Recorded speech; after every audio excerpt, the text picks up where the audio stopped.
Welcome to GOAT James Kingdom, where basketball lives forever. Here in GOAT James Kingdom, we attack the GOAT debate head on, where we challenge all Michael Jordan fans and all LeBron detractors to who is the GOAT of basketball. You can catch us every Sunday noon Eastern Time, right here on the GOAT James Kingdom channel, for the GOAT James Kingdom show with B. Lee and A. Johnny. Also, we go live Friday nights with the Friday Night Exposure with the Exposer, where you catch special shows and content as a GOAT James Kingdom follower and subscriber. Also, check out the GOAT James Kingdom membership, where you can get exclusive content.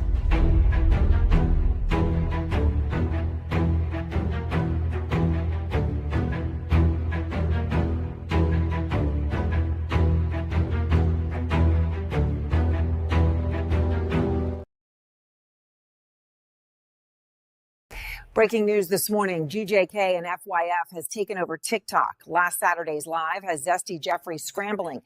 This duo plans on doing more TikTok lives. Advisory warnings have been issued to all Zesty Jeffries.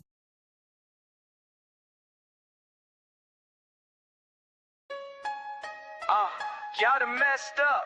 FYF and GJK is going live. Gather round, take a seat and take notes. FYF Sports with a new live debate show. GOAT James Kingdom in alliance, so it's a fire. TikTok takeover with two giants. That triumph got the Jordan fans fuming, trying to withstand the heat. Kobe stands mad, Shaq led the 3-peat. We bringing heavy truth, putting steak on your plate. Saturdays at 8, be ready for debates and don't be late. Ayo, it's a TikTok takeover. All Zesties advise. FYF and GJK show up, show out on every live. Hot debates, NBA topics, all real, no fakeness. Join the live panel and be a part of greatness. Yeah. Lamont and a Johnny, the leader, setting the right path. Dropping knowledge so fresh, so clean, no mind being an outcast. Talking hot topics, real news and smart takes. Destroying dumb logic said by fools who have no case. Who's the GOAT? Put your knowledge on display. Every week we'll be here ready to hear you have to say, from why the 90s was great to LeBron's turnover. So request to join and be a part of TikTok Take. Ayo, TikTok takeover, all Zesties advise. FYF and GJK show up, show out on every live. Hot debates, NBA topics, all real, no fakeness. Join the live panel and be a part of greatness. Got the truth in our corner, we ready for a fight. Jordan, Kobe in the past, but the league's future is still bright. Illuminated facts, true fans know what we do, while the haters get salty like a fresh can of Pringles. Every Saturday night, two kings take stand. Tune in at 8 and be a part of the fam. From the courts to the web, it's an exciting time. FYF, GOAT James Kingdom, greatest live combined. Hey yo, it's a TikTok takeover, all Zesties advise. Yeah, FYF and GJK show up, show out on every live. Yeah, hot debates, NBA topics, all real, no fakeness. Join the live panel and be a part of greatness. Yeah. So lace up your kicks, keep your eyes on the screen. FYF and GJK colliding on a live stream. Jordan, Kobe names, you can cry all night. I'll be taking over TikTok. Only help is the code. Christ, catch us live, spread the word, don't cry. FYF Sports Debates, TikTok Takeover live. Make sure to follow and like.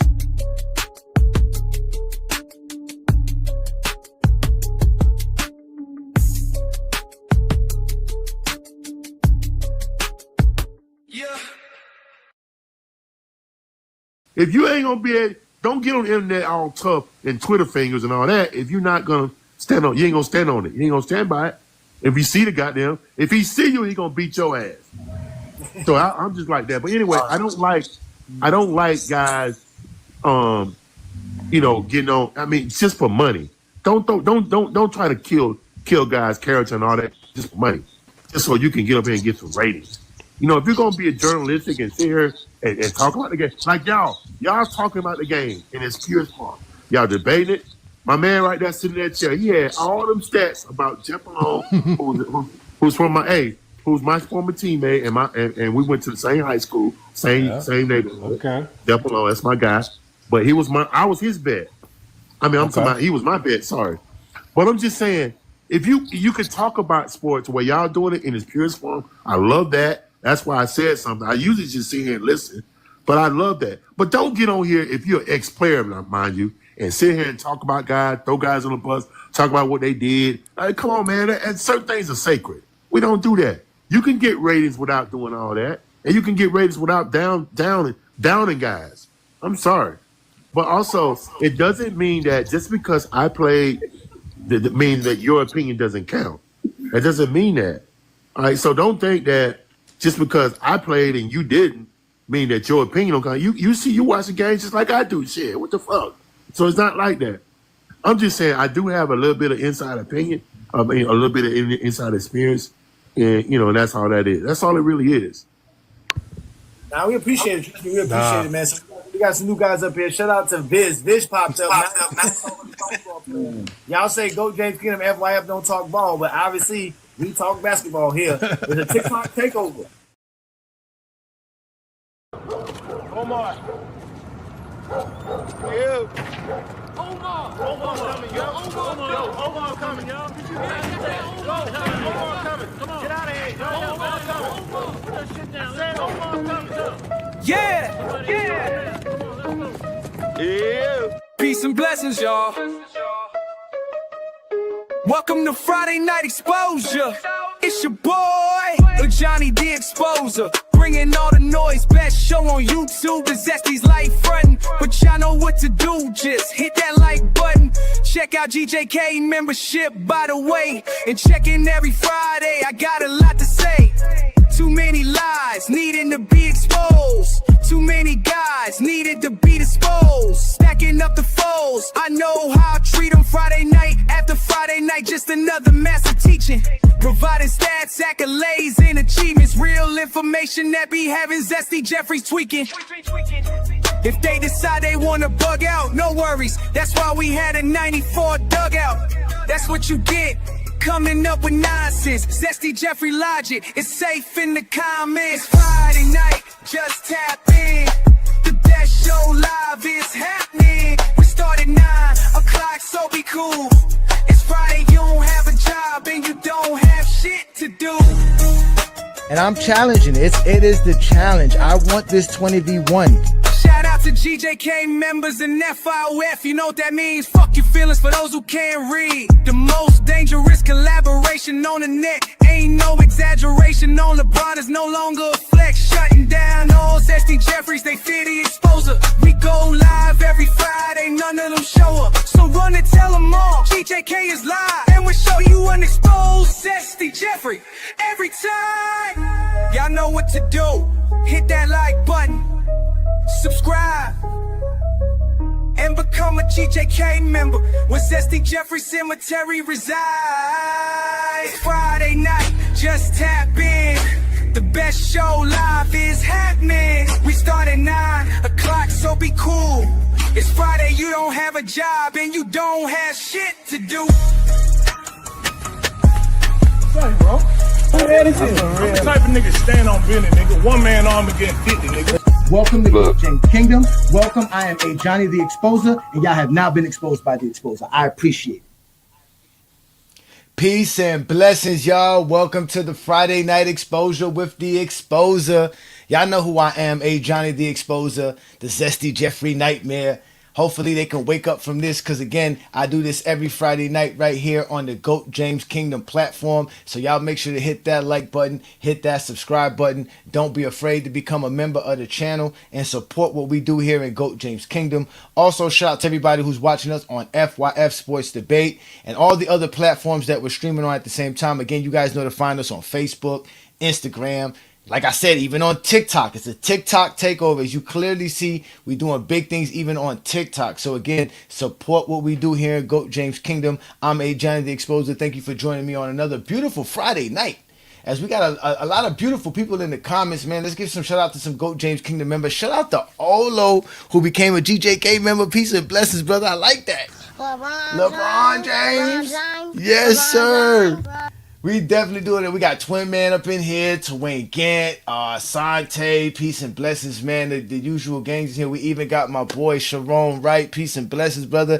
Thank you for joining me again on a Friday night. As tonight's show is about, obviously, the conversation we had with Mr. Sharon Wright. Peace and blessings to Rap God, another GJK member.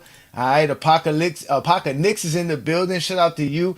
Adrian, I see you here. Again, Adrian, you might not want to listen to tonight's show. It may not be the type of program for you, sir, as we will be talking and discussing the 90s and Michael Jordan in particular. It's not my fault. It's not my fault. But peace and blessings, y'all, man. Let's have some fun here. Again, I see all y'all in the comments. Juan Boy, yeah, Juan Boy.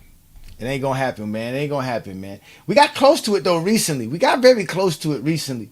Last week, the Zesty Jeffries came up and they showed out, man. Shout out to Darnell in the building. Peace and blessings, man. It's always good to have y'all here with me again. Thank you for the support. You guys know what I do. It's fun being a content creator because you never know what you create and what can go viral. That's one aspect of it.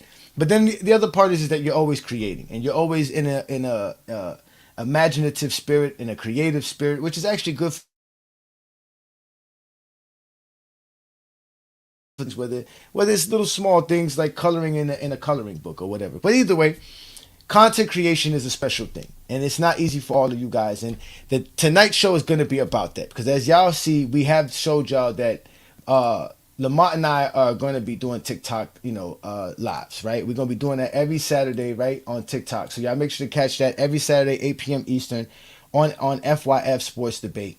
So you guys know that, we started to do that because, Lamont has an opportunity to expand his platform on TikTok. So obviously me, I support all content creators and I definitely support Lamont since he supports GOAT James Kingdom to the utmost.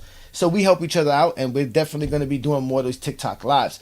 And last Saturday's live, we had a special guest show up that we didn't even know was going to show up. This is the whole point of it. A former NBA player by the name of Sharon Wright.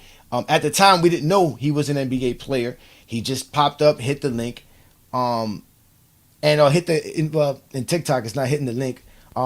It's called just requesting to join. We let him up, and we were cooking for a couple of hours before he got a chance to come up, and he started telling us that he was an NBA player, and we're gonna actually watch that and discuss that. But the thing was, we had this gentleman on for 2 hours. We were able to ask him questions. Great conversation happened between all of us. But from what I've been doing as far as a content creator, I never thought I would have an opportunity to speak to an NBA player in general. I'm not in this for the fame. I'm not in this for none of that. I'm into this to just express the game of basketball the way I see it, and also to express why LeBron James is the greatest player to ever play the game. And I told y'all my reasons for why I do this. So those are the main reasons. But I never thought that I would be able to talk to players and stuff like that. I see other content creators have the opportunities to be next to players. But this was something different. We got an opportunity to interview him because, we were just asking him questions and he was answering them. He was honest and it was a great conversation. But the reason I thought that it was kind of special because I've seen other dudes talk to these guys. As an example, Lowe's always on these guys' platforms. He's on Gilbert Arenas' platforms, and all Lowe does is create beefs over there. He creates he's an antagonizer to the third degree, right?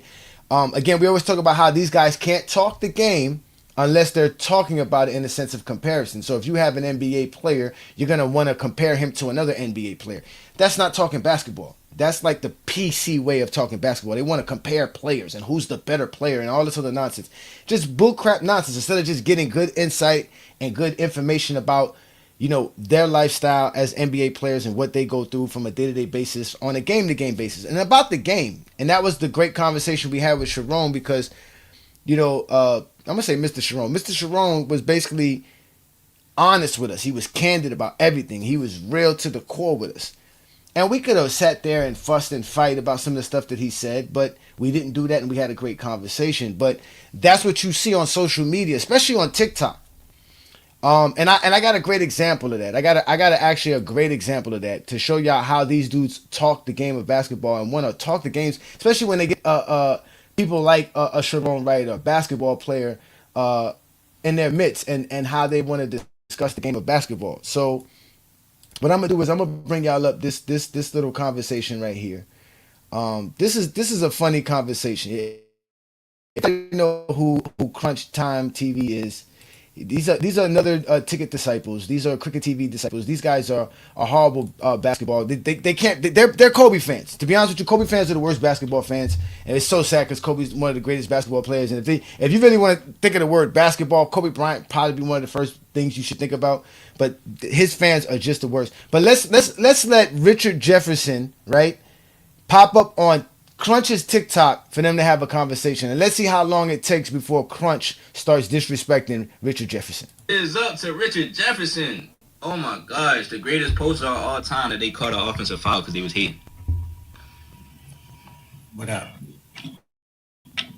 What up, man? Hear me? What's your? Oh, I just was just wondering. Do you have?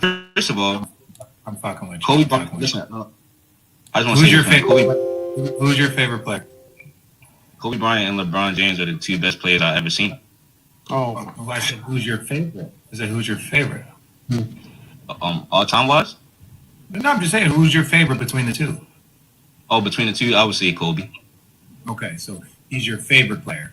Do you think that impacts your decision making when it comes to this conversation? No, he's my favorite because he's the best. Oh, okay, so he's your favorite from the best. So now, this is the thing. You said I do this for a living, and you guys have been doing an okay job of sticking with the facts, right? You're doing an okay job of sticking with the facts, but as soon as the facts start to get a little back and forth, you guys start just getting disrespectful. So that's not the way the conversation. I'm just saying that's not the way the conversation. No, you're right. But this is what I'm gonna. You guys are both making valid points, right? LeBron James, part of the reason why he had to leave Cleveland is because they were so good from the drop, that they were never going to get another top 5 pick. They were never going to get an Andrew Bynum tip pick, right? They weren't getting that.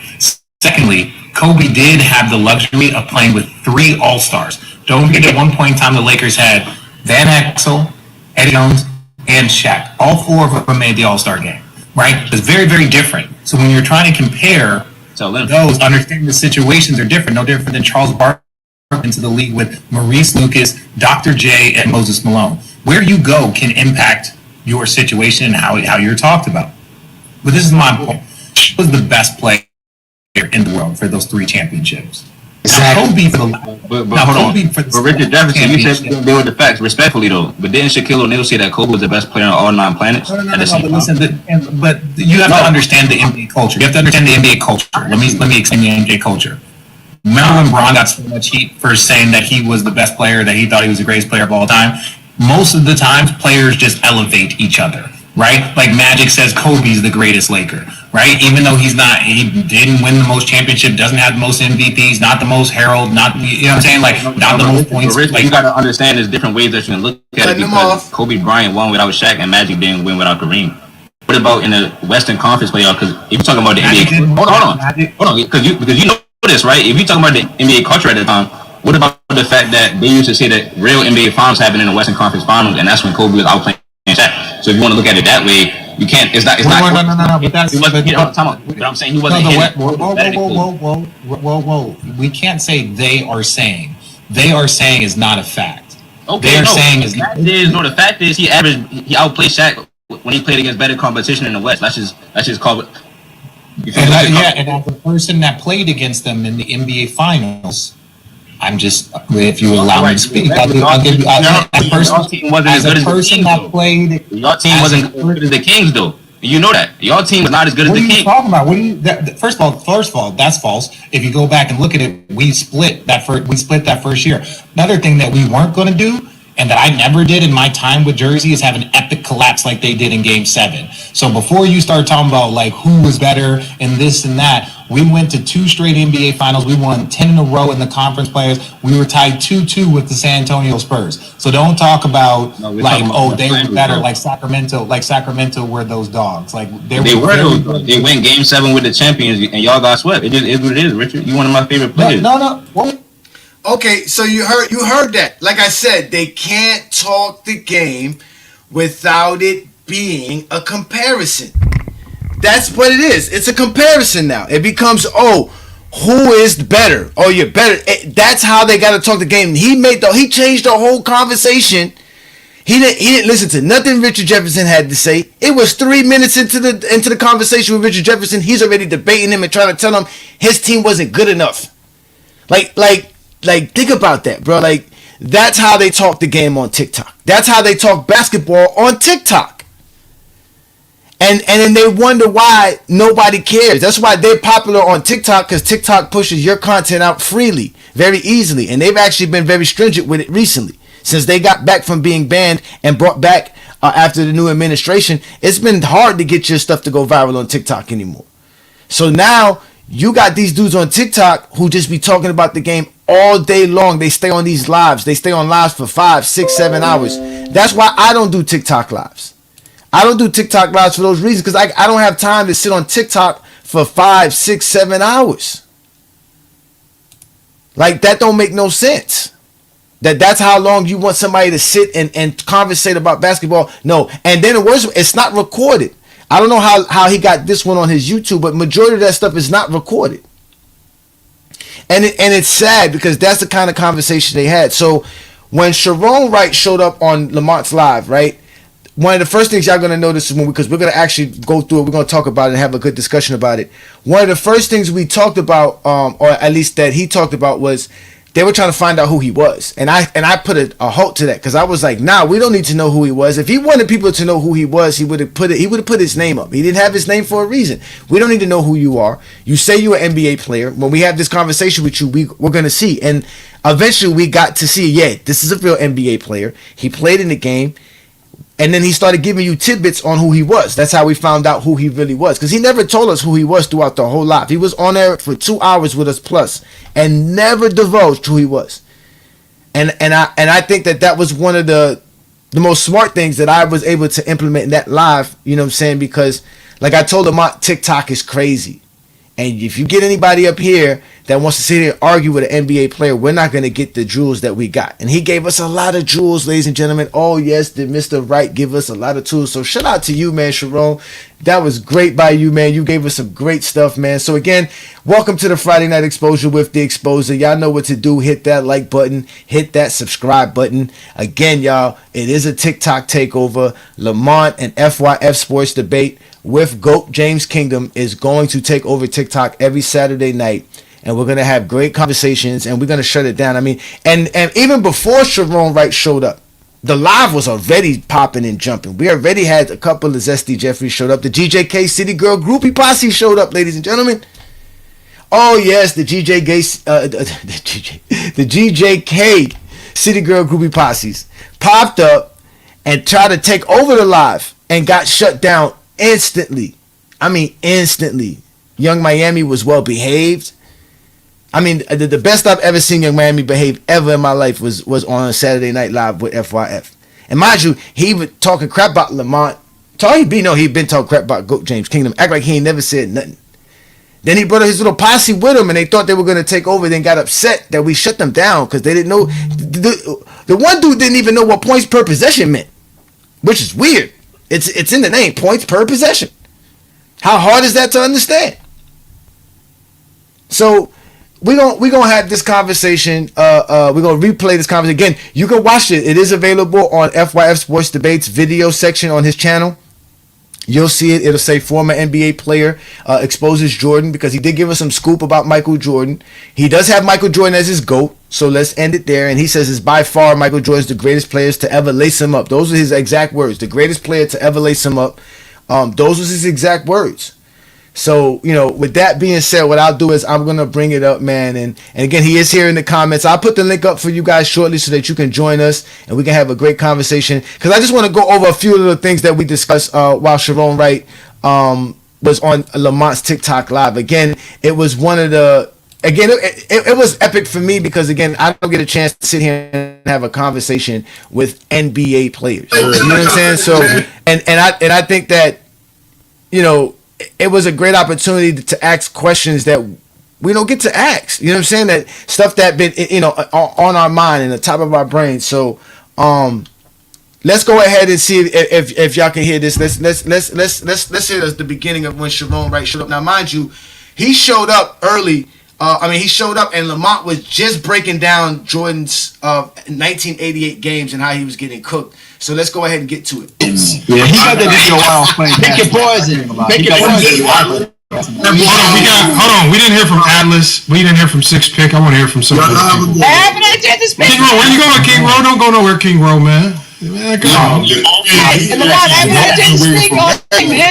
King Ro might be a little overwhelmed. Hold on, Mahar. I just want to get to the new people. Hold on 1 second, Mahar. It's new people. We got Six Pick 94. Salute to Six Pick, and we got Johnson. I'm gonna come to you next, man. Six Pick, man. What's good? What's happening, man? I'm just listening. It's a 48-minute game. You're never gonna stop the 413 best players in the league, so in the world. Sometimes you're gonna have situations where a guy's gonna go off. Most guys that can really go, they're gonna get their numbers. It's room for everybody to get numbers. You're not gonna stop a regular guy all the time. Michael was a very, very, very good defender. He just, but a lot of times it's team defense. Sometimes it's just, and let's be honest, if you got a guy getting 35, 40 points a night, you want to take him off the ball. You want to make sure that he doesn't exert all the energy that you would have. So you just got to guard all those guys. You know what I'm saying? You let him guard the most efficient guys. But you don't want to tire out Michael Jordan. Michael Jordan is, the greatest to ever put shoes on to me. So it's like you gotta make sure that you save his energy. He can play defense. He's a good defender, but not great. But Scotty was an excellent, great defender. Yeah, but so that's what they do. Hold up, wait a minute. Mom, right? Is your name Shimon? Like Michael Jackson Shimon?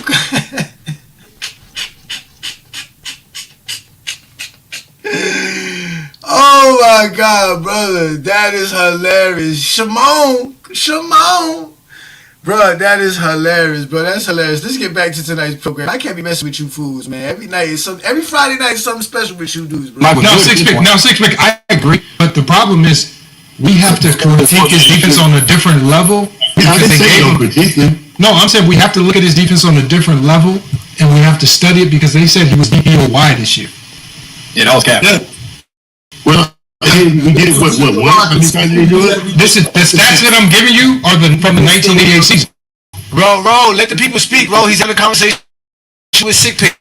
Please. So yeah, these stats are for when I give you these games when it says Jeff Malone. Now you see that, right? You see that, bro? You see that even on TikTok, bro? You don't even know how to just stay in your place and just wait your turn, bro. Mind you, we already had a conversation with you. It wasn't your turn. You heard Lamont shut down Mojave, told Mojave, yo, please, I want to hear new people get up here. We got some new folks here.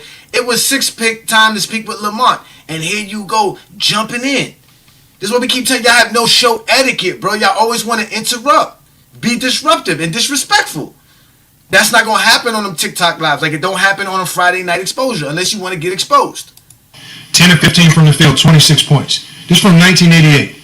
Right, Dominique Wilkins, 13 to 28 from the field, 36 points. The next night, Adrian Dantley, 13 to 7 from the field, 45 points. Danny Age, for example, imagine me and you are teammates, Six Pick.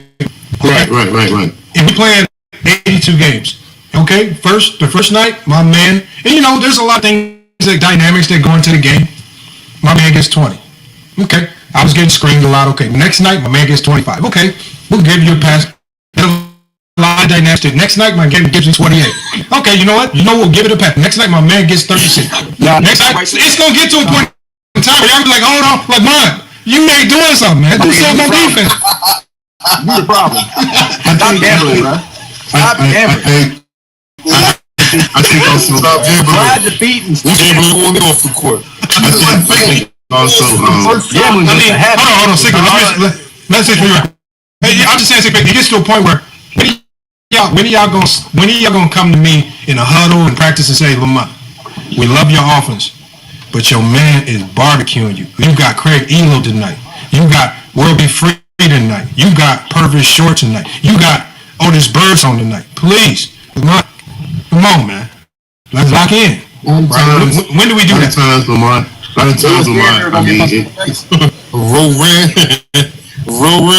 I'll wait until you finish. Hold on, hold on 1 second, one boy. Go ahead. I'm sorry, Six Pick. Go ahead, Cook. A lot of times, again, I'm gonna go back to what I said. You're right, and guys, see, let's understand this. In our league before, you couldn't. There was no zone, so you had to just guard your guy. It wasn't like you could freelance. You couldn't play zone. You couldn't match up. It's like you'd be on an island, so it'd be like me all the time, and they couldn't throw it out of the middle, so you had to guard your guy. And if you did, they call it legal defense. So that's number one. Number two, you could hand check back then. So now you can't really do that. How come Jordan wasn't hand checking these guys then? Yeah, he was. So he hand checked Jeff Malone, and Jeff Malone still got 26? Yeah, I'm just saying that. I didn't say that he was great. I didn't say that. I just said, I mean, it's like I said, it's a long game. You can't just. I'm not gonna disparage him as a defender. I think he's a good defender. Just wasn't great. Okay. I rock with that. Maybe that's the argument. That you could actually have. He did get defensive player of the year. Well, yeah, maybe this is 88 you're talking about. Maybe shouldn't have got it. But Hakeem definitely should have got it. See, so look, you can clearly see, right? Lamont is taking good control of the conversation, and it's a conversation. At this time, we still don't know that he's an NBA player. Eventually, he tells us he's an NBA player, and he breaks down the game to us to a certain degree. But as you can see, we don't try to argue with him. We're not trying to have an argument. We're just trying to have a conversation. He said, Michael Jordan, and you can tell by the way he was talking as an NBA player, he's an NBA player. He said, man, for 48 minutes, you ain't gonna shut down. These are the best players in the world because he's been in the trenches before. He understands the how hard it is to guard an NBA player and keep him from scoring. That's why when y'all be bringing up stuff about stat padding, Lamont even asked him about that, about stat padding. Y'all don't be knowing the game, man. So let's move forward a little bit forward into the conversation here because there's some good tidbits that he gives to us. And he breaks down, he gives actually a good story, which is what you guys all want to hear is actually a good story. So he's going to give us a good story about when he played on the Philadelphia 76ers with the...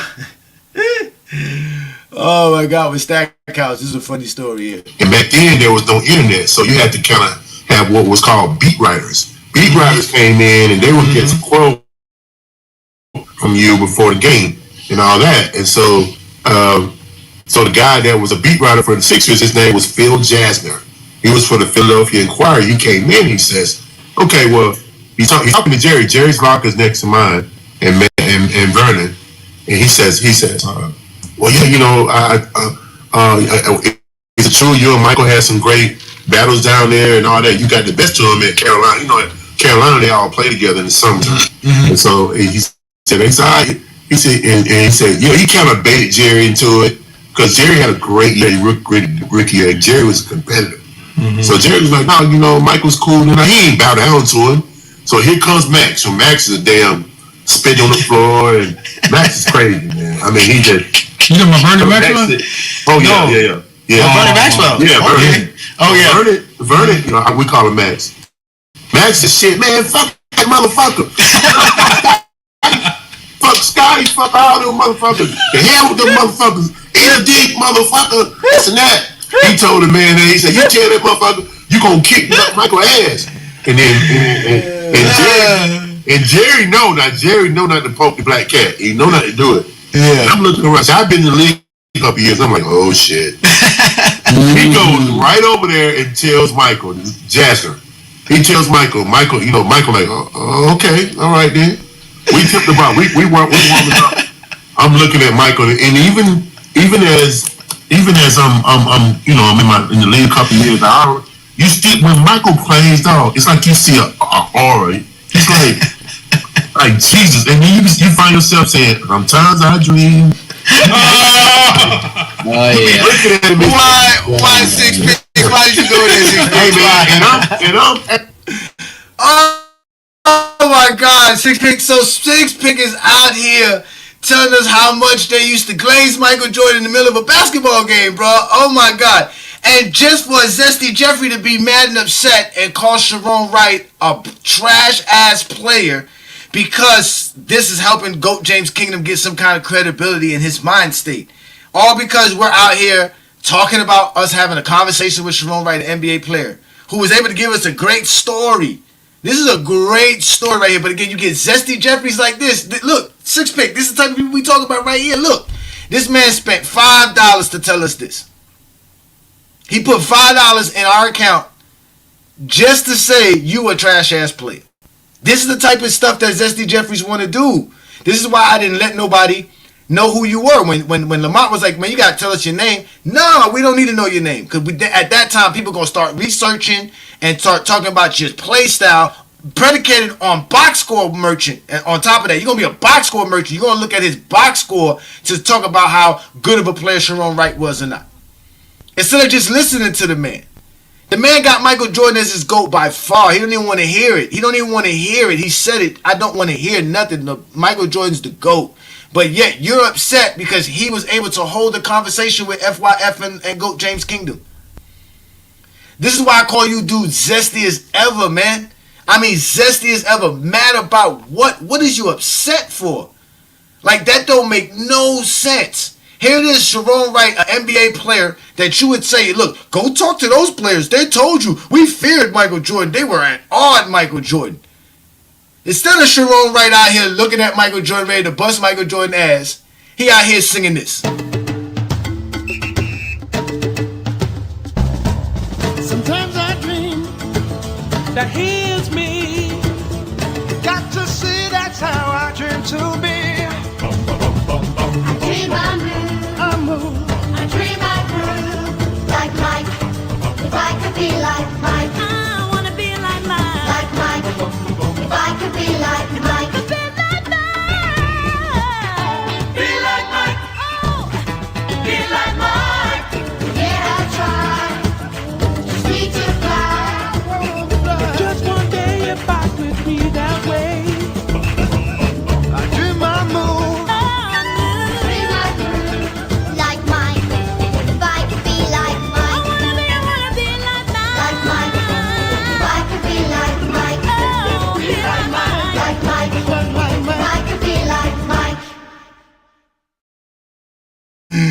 Bruh, and again, it doesn't stop. Check this out. Look, check this out, Mr. Sharon. Look, check him out. Check him out. You talk like your mouth stink.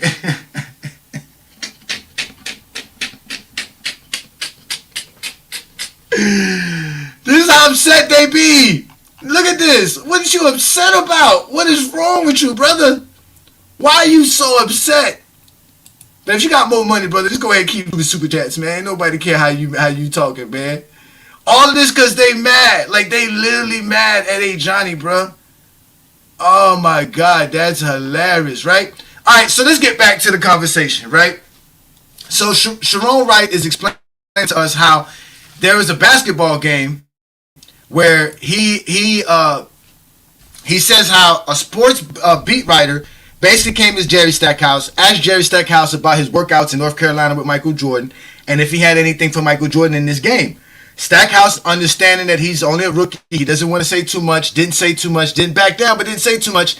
Now, Max, we all know Vernon Maxwell for being Vernon Maxwell. He told the sports beat writer, listen, man, go tell Jordan and them we going to give them some today. This young man's ready. So, obviously, that sports beat writer went to go do that and told Jordan that. So, Sharon Wright already seen this Michael Jordan before. He already know what Michael Jordan's about to do. He's seen it in Michael Jordan's face. That's why he said it was an aura. He's like, we about to play the Bulls. And he's about to finish his story up. So let's let Sharon Wright finish up this Michael Jordan story. Now, mind you, Sharon Wright is busy singing Gatorade commercials while he's supposed to get ready for a basketball game. Hey, man, and another six pick in the draft. I mean, I've been an ACC player, all that shit. I've been a McDonald's All-American, all that shit. And I mean, you know, it's just, he's the greatest of all time, though. Let's understand that. So anyway. What's your memories about Charles Barkley? Hold on, let him finish his story. And then Mahari had the nerve to wonder why we shut him up. Mahari, nobody care about no Charles Barkley in the middle of a great story. You say, hey, tell us about Charles. There's nothing great to talk about with Charles Barkley but donuts and pizzas. So let's let this go. We had to shut Mahari up. I had to get this back in track. Let's get this. Again, this was a great story, Sharon. We loved it. Mahari, come on, stop Mahari. Go ahead. Let him finish. Anyway. Please. Michael Jordan's aura. Stop. Michael Jordan's aura. You're watching Jordan right now. He's upset because the beat writer told him Max is out here talking crap. Go ahead, brother, please. So he goes over and tells Michael this shit. Michael's like, oh, so we warming up, and and I'm looking at Michael like, oh, damn. Even to this day, I already put him like 12 times. He's still the same. So anyway, we pop out, and I was talking about to you guys earlier about that and illegal defense. So back then, you had to know that motherfucker. It's like being on the black side. Like it's you and him. Like I'm hitting you, motherfucker. And you gotta stop me. If you can't, fuck you. And that's what I teach. Wah. And I'm like, and Jerry had to pay for it. That's great. And I'm looking like, man, shut the fuck up. Talking to him. And so we get to the third quarter. He's got 49. Damn. Third quarter. We got 10 minutes to go in the third. if Phil had to be 8, and all of them were like ISO plays. They weren't like he can stick. They were like, no, fuck all that. ISO, you reach out, and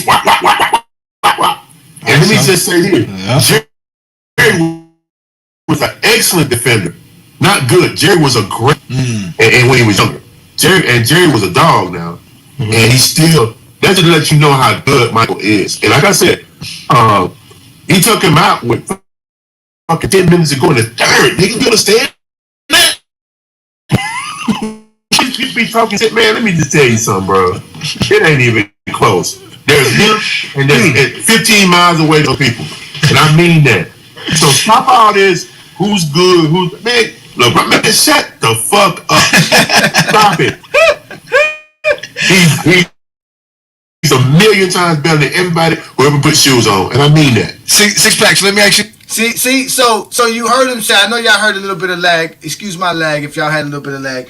But you heard him tell the story of Michael Jordan destroying him, and I went back and go look at this. It actually did happen.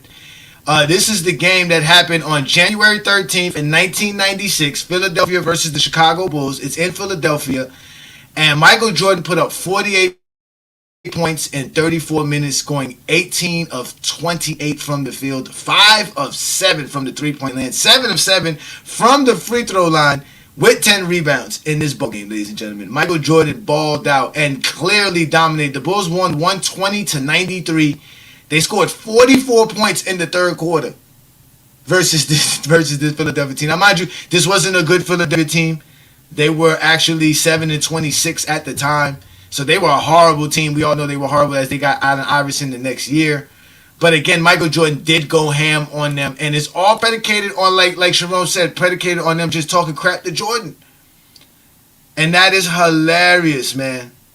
Hilarious. Look, if y'all can't be respectful in the comments, I'm gonna have to get rid of you, man. I don't care if you out here paying money. We're gonna just ban you from GOAT James Kingdom in general and from FYF. If you can't be respectful, man, I don't understand why y'all dudes be disrespectful. It's funny how y'all claim y'all love basketball, but here it is, you have an NBA basketball player in your midst, and all you want to do is be disrespectful. Don't make no sense. Shout out to Asante. Asante, I thought you was a GOAT James Kingdom a long time ago. LeBron James. I thought you was a long time member a long time ago, man. Like you're pathetic. That's why I call y'all zesty. You're looking to argue with another man. You shouldn't even pay him no mind, Mr. Sharon. Don't pay him no mind, bro. Don't pay him no mind, bro. These dudes are all idiots, man. They have no respect for people at all. These dudes have... I keep telling these dudes were in special ed their whole life. They were able to be disruptive and disrespectful throughout their life. There was no consequence to it. They don't understand what you had to do to become an NBA player. To be like you said, like they don't even know your career. They don't even know you. Just like you said. So don't Don't let them get you, because again, we had a great conversation. As you heard, he said Michael Jordan's the GOAT. He said it by far. I don't want to hear nothing from none of you dudes. None. He knows I'm GOAT James Kingdom. He saw the name. He see it. He said it. Am I going to see him argue with him about it? No.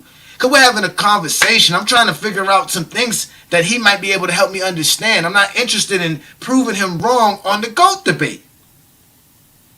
If it was any other TikTok live, he probably wouldn't have showed up. And he said that we're going to continue because he gave us some more tidbits. He gave us stories on Dennis Rodman. He gave us a story on Kobe Bean Bryant. He gave us some great gems, bro. So you guys definitely got to go check it out. He came on about the 2 hour and 35-minute mark of the live. So it's about a 5-hour live. So you can check it out there. It's on Lamont's channel. Like I said, it's a great conversation, bro. A great conversation, man. You know what I'm saying? And we appreciate that. We appreciate that because, as you said during the live, you could tell we talk the game. You can tell that we're genuine about it and we speak the game. That's why you was able to be honest with us. We just wanted to hear your take on the things that we argue about basketball all the time. And no matter what nobody says, every basketball conversation is the GOAT debate in some way, form, or fashion. If we were talking about Sharon Wright in a manner of being Jordan's tough competition, they would love it. But the fact that Sharon Wright's out here giving us the tidbit of saying how the competition of Michael Jordan had to be weak because they were scared to play him. Like, they were legitimately scared to play Michael Jordan, bro. These dudes were faking injuries. Y'all think I'm lying. Like I always tell y'all to go James Kingdom, we don't make shit up. We go look shit up. And this one we didn't have to go look up. We got this luckily. We didn't know no NBA player was gonna pop up on Lamont's TikTok to tell us any of this. So let's move forward to the debate and let's hear Sharon Wright tell us how Michael Jordan had these dudes scared. Michael Jordan used to bully these dudes. Michael Jordan's a bully. 3 years he got a pension. I mean, there are guys that played the best in the business. Played like 9 years. Oh, wait, let me get to the spot. Hold on, I gotta get to the spot right quick. Hold on, wait. A very good union. Yes. And I'm gonna say this also, guys. So, that you guys know, like, hold on, wait. Yeah, I'm on the wrong spot. Let me get to the right spot. I'll go back to that when I get a chance. But we're gonna go to this spot. This is how they were scared of Michael Jordan in the 90s. Let me give you an example, though. I'm gonna say this. When we would come into the locker room, okay, grown ass men, we come in the locker room. When you come in the NBA locker room, what you'll see is there'll be a board, all right? There'll be a board that you can write down. There'll be matchups. There'll be, because assistant coach, and I was assistant coach for a long time. You have to write down the characteristics, who's going to guard that person, what their percentages are, all the analytic shit that you'll have right there. What you need to do, force them to the left, that type of shit. And when you come in, sometimes it wouldn't be noted who's going to guard who. All right? And I remember being on the team, on the Sixer team, John Lucas, who loves, we love Malookie, everybody loves Malookie. He would say, okay, we're going to guard that black cat. And everybody, all these motherfuckers, you see grown ass men going out the room. Niggas got motherfucking ankle injuries all of a sudden. I mean, just motherfuckers is just sick. The next day they sick. They got laryngitis. They were fake injuries. Just to avoid Jordan. Exactly. Oh, six pack, please stop. Six pack, don't keep giving me information. I'm just telling you, though. Like this, bro. Hey, if you have Scott Williams up there again, ask him to say he'll tell you the same thing. No, we heard the stories before. We've heard it. It's just funny to hear you say this because what the response usually is that what kind of competition are y'all if y'all scared of Michael Jordan? It ain't that. We grown men. I'm talking, and I play with some again. Now you see that. You heard the man say before we started this show. If you're willing to say something online, you should be willing to say something to somebody's face. If I was standing there with Sharon Wright and he told me that same story, I would tell him like, bro, do you understand that there's people like us who see that as saying y'all not real competition? If y'all scared of this man to the point to y'all faking injuries? And he's gonna explain himself. It was no disrespect, but it was complete. Like when you hear the stories of people saying they were afraid of Michael Jordan, it's kind of funny because in today's NBA, these guys are not scared of each other. Like they want to go at each other. Like they want to play against their legends or their idols. Like they were never in awe, but it was a different time back then. It was different. You know what I'm saying? I'm trying to say, like, it's just a different understanding. And let's let him finish the story, then I can continue. Let's let him finish this story. And with some tough motherfuckers, some goddamn steel workers. You understand me? No, I got you. You're a professional basketball player. Y'all are the best of the best. I agree. I'm not gonna argue that, brother. Go ahead. They were not. What I'm trying to speak on is these were some hard working, hard dog, straight grimy motherfuckers, and they were scared. You understand me? They were like. No, when you say scared, you don't really mean scared. You just mean scared. You can't take injury if you're not scared. I do mean scared. Don't tell me I do mean scared. I mean scared, and it was just a motherfucking firsthand. Hey, Lamont tried to save it. Lamont's like, no, don't give Johnny this type of information. Please don't do it, Mr. Wright. Please don't do it. You saying they not scared, like scared. He was like, yeah, they was scared. Watch what he say. Watch what he say. Oh my God! Dunkin' Smoke. Dunkin' Smoke. So Dunkin' Smoke. I said it. You want me to spell it for you? Dunkin' motherfucking Smoke. Jordan competition was Dunkin' Smoke. That's not common, ladies and gentlemen. So we had different guys. Right? And like I said, I played with Doug Christie, right? Doug Christie in Toronto. We had a really good team in Toronto. Doug Christie, we beat the 72-10 Bulls team one night. All right, we were one of the only teams that beat them tonight. Me, Stoudemire, Christie, Walt Williams, all us, right? Canby. And so they came back 3 nights later. And the game before, Doug had held it to, like, I think he had 18. I said, shit. So when I read the box score that night, I said, oh, shit. When he comes back, oh, my God. And let me tell you something, man. He came back to the Skydome. Jesus Christ. No, we went there. Oh my goodness, man. Oh, this is. And it was just like, hey, bro. All it was sometimes I dream and he and me. Oh man, that shit crazy. Okay, I see. Listen, I love this. This is great information, brother. No disrespect. So 6 Big out here giving us, I mean, like I said, gem after gem after gem, just breaking down stuff. And you heard him say it, right? He said Mike had a bad game versus them. And he knew the next game Mike was going to hold that against them. And he knew Mike was going to go off. And there was nothing you could do about it. You know what I'm saying? Like, there was nothing you could do about it. It didn't matter if the scouting report on the board told them, hey, push Jordan left. They were not paying attention to that because they were busy running around here singing Gatorade commercials. Sometimes I dream that he is me. Got to see that's how I dream to be. I dream I move. I dream I groove. Like Mike. If I could be like Mike. I wanna be like Mike. Like Mike. If I could be like Mike. Be like Mike. Oh, be like Mike. Yeah, I try. Just need to fly. Just one day if I could be that way. I dream I move. Dream I groove. Like Mike. If I could be like Mike. I wanna be like Mike. Like Mike. If I could be like Mike. Oh, be like Mike. Like Mike. If I could be like Mike.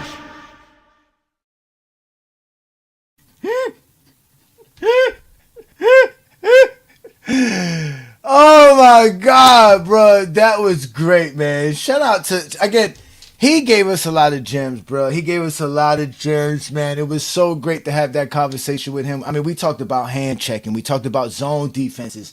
We talked about so many different aspects of the game. It was really a great conversation. He told us about, like I said, he talked about how Kobe Bryant came in as a high school player and was cooking them in practice. He talked about Dennis Rodman. He mentioned how he spent the whole game trying to prevent Rodman from getting 1 rebound, and Rodman ended up with 20 rebounds. And mind you, Sharon Wright was a center, big man, 6'10", 6'11". Again, I put the link up. You can hit the link again, Sharon, Mr. Sharon. When you hit the link, it'll send you to a platform called StreamYard.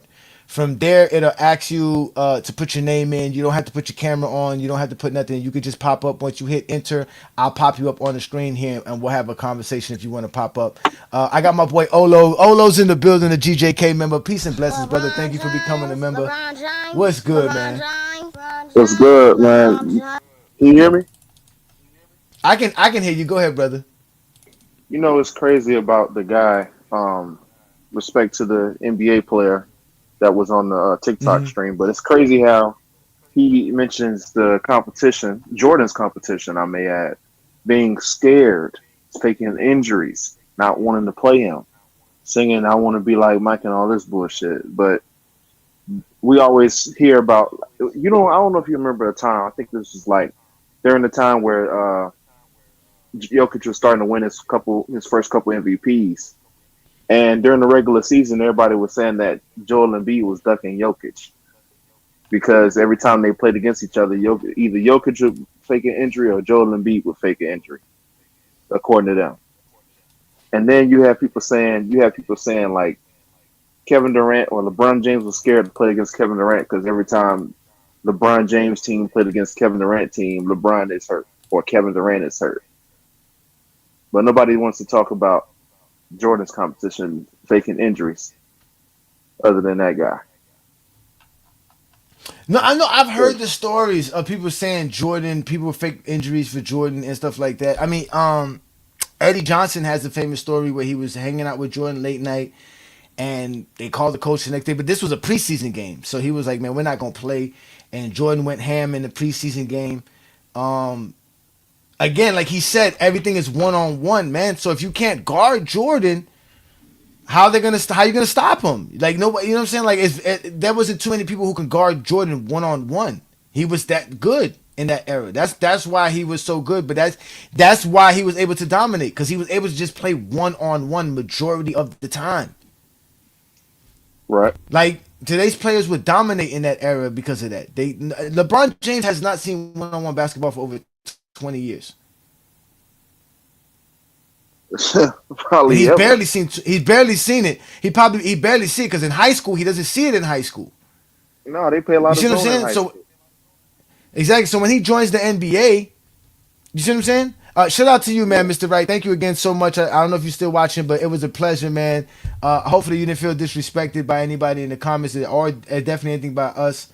Again, we appreciate your conversation, man. It was great. It was, like I said, it's just funny to hear you say how y'all were terrified of Mike. That's how good Mike was in y'all era. Like he was really that dude. Like it.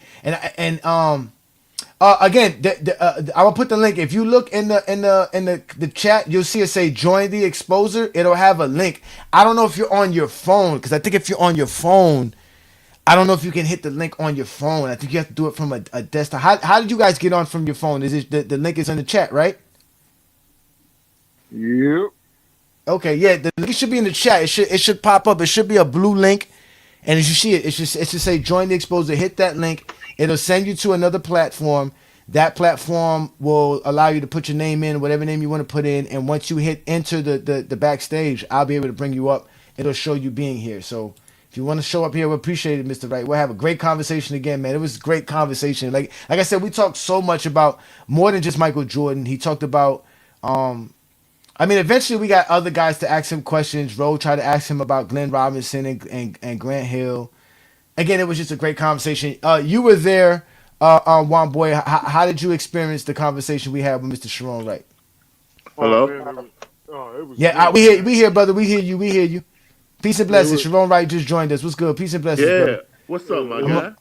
Let me bring everybody up. Here we go. That's perfect. Go ahead, Juan Boy. Man, That's one. What up, one? What's going on, man? Don't be shouting me out. You know they're gonna start hating me once you start.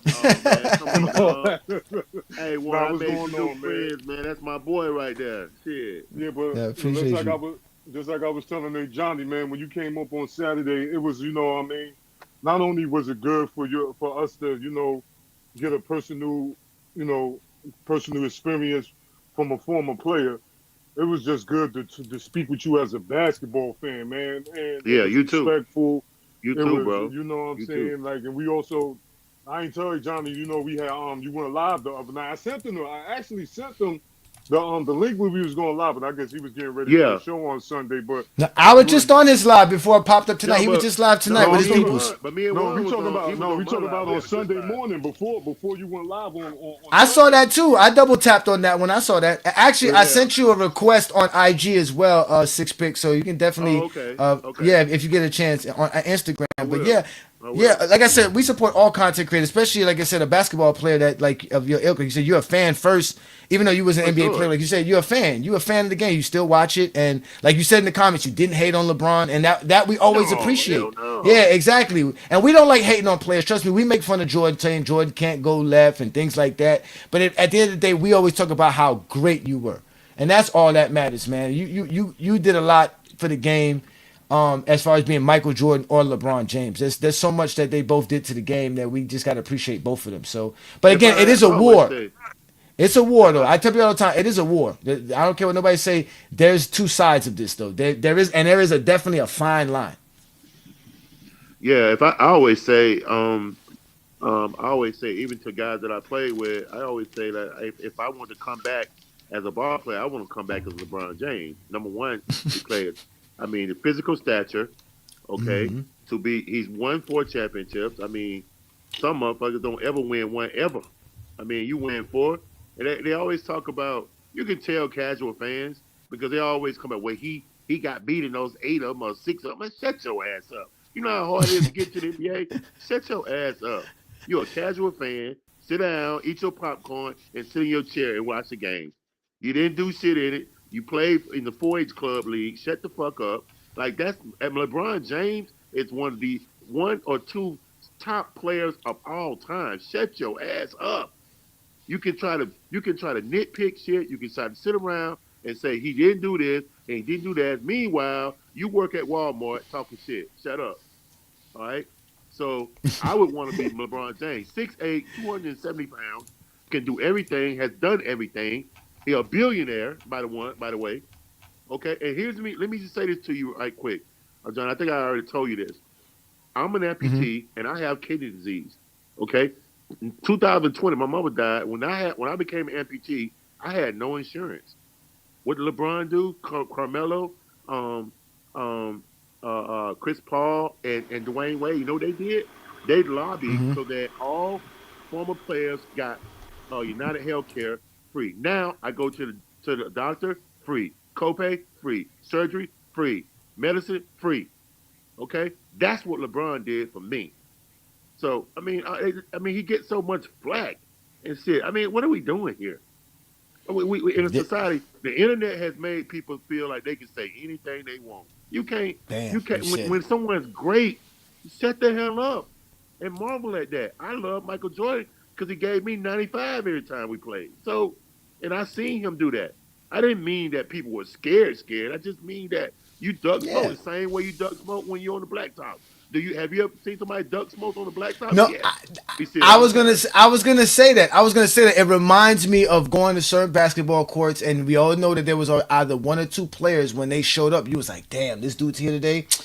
I hope I'm on his team. Like I hope he picks me up Exactly. because I know what's about to happen once he's on the court. Like there's nobody who can stop him. Like you said, when you're playing blacktop, it's all 1-on-1. Ain't no even if we try to play a zone, you still get cooked. So yeah, I mean, like I said, we get it, we understand it, but it's just something that we could always use. Like I always tell them, because this is why we started Goat James Kingdom, because like you said, we should just be appreciating the game. And I got to a point to where I realized I couldn't appreciate today's NBA players because everything was predicated on the GOAT debate, right? And they always wanted to Right. make it seem like your era was just better than any era, and nothing could match it. And it's sad that they do that because, like you said, the same way you grew up with some motherfuckers, some dogs. Today they got some motherfuckers and some dogs as well. You see what I'm saying? So to just dismiss how great these players are just for the sake of having a GOAT debate, because that's what it's really about. The only reason they want to uphold the 90s is so that they can say LeBron James sucks. They don't really care about the 90s. They don't care about you. As you can see in the comments, they ready to go in on you if you're not in line with how they want everything to be talked about. So it became a problem for me because I was like, damn, I can't even talk basketball because we have these fans. That's why I call them Zesty Jeffries. All they want to do is argue with you. They can't just accept greatness. They can't talk about the game. They can't break the game down for you. They can't explain to you what they see, and they lie all the time about the game. So to hear you tell us your side and your truth, it hurt them, because it's like, you know what I'm saying, like, damn, you why are you talking to Goat James Kingdom and giving them the truth? Because they wouldn't even know how to get that from you. They wouldn't even know how to have that conversation with you, because they would be busy arguing with you about why you think LeBron's great. Yeah, there was a guy in the comment, and I was like, dude, like, I'm right here. You sit here talking, you don't even know me. You know what I mean? And did I average 30 points a game in the NBA? No. You know, but I was All-American in high school. You still played. You know, so, I mean, it is what it is. But, like, you know, man, I don't care nothing about that shit. I support my guy. This is my guy right here. I'm supporting him. Appreciate it, man. Friends last week. Juan was there. My boy Juan came on my Boy, live. yeah, man. Come on, dog. Man, Yeah, Juan Boy's a real basketball fan. But Juan Boy is a real basketball fan. He likes basketball. He watches it all the time. But you know, I wanted to ask you that, right? Because you know, people people look at your stats, right? They see that you average like 10 points per game for your career, and they'll say, "Oh, you wasn't really a good player, a good scorer." Right. Can you help them understand how much sacrifices NBA players do from scoring just to be able to play in the NBA? Because it's not like you can't score. It's not like you can't put up a bucket. It's not like you can, you know what I'm saying, score. It's just that you had to play a role, right? There's a role, and not everybody can be a scorer. Mm-hmm. These niggas should know that though, Johnny. Let him break it down. Mm-hmm. I'm gonna tell you like this right here. I look at it in two ways. One, I look at it like say when like I was looking at a game, Angel Reese had 20 rebounds. She had 15 and 20. All right, that's a double-double. I don't give a fuck who you playing. 15 and 20 is that's a double-double. A double-double is hard. It's hard to do. If you ever played, you know that. Now, if you're a casual fan and you worked at Lowe's and you think you just watch it, you just start playing, you're not gonna get it. You're gonna think, well, I need to be like Caitlin Clark and shoot from the logo. That's basketball. That is not basketball. A double-double, a triple-double, you know what I'm saying? Being tough out there on the boards. Like I came along, I played, and I knew one way to play. Okay? If I'm playing with Iverson and I don't set that screen, they gonna sit my ass down. I don't give a fuck about none of that. I got to get him the ball. He got to get his 30. I got to get my 10. And that's what it is. They paying you to do that. Set your ass up or you going to sit down. You understand me? So, I mean, it's just like that. I mean, but you can tell a casual fan, someone who, and I ain't saying you got to be a super fan. I ain't saying you got to play the game you got on a high level. I'm saying shut the fuck up if you just start watching the game or you just on the sideline and you throw the ball up behind your back somewhere. I mean, it's like, okay. But don't sit here and try to act like you know more than people that played or been around. You got your opinion, but opinions are like assholes. Everybody got one. Stay in your lane. And we always tell them that we don't care about your opinions. We be like, yo, we don't care about your opinions. We don't care. We want to know what you know about the game. Don't tell us your opinion. What do you know? You see what I'm saying? But they can't do that. We don't care that you played in the church against Brother Johnson. We don't care. No one cares. I mean, you had 25 points against a 70-year-old man. You know, it's like, come on, man. You played in the rec league. Okay, all right. But that's why a double-double, it's hard to play in the league. But in the NBA, dog, you got your role to play. There are role players. There are about 7 or 8 or 9 superstars in the league at every point. And everybody else is just, it's work. Everybody else is a job. Yo, man, you got some semi-superstars. You got some guys that are budding superstars. But listen, there are 400 and something people in our league. All of them can't be superstars. Somebody got to set a screen. Somebody got to rebound. Somebody got to play defense. Somebody got to do something. And those guys that do that, they getting paid to do that, but they're not getting paid to chuck up shots. They're not getting paid to be on ESPN. So there are guys that you don't see on ESPN. You don't see on the commercial. You don't see with the shoe commercial. You don't see getting that money out the side. But they still got a motherfucking job. They go to work like you go to work at the steel mill, nigga. So stop it. Just enjoy the game and shut the fuck up. No, but all that matters, though. Everything you just said matters, Sharon, right? The guy who sets the screens matters. The guy who gets rebounds matters. Like, they don't understand how much you guys matter to the game. Like you just said, if you're not setting the screen right for Iverson, they're putting you on the floor. Why? Because then Iverson can't go off. Iverson can't get open. He can't do his job if you're not doing your job. It's just like I used to coach youth football, and everybody wants to be running back, right? Everybody wants to play running back because that's the touchdown. That's the famous. Especially youth football, we run the football more than you're gonna throw it. So everybody wants it, but everybody can't be the running back.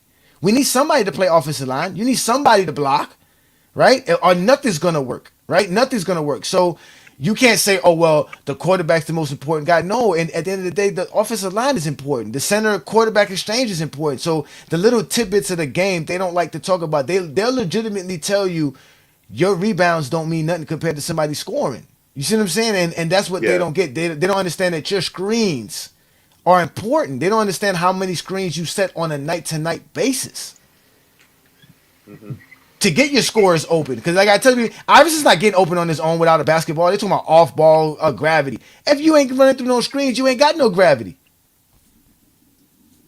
So like that's the aspect of the game that they don't know. It's all box score merchant watching. And they only care about scoring. They only care about how many points you put up. They don't respect rebounders. They don't respect, defenders. They don't even real defenders. They don't respect it. So that's why we started GOAT James Kingdom. So that's why I was glad we had you on, because I felt like we did a good job conversating with you. And like you said, we made a good friend, man. I appreciate you, man. You're always welcome here on GOAT James Kingdom. And you could always set these Zesty Jeffrey straight for us, because we don't mind you saying Jordan's the GOAT. That don't bother us at all, man. That don't bother us at all. Jordan's a great basketball player. LeBron James. I just think they're both great, and real ball players don't. I'm just saying, guys that play the game don't really debate that a whole lot, because we respect what they both did. We respect what they both did. So a lot of people. If you line up 10 people, 5 of them gonna say LeBron's the greatest ever. 5 of them gonna say Jordan. I get it. I played against Jordan. I was around. That's my era. So of course I'm gonna say, because I saw what I saw. But that don't mean LeBron is a fucking piece of trash. LeBron is a dog, and he's won. I just think people make up their own narrative about it. They make their own narrative about, okay, he can't do this, or he got mad at Mario Chalmers, or it's like, shut up, man. Shut up, man, and just watch the game. Or and you be on TikTok. On TikTok, you hear it all, because you be on TikTok, so you hear it all on TikTok, boy. Yeah, cut it out, bro. Let me see it. Oh no, you want to ask Mr. Wright anything? Since you here, y'all want to ask him anything? Y'all there? Can you hear me? Y'all not there? Yeah, I can hear you. Go ahead, Olo. Yeah. What you think about the guys? Well, you can call them trolls. You can call them even some retired NBA players that say like the no defense narrative of today. What do you think about that? You mean when the older players say that they don't play defense? Yep, those and the fans. I don't pay attention to that as much. I hear you. I like your question. I'm just saying I don't pay attention to that so much, because I just feel like when you're in that league, everybody got to defend. If you're just a liability on defense, you don't make the NBA. Yeah, you got to have something. Like, for instance, I was just saying, like, if you're a rebounder, you're a screen setter, you're a defender, people carve their niche out. Okay? Lou Dort. We're not paying Lou Dort coming up on a deal. They're not going to pay him because he can put the ball in the open, in the rim. They're going to put him there because he's one of the best defenders in the league. That's it. Everybody has their own situation, their own that they add to the game. Everybody do. I was a defender. I was versatile, so I could play forward and center. Okay, I came into the league. That's why I got drafted high. I got drafted high not because I was at Clemson. I averaged 90 a game. I was at Clemson. I got drafted that way because I was versatile. I'm 6'10". I could play forward and center. I led the conference and country in block shots. Okay, my years. I led the conference in 3 categories every year. So I'm valuable and I'm big. I'm strong. So they need that. They need that because I was going to be on a team with Sean Bradley, 7'6", Sean Bradley, and Clarence Weatherspoon was playing out of position. So they drafted me to play the forward, and I did. I played well. My point to you is that everybody got their own role to play, and I think sometimes, there are some guys that give up buckets. There are some guys that are not good defensively. You're gonna have them. But I guarantee you they add something to the game. I don't believe that you should have anything negative to say about guys. I just don't, because it's hard to be one of those 450 players in the world. All right, that's true. That's true. But let me ask you this though. To be honest with you, you guys are more NBA fans than anything, right? You guys still watch the game. You guys still Oh yeah, appreciate the game, right? When yeah, I you do. when you talk to your ex teammates, y'all talk about the games and break the games down and do you see the evolution beyond the actual like athletic ability and skill? Like, is there an evolution in like play calling and how teams strategically put things together? Do you see that in the game as well? Like everybody talks about it. Yeah, I see plays that I used to run. You know why? Because Mm-hmm. I mean, it's a revolving door, and the NBA is a family. I'll tell you why. Mike Malone, okay? Mike Malone was in our locker room all the time. You know why? Because his dad, Brendan Malone, rest in peace, was our head coach. I used to Mm-hmm. sit around with him. Now, and who knew that Mike was going to be a championship coach? But yeah, he was. You understand? I used to Yeah. be, I used to go into locker rooms when we played Charlotte. Guess who playing cards in the locker room? Steph and Steph Curry. They're there. You understand? So we see things. I was talking to Damon Stoudemire the other day. That's one of my best friends, and Tracy Murray, one of my best friends. They were my teammates, and we were talking about like flare screens. We were talking about the Iverson cut Mm-hmm. that people run now. People run the Iverson cut, but no one ran it before. It's the Sixers run it. That's why they call it the Iverson cut. We see things. It's just over and over and over. We see the same things. The game is still pick and roll. It still is. Mm.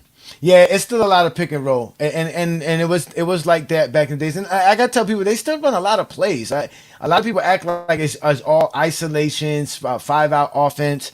You still see teams run a lot of great offensive sets. Still, teams like Boston run great sets. Like you said, Mike Malone in Denver, they used to run a lot of great sets.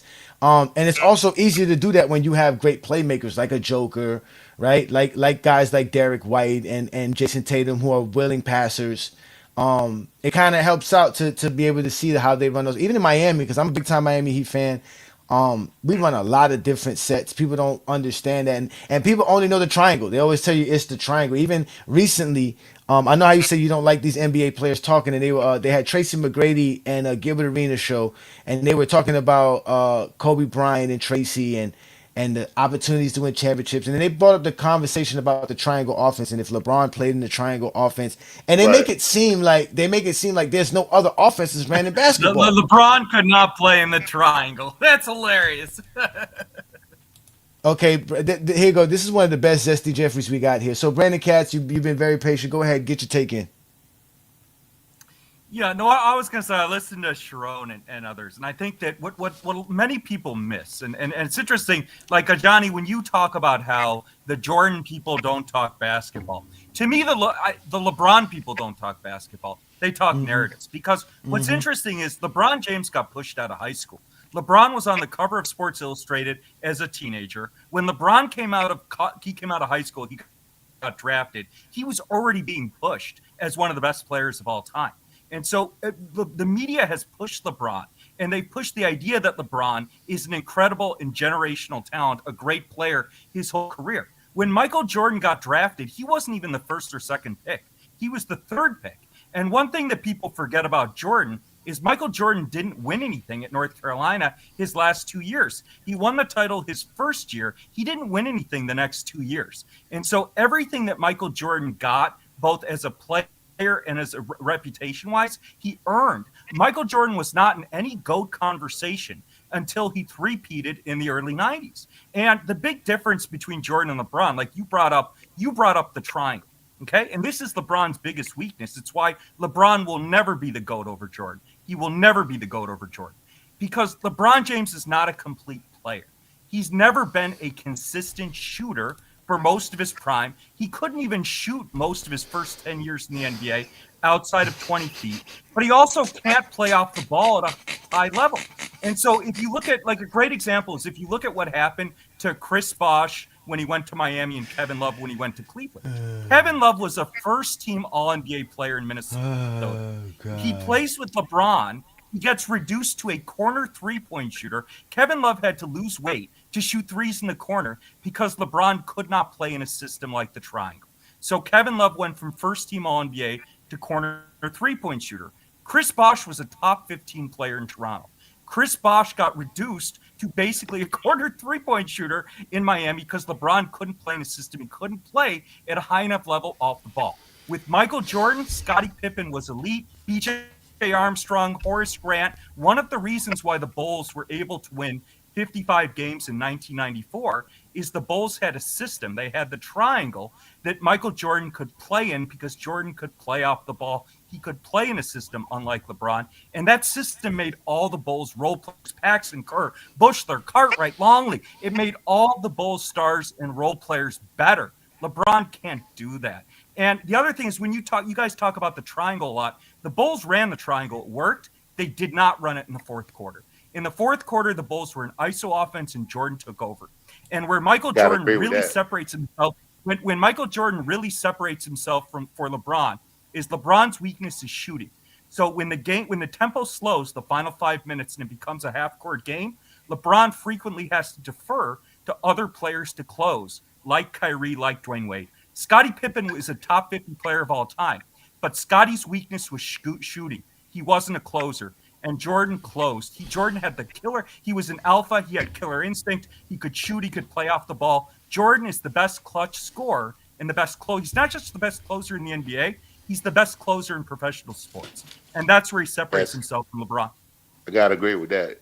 All right, so Sharon, as you can clearly see, there's a lot of dudes who can't talk basketball. They don't know basketball. Again, he only knows the triangle offense. He doesn't know a system. Supposedly, the only system I guess that works in basketball is the triangle offense. No other system could work. Again, that's exactly what you said. Shut the fuck up. I gave you an opportunity to speak. I didn't cut you off. I didn't. Shut the fuck up. See what I'm saying? Now, Sharon, you heard me let this man ramble for 5 minutes. Yeah, you did. Yeah, you let him talk. Ramble for 5 minutes. Yeah.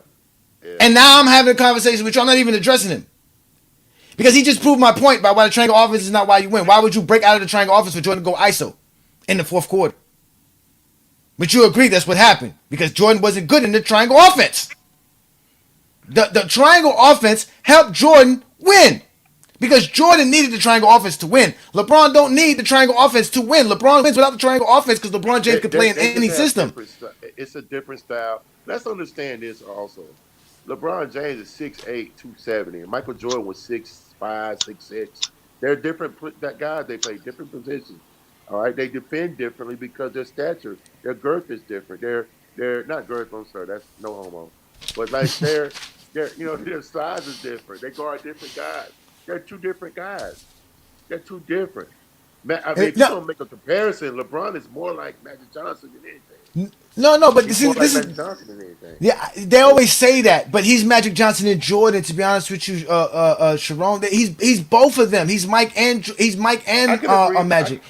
I agree with that. You heard how he disrespected everything that went into the triangle offense. You heard how he made it seem like Michael Jordan and the triangle offense made Scottie Pippen, all these other great players great. You the other day was talking about how great Kukoc was. You talked about how the offense. Your homeboy Scott played with the Bulls. He thinks Scott had nothing to do. He thinks Scott Williams had nothing to do with helping Michael Jordan win 3 championships. He thinks the screens that Scott set meant nothing. Understanding where to position himself at, when to pass the ball, where to stay out of Michael Jordan's way. All of this, he thinks is nothing. It doesn't compute, which is why we keep telling him Jordan had to quit. Juan boy, you got bad back feet, brother. Which is why we had to tell him Jordan had to quit without Phil, because he couldn't win outside. The triangle only works for Kobe and Mike because they can't play in any other system and be effective. Can they score and dominate? Yeah. But is it going to win? No. That's why they need a triangle, because they need a team. They need a whole structure around them. How LeBron James has 7 different coaches and doesn't have no system? It doesn't make no sense. I think that's a loaded question though. I just feel like, I mean, you guys, both of you have arguments. Let's just say that both of y'all got legit arguments. I just think at the end of the day, you still boil down to who is a better player or who's on a certain level. They both are. No, but they have to lie about LeBron. See how you don't lie about LeBron? Perfect example. He said that they need Kyrie Irving and Dwayne Wade. This is the same thing Tracy McGrady said, that he needed Kyrie and Gilbert Arenas. Again, these dudes can't help themselves. They accept Zesty Jeffrey logic at every point. Let's go look at it. Let's go look at it. And clutch time moments in the playoffs. So if LeBron James is always dependent on Kyrie Irving and Dwayne Wade, this should be when he depend on them the most, like they always say. In the playoffs in 2001, LeBron James had 43 points in clutch time points in the fourth quarter. Dwayne Wade only had 34 during that playoff run. So obviously he's doing more than Dwayne Wade in the fourth quarter in crunch time. Not only that, the next year, LeBron James had 46 points in clutch time moments in the playoffs. Dwayne Wade had 32. LeBron James had 37 in 2013. Dwayne Wade had 16. LeBron had 24 in 2014. Dwayne Wade had 14. Well, let's go to Kyrie Irving. 2015, LeBron James had 40 clutch fourth quarter points. Kyrie Irving only had 6. 6. And the 2016 is the only time you can say Kyrie Irving stepped up. And during that playoffs, Kyrie Irving scored 20 points in the fourth quarter in clutch time moments. LeBron James scored 18. Then if we go to 2017, LeBron James had 18 points in the same predicament. Kyrie Irving had 10. LeBron James led his team in every year in this category besides the 1 year with Anthony Davis.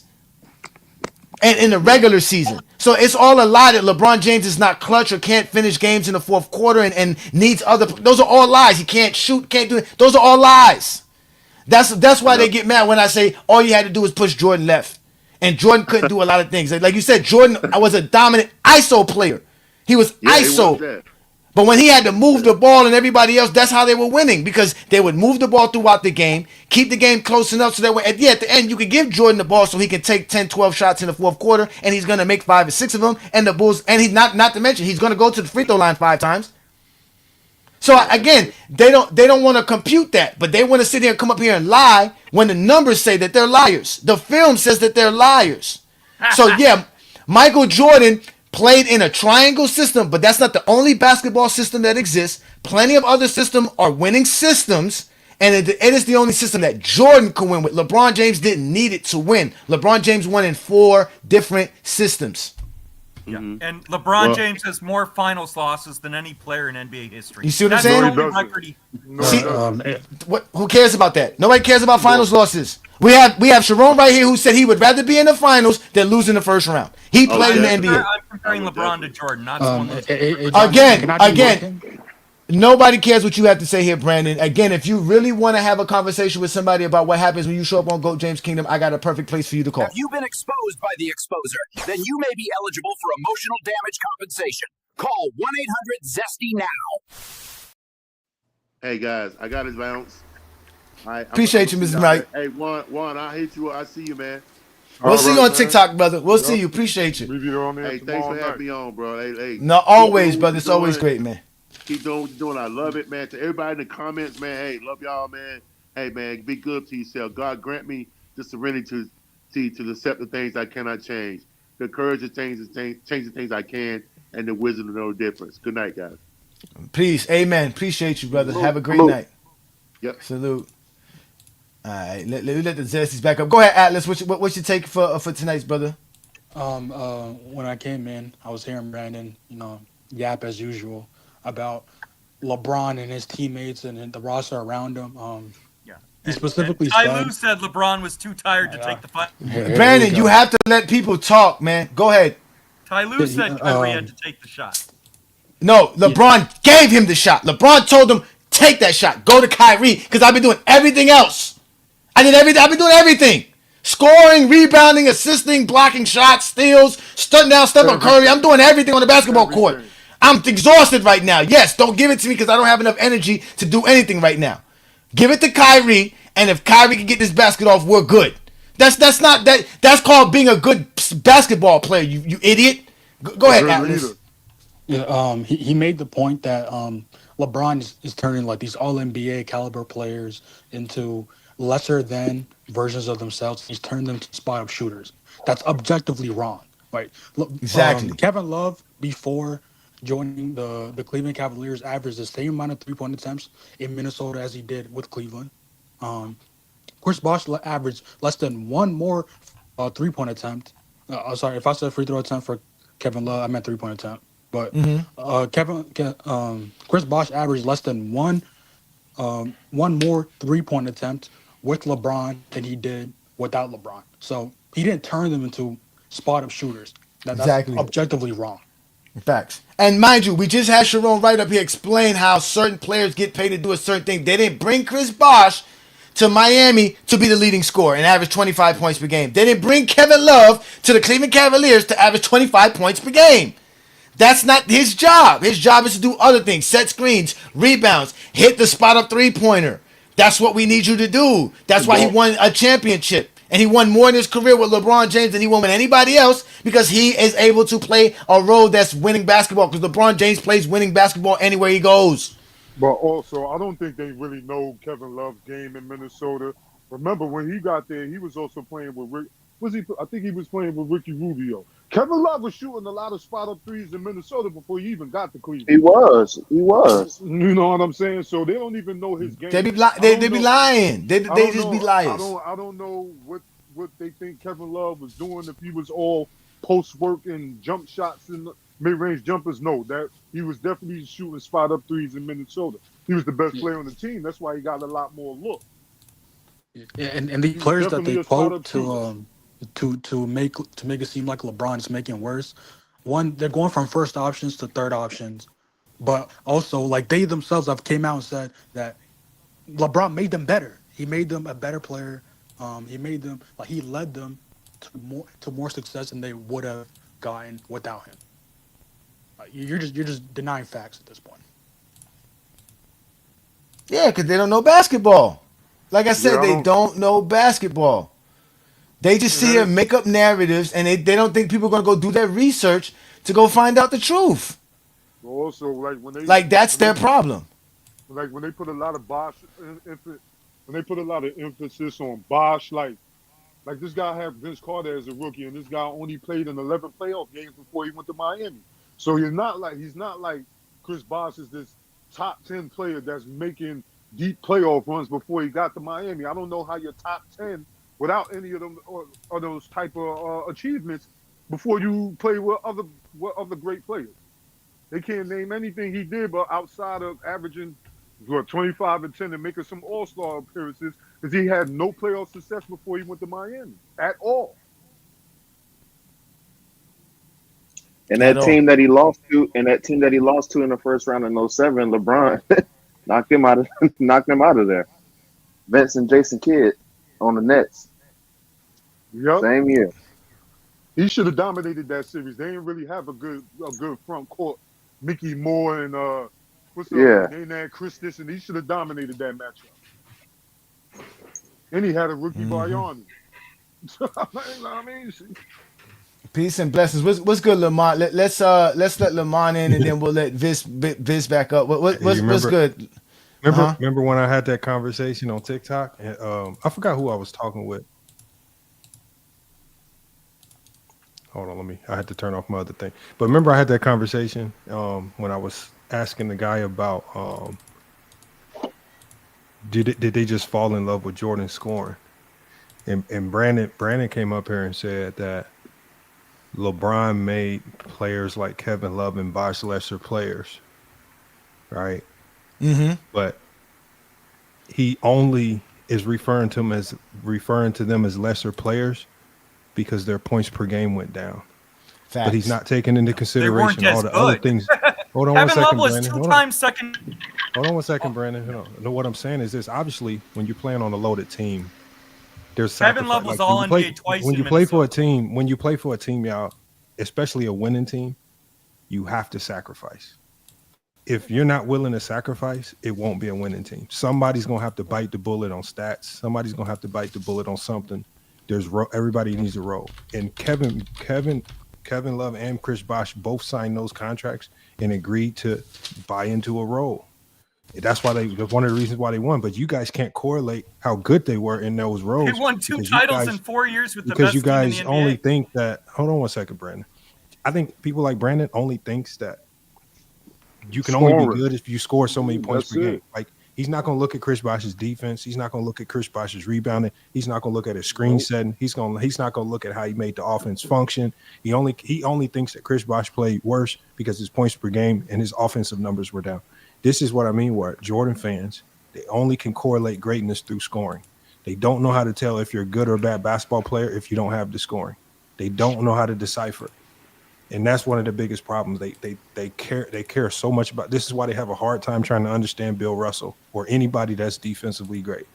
And to me, that's one of the saddest parts about it. And then for Brandon to come up here and act as if LeBron hasn't played in a system. I mean, I don't. What player doesn't play like in the system? first of all, there's just not a lot of coaches that like the triangle, right? First, like to even be in the triangle, you have to play under a coach that actually wants to run the triangle.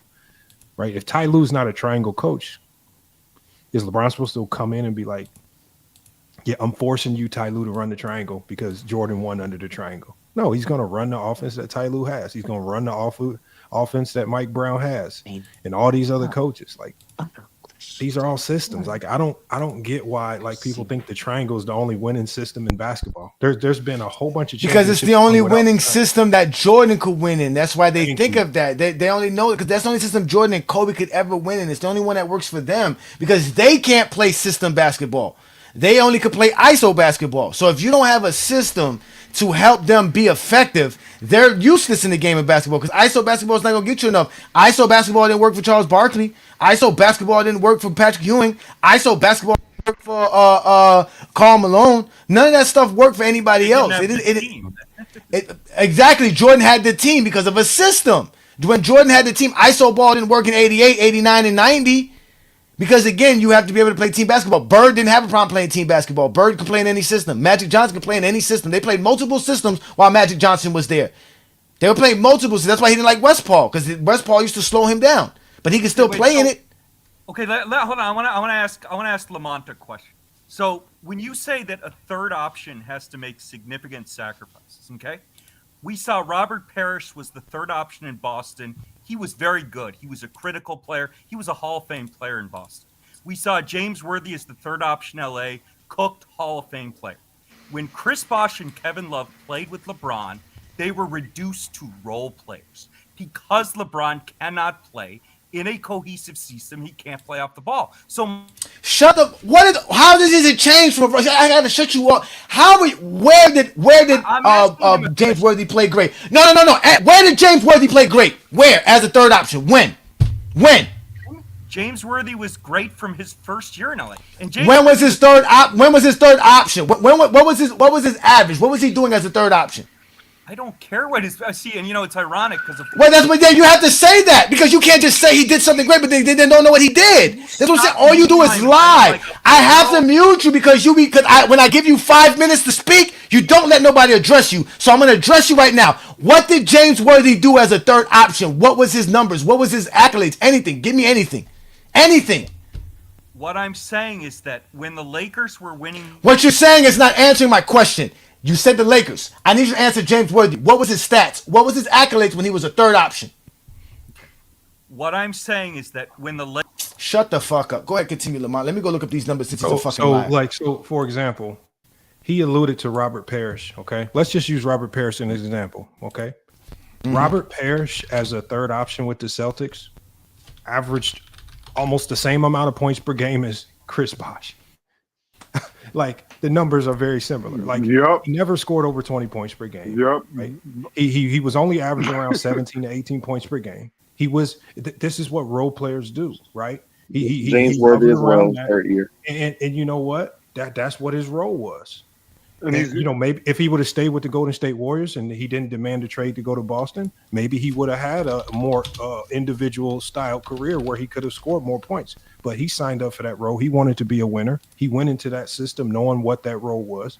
And statistically, I mean, look, if you look at his stats, statistically, he put up similar numbers to guys like James Worthy and Robert Parrish for their careers because they're third options, elite third options. They're stars that went to fill a role. Robert Parrish wasn't on the Celtics averaging 25, 30 a game. That wasn't his role. Right, but He was hold not. on. No, and he's a liar. And he's a liar. Because I went to go look up the numbers while Lamont said that. So no, because you're a liar. You're a liar. I'm gonna make sure I expose you like I expose everybody else. Here we go. So Robert Parrish. Prior to Mikhail becoming the main man, when Kevin McHale came to man, all those numbers dropped to 15, 16 points per game, just like Kevin Love did when he went to a third option. The same thing with James Worthy. James Worthy, first 3 years as a third option, averaging 15 points per game. Yeah, you brought him up. You brought up those guys as third options, and when he left as when Kareem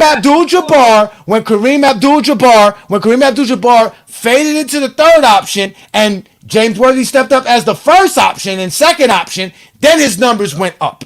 So you're lying. You just keep bringing up nonsense. Again, look, Zesty Jeffries don't know that in 1981, Robert Parrish wasn't a third option. Yeah. Parrish wasn't even Parrish was coming off the bench in 81.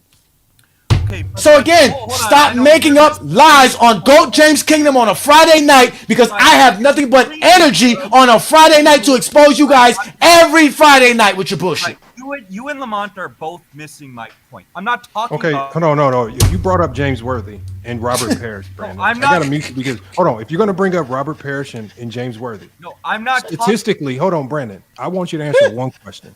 Statistically, what was the difference between, because if you look at Robert Parrish's numbers as a third option, around 17 and 10, if you look at Chris Bosh's numbers with LeBron James as a so-called third option, he averaged 16.4 and 9.7 rebounds, which is essentially 17 and 10.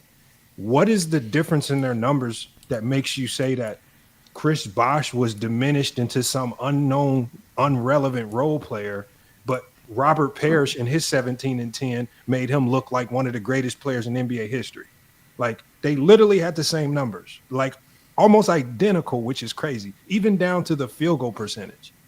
And even if you go because to there wasn't that much bigs back in Robert Parrish's and time. even if you go to James Worthy, stop it. Even if you go to James Worthy, Stop it. James Worthy is hovering around the 18-point mark. These numbers as a third option are not vastly different. Like, he's acting like but third I'm option. not Like, arguing the what numbers. team in NBA history has a third option averaged over 20 a game? That's very hard to do, to have three. The Warriors, the Golden State Warriors, that's who LeBron's competition.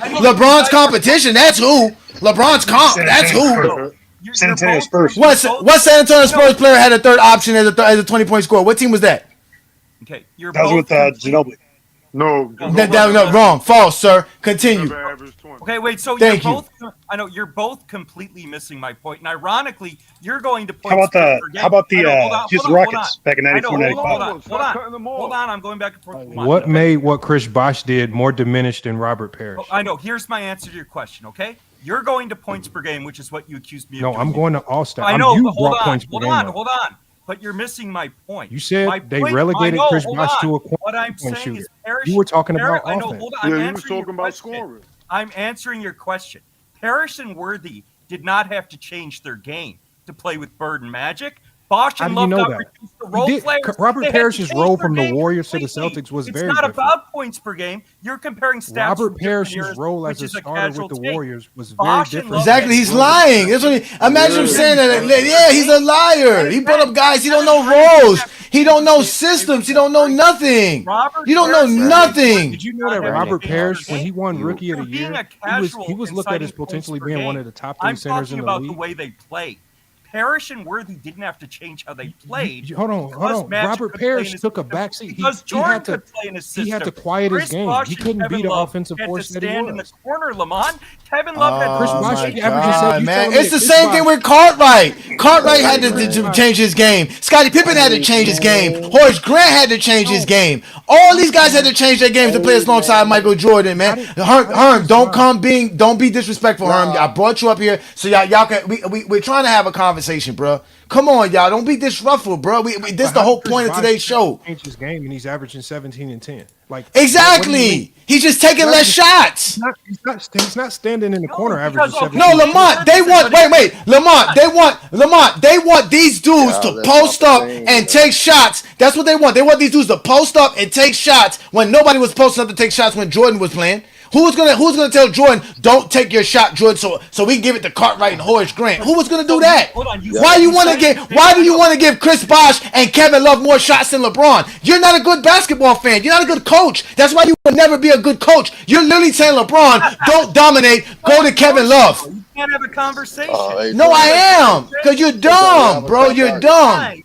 What y'all talking about? Third what I said is James Worthy. Yeah, I'm a third option for 3-point shooting. Like Ray Allen was a great 3-point shooter. Hold on. But Chris Bosh wasn't not taking that many threes a game. I was trying to ask him. Exactly.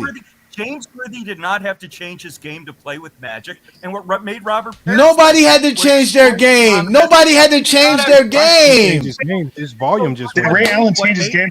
Did Ray Allen change his game? What made Kevin Love? I don't. Did Ray Allen change his game?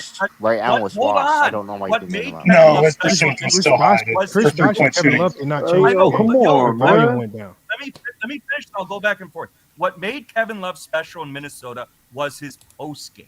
That's what made him special. That entire game got eliminated because LeBron. You're not going to post up Kevin Love when you have LeBron James. That's not smart basketball. That's stupid basketball.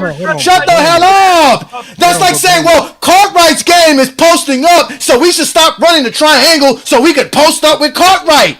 Like, come on. He was not old. Cartwright was averaging 17. Cartwright was averaging 17 and 10 before he joined Michael Jordan's Bulls. He was averaging 17 and 10 before averaging Michael Jordan's Bulls. He went to averaging 7 and fucking 5. That's cold because he played with Mike. So why did Pippen average exactly the same amount of points without Jordan as he did with him? False. Scottie Pippen averaged more points when he didn't have Jordan. Stop lying.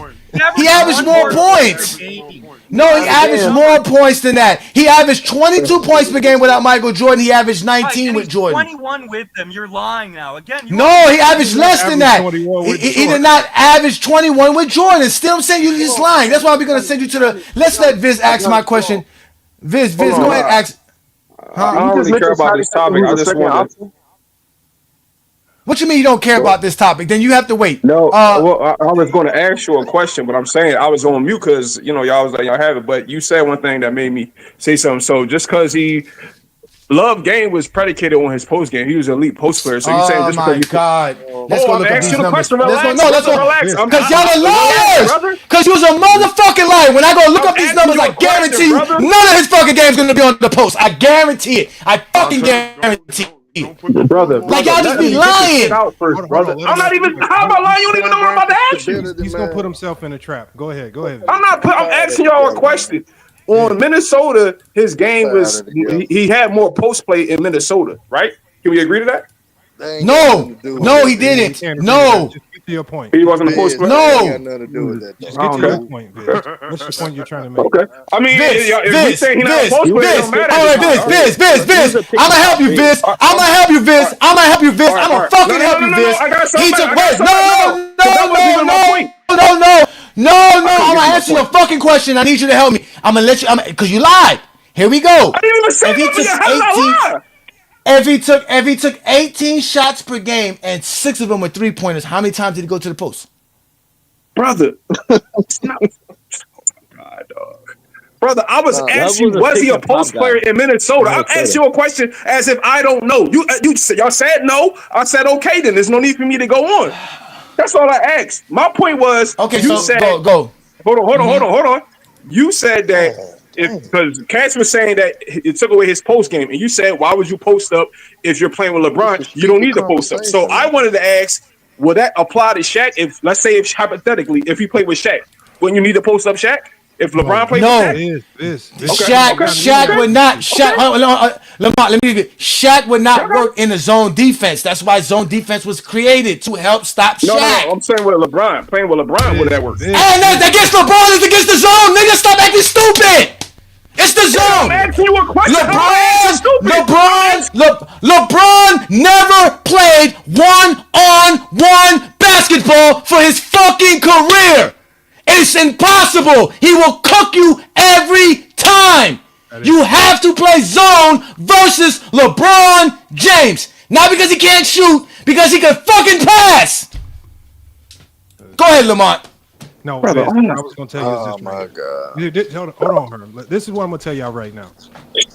Y'all niggas be tripping. This is Vis. I want y'all to listen because Vis, you say you are a coach. I want you to understand this right here. If you are a coach, you understand this. You understand this principle. When you have, I don't care what Kevin Love or Chris. I don't care if Kevin Love could be the greatest post player in the world, but if the head coach, let's say for example, if Ty Lue does not create an offense that calls for Kevin Love to get to the post and get certain touches, he's just not going to be in the post. This is not something that LeBron James dictates.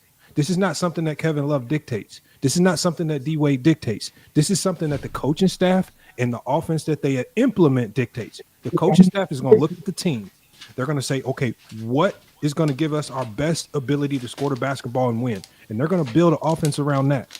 And if that offense didn't call for Kevin Love getting a whole bunch of post touches, it's because they probably did not feel that getting him to post touches was going to lead to the best opportunities to score. Also, if you go to what he did in Minnesota, when you go to what he did in Minnesota by the number, when you go by the number, his play type was a pick and pop big, right? He was looked at as his play designation, his role, what they had him listed at on NBA.com was a floor spacing big who shot 37+% from the 3-point line. So if he's a floor spacing big and a pick and pop big, this is probably not a guy who's not going to be living in the post. Yes, did he get some post? Lamar, this was Lamar. That was never my question. I was just asking a question. Hold on. The question is, there's no really question to answer. All these questions that y'all asking have nothing to do with LeBron. These questions need to be going to coaches because the coaches set the offense. If the coaches don't put these guys in the post, then there's no way for them to just run to the post and go randomly post up like y'all want them to. That's just not how basketball works. I wasn't saying that. I was only saying it. Hold on, brother. I'll stay here for 30 minutes and then say a word. Lamont, I was only saying that based on the Johnny where he said that. Why would you post up if you got LeBron? That's when I stepped in. I'm saying, well, hold on now. So he can't play with no.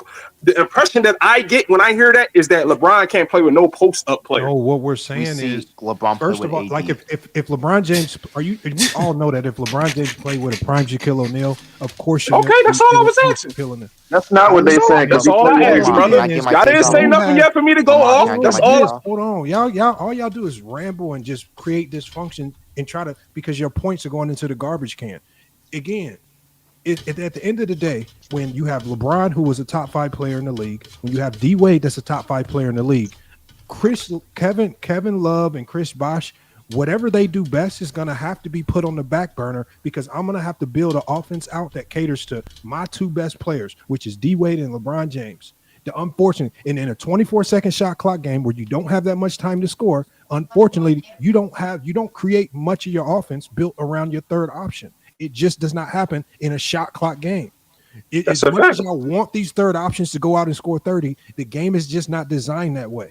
Right? Yeah. I don't care what his strengths are. D-Wade was always going to be the first or second leading scorer. Brown was always going to be the first or second leading scorer because the offense was going to be built around those 2 guys. That's how every NBA team in the league is built. It's built around the 2 top guys.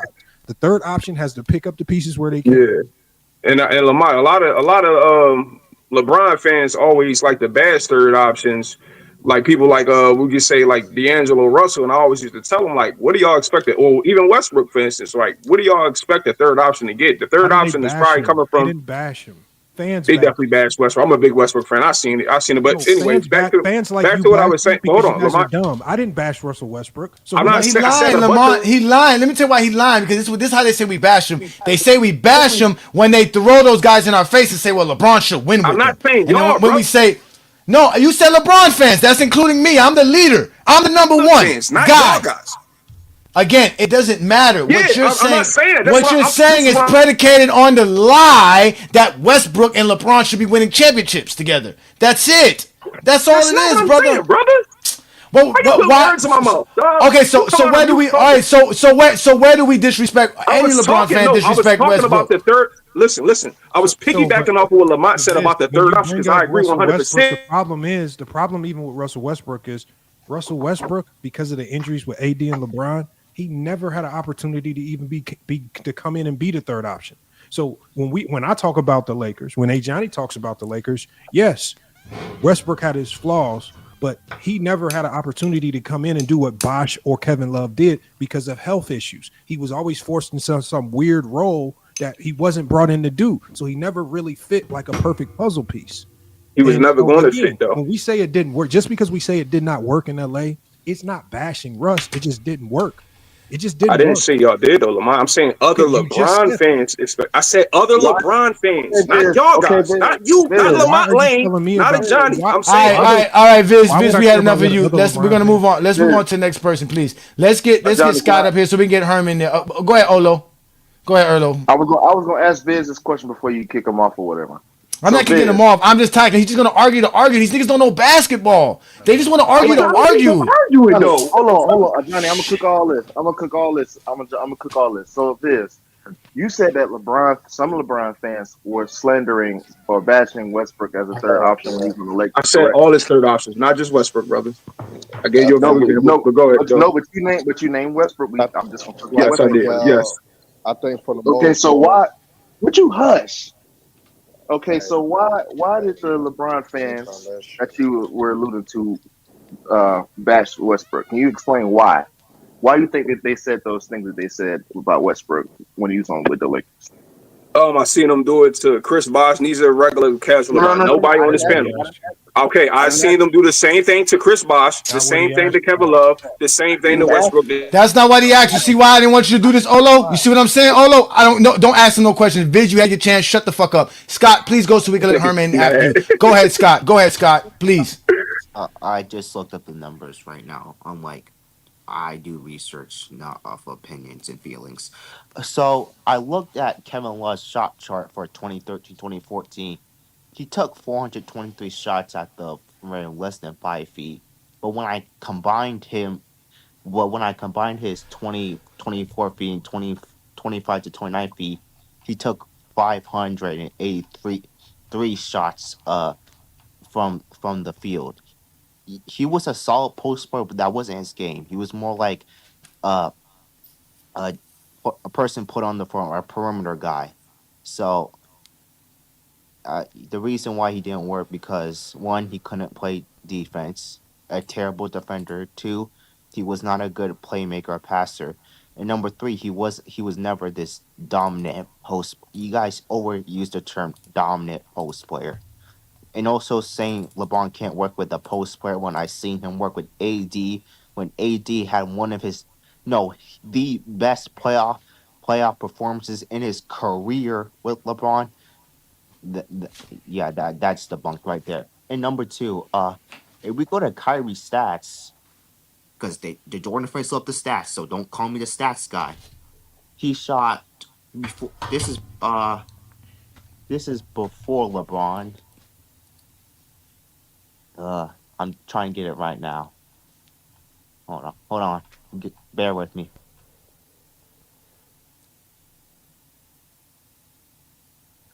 All right, while you get that, let's let Herman, because I know Herm got to go yell back at his employees. He's a supervisor at Milwaukee, in Kentucky. So go ahead, Herm, get your take in, bro. Go ahead, get your take in, brother.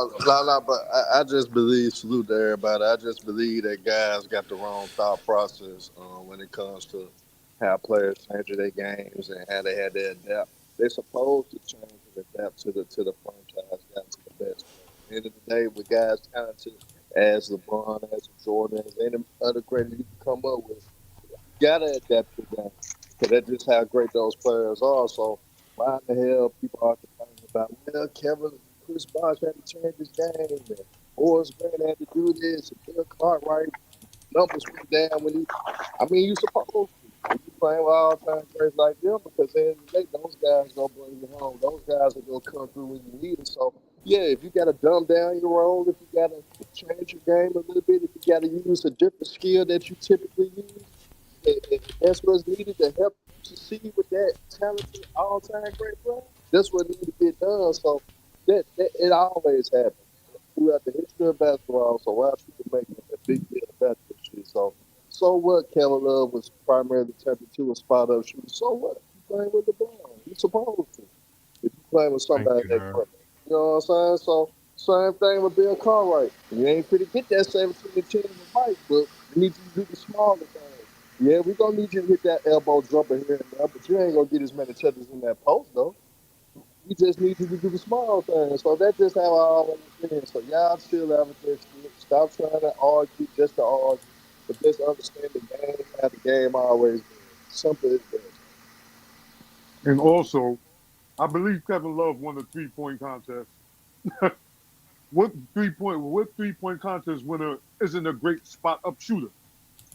Lamont, look, this is how they want to argue. Look, now Brandon Katz is going to say AD was not a good post up player because we know that LeBron James did what he was supposed to do versus Anthony. You see what I'm Wow. saying? Let's let King Shy in. What up, King Shy? And we'll let Johnny in, and then we'll let Kirk in. Go ahead, King Shy. What you got to say for tonight's topic? What up, my man? I just We supposed to be talking about why TikTokers are crazy and why Lamont and I are going to take over TikTok, but we can continue the conversation. Oh, I just wanted to ask, like, LeBron fans like saying that LeBron kind of like he makes everyone better, right? Which I agree with. But Here we the go. issue is like we can't act like LeBron makes everyone better, but then we change the narrative that when LeBron leaves a team, they get worse. You know what I mean? So like if he got them better, doesn't that mean like the team should still be good enough? You know No, what I mean when he nobody, leaves? nobody, That's not how nobody, that nobody works. makes a okay. Nobody makes a player better like 2K, where okay, he was on my team and now he got the ratings up. So when he goes to another team, his ratings stays the same. That's But not hold on. how it works, sir. The way it works is that LeBron makes his team better because he's playing on the court with them while they're on the court together. Not because he makes them a better basketball player. He makes their skill and attribute more pronounced on the basketball court while he's with them because he can literally use their strengths to the team's advantage. That's the But, difference. But Well, also, well, but go, James. also, I got you the Kyrie mentioned that. stats if you want it. All right, let Juan Oh Boy yeah, say this and go then you can ahead. get the stats and go. All Oh, you right want? All right, so, now you mentioned that he, he really just said like, oh, the teams get worse when LeBron. That's what happens. And what happens when he goes to the teams that he left the team for? They play better. They go to the finals and all that. So go ahead, Scott, man. No, great With this players, y'all. stupidity. King Shot. Oh, I forgot. I didn't hear who said King, that. that was That King was Shot. That was yeah, King man. Shot. Come King on, Shot. you Great. know it What was. great players do, and so I think when they use the term makes them better is probably the wrong terminology to use, and that's what's confusing you. I think the terminology that should be used is he makes the game easier for everybody on the floor. And so when Yeah. you are a role player, right, when you're playing a role in this league, the best thing the best thing you can have in the world is to have a superstar on the floor that just makes the game easier for everybody. That's why Magic was so valuable because he made life so easy for James Worthy and Kareem and those guys. Byron Scott, who was having some really good years. LeBron is just one of them guys that just makes the game easier. This is why we saw Boobie Gibson shine. Guys that we never thought would shine in the NBA were shining, right? It's not that they're bums. It's just this is who you are in the league. And LeBron had these guys, like Larry Bird said, playing out of their mind, right? And so because he makes the game so like remember Boobie Gibson was talking about how LeBron James was study where guys like the pass to be received in their shot pocket. He would study where your shot pocket was. So in game, he can throw it to you right to your shot pocket so you get the highest percentage shot off. Other players ain't doing that. There's other players in this league just gonna throw you the ball anywhere at your feet, above your head, all types of places, and expect you to still make the shot. Brian cares about making the game easier for everybody around him, and Did that's what LeBron ultimately make makes Kyle him better. Korver better? He did. An No, unknown guy no, named it's Kyle not Korver. about like Johnny. I just said take out the term better. What I'm saying is he makes the game easier for guys, right? The game becomes more simple for you when you're playing with a LeBron James. Thus, it's going to be your stats are going to look a little bit more productive.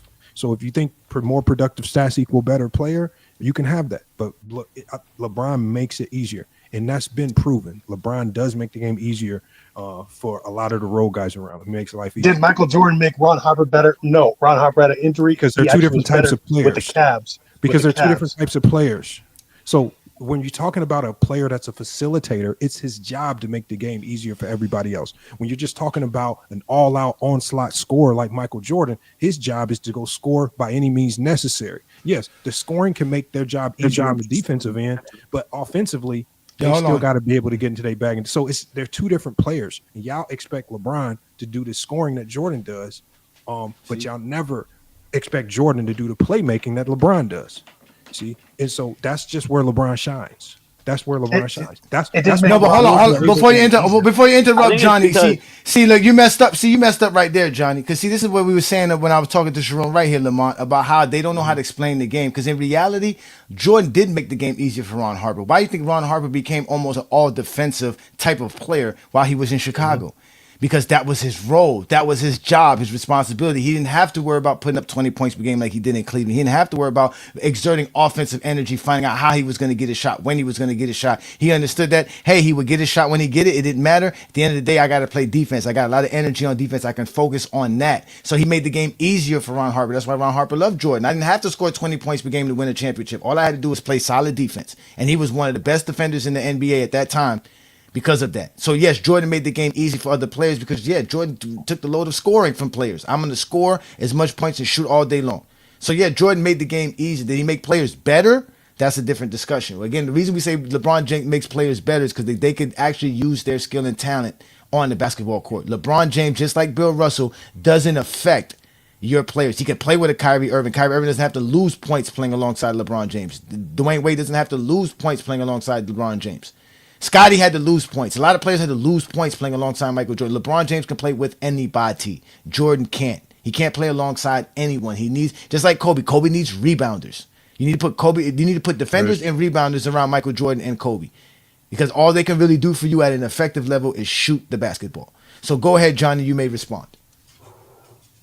I would say Kobe had a worse team after Shaq left than Jordan had in his career, but that's true. I would say that, but that's Kobe's fault. Not Jordan. It wasn't Jordan's fault. That was Kobe's fault. Kobe rather have stats than win.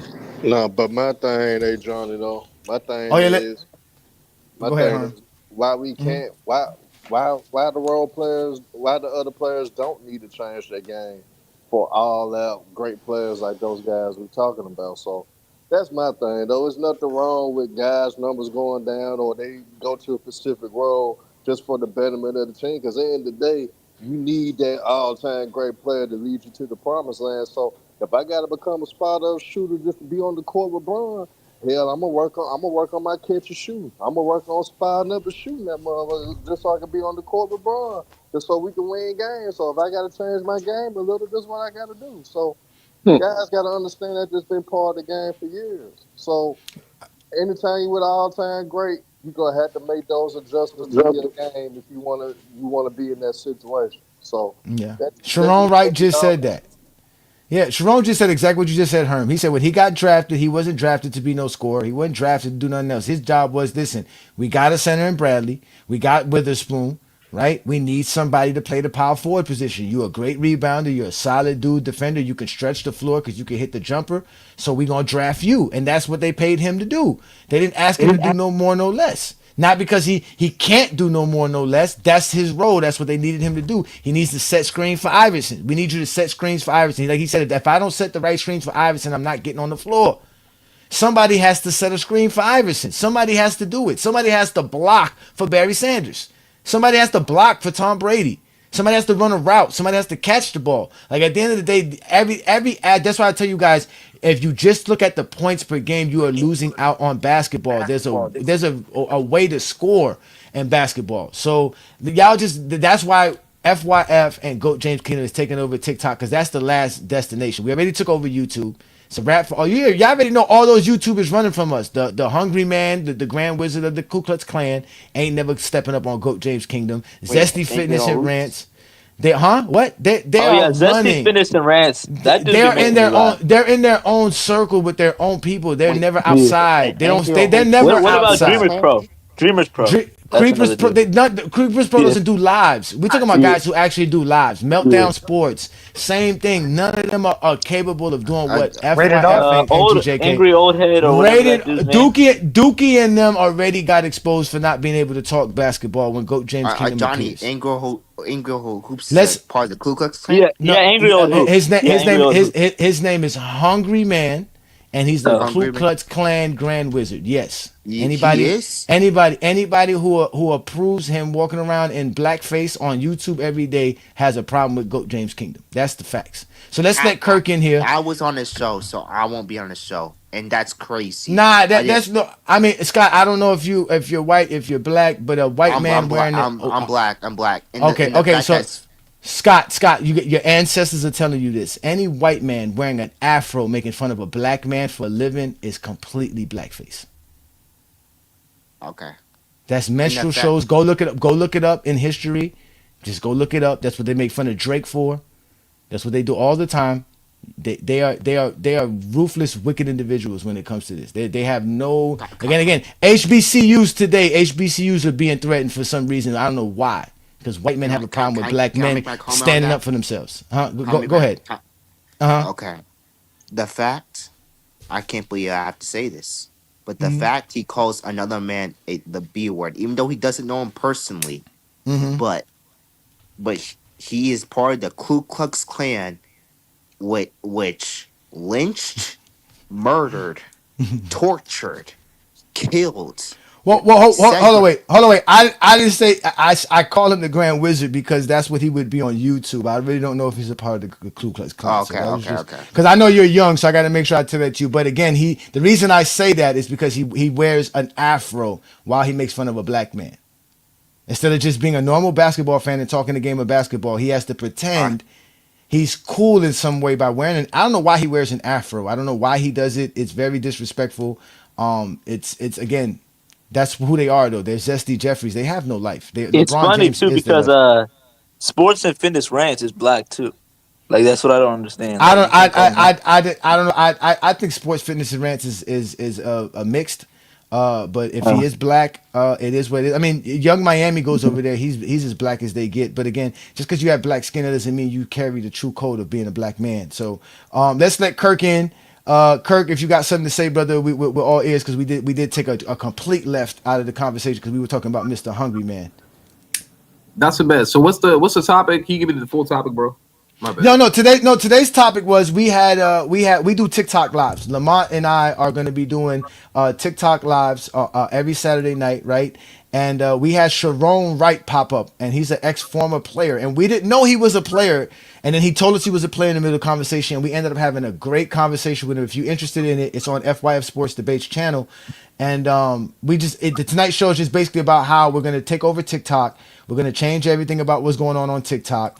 And we're gonna talk the game of basketball, bro. We're not gonna sit here and just listen to narratives and liars.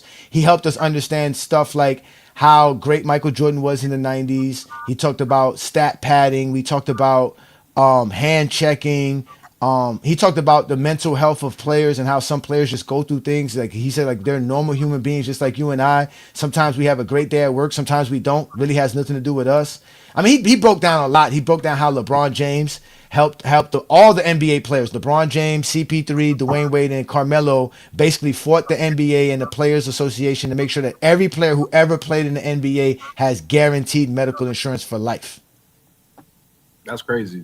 Full medical insurance, literally. Yeah, I didn't know that. I thought y'all was talking. Okay, I did not know that. Of course, obviously the conversation veers left once we get into opening up the panel. Zesty Jeffries can't help themselves, but that's the show topics, brother.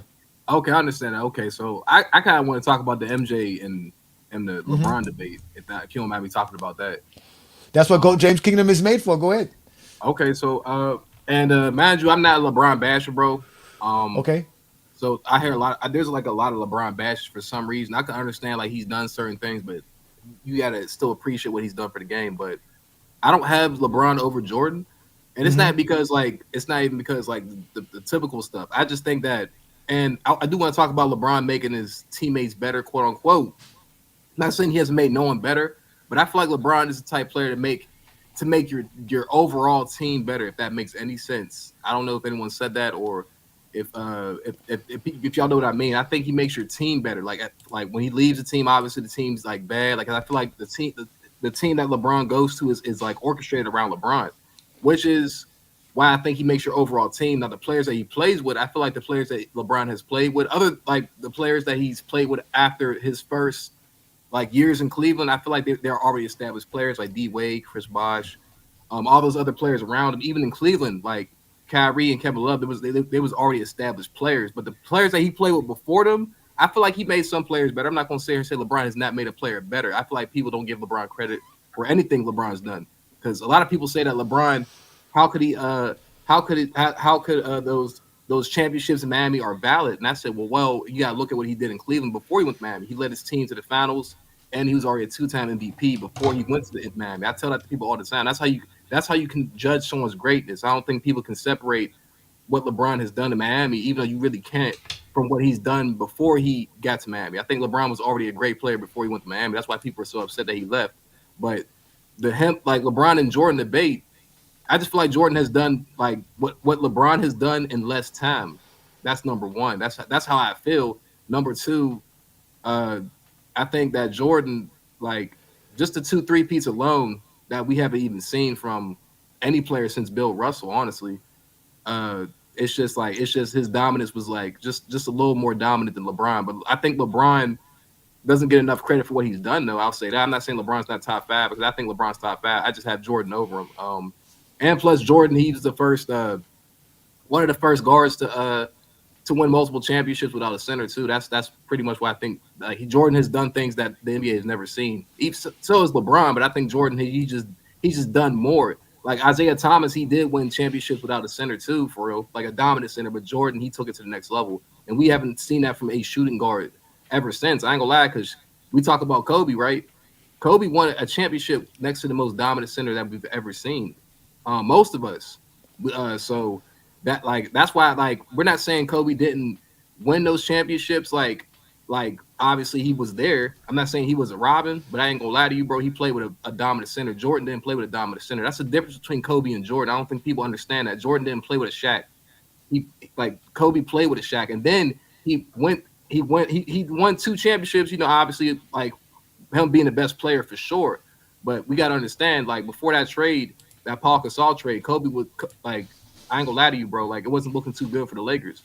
So that Paul Gasol trade pretty much put him back on top. Which there's nothing wrong with that. We all need great teammates to win. But that's the difference between Kobe and Jordan. I think people get that mixed up. Jordan won without a dominant center. Kobe had a dominant center and arguably was the best player on the team. Jordan was the best player on his team throughout all those 6 championships. It wasn't even a question, honestly. So. But LeBron, I just have Jordan over LeBron. But I think what LeBron has done is still overlooked, because he still won in Miami. He won in Cleveland.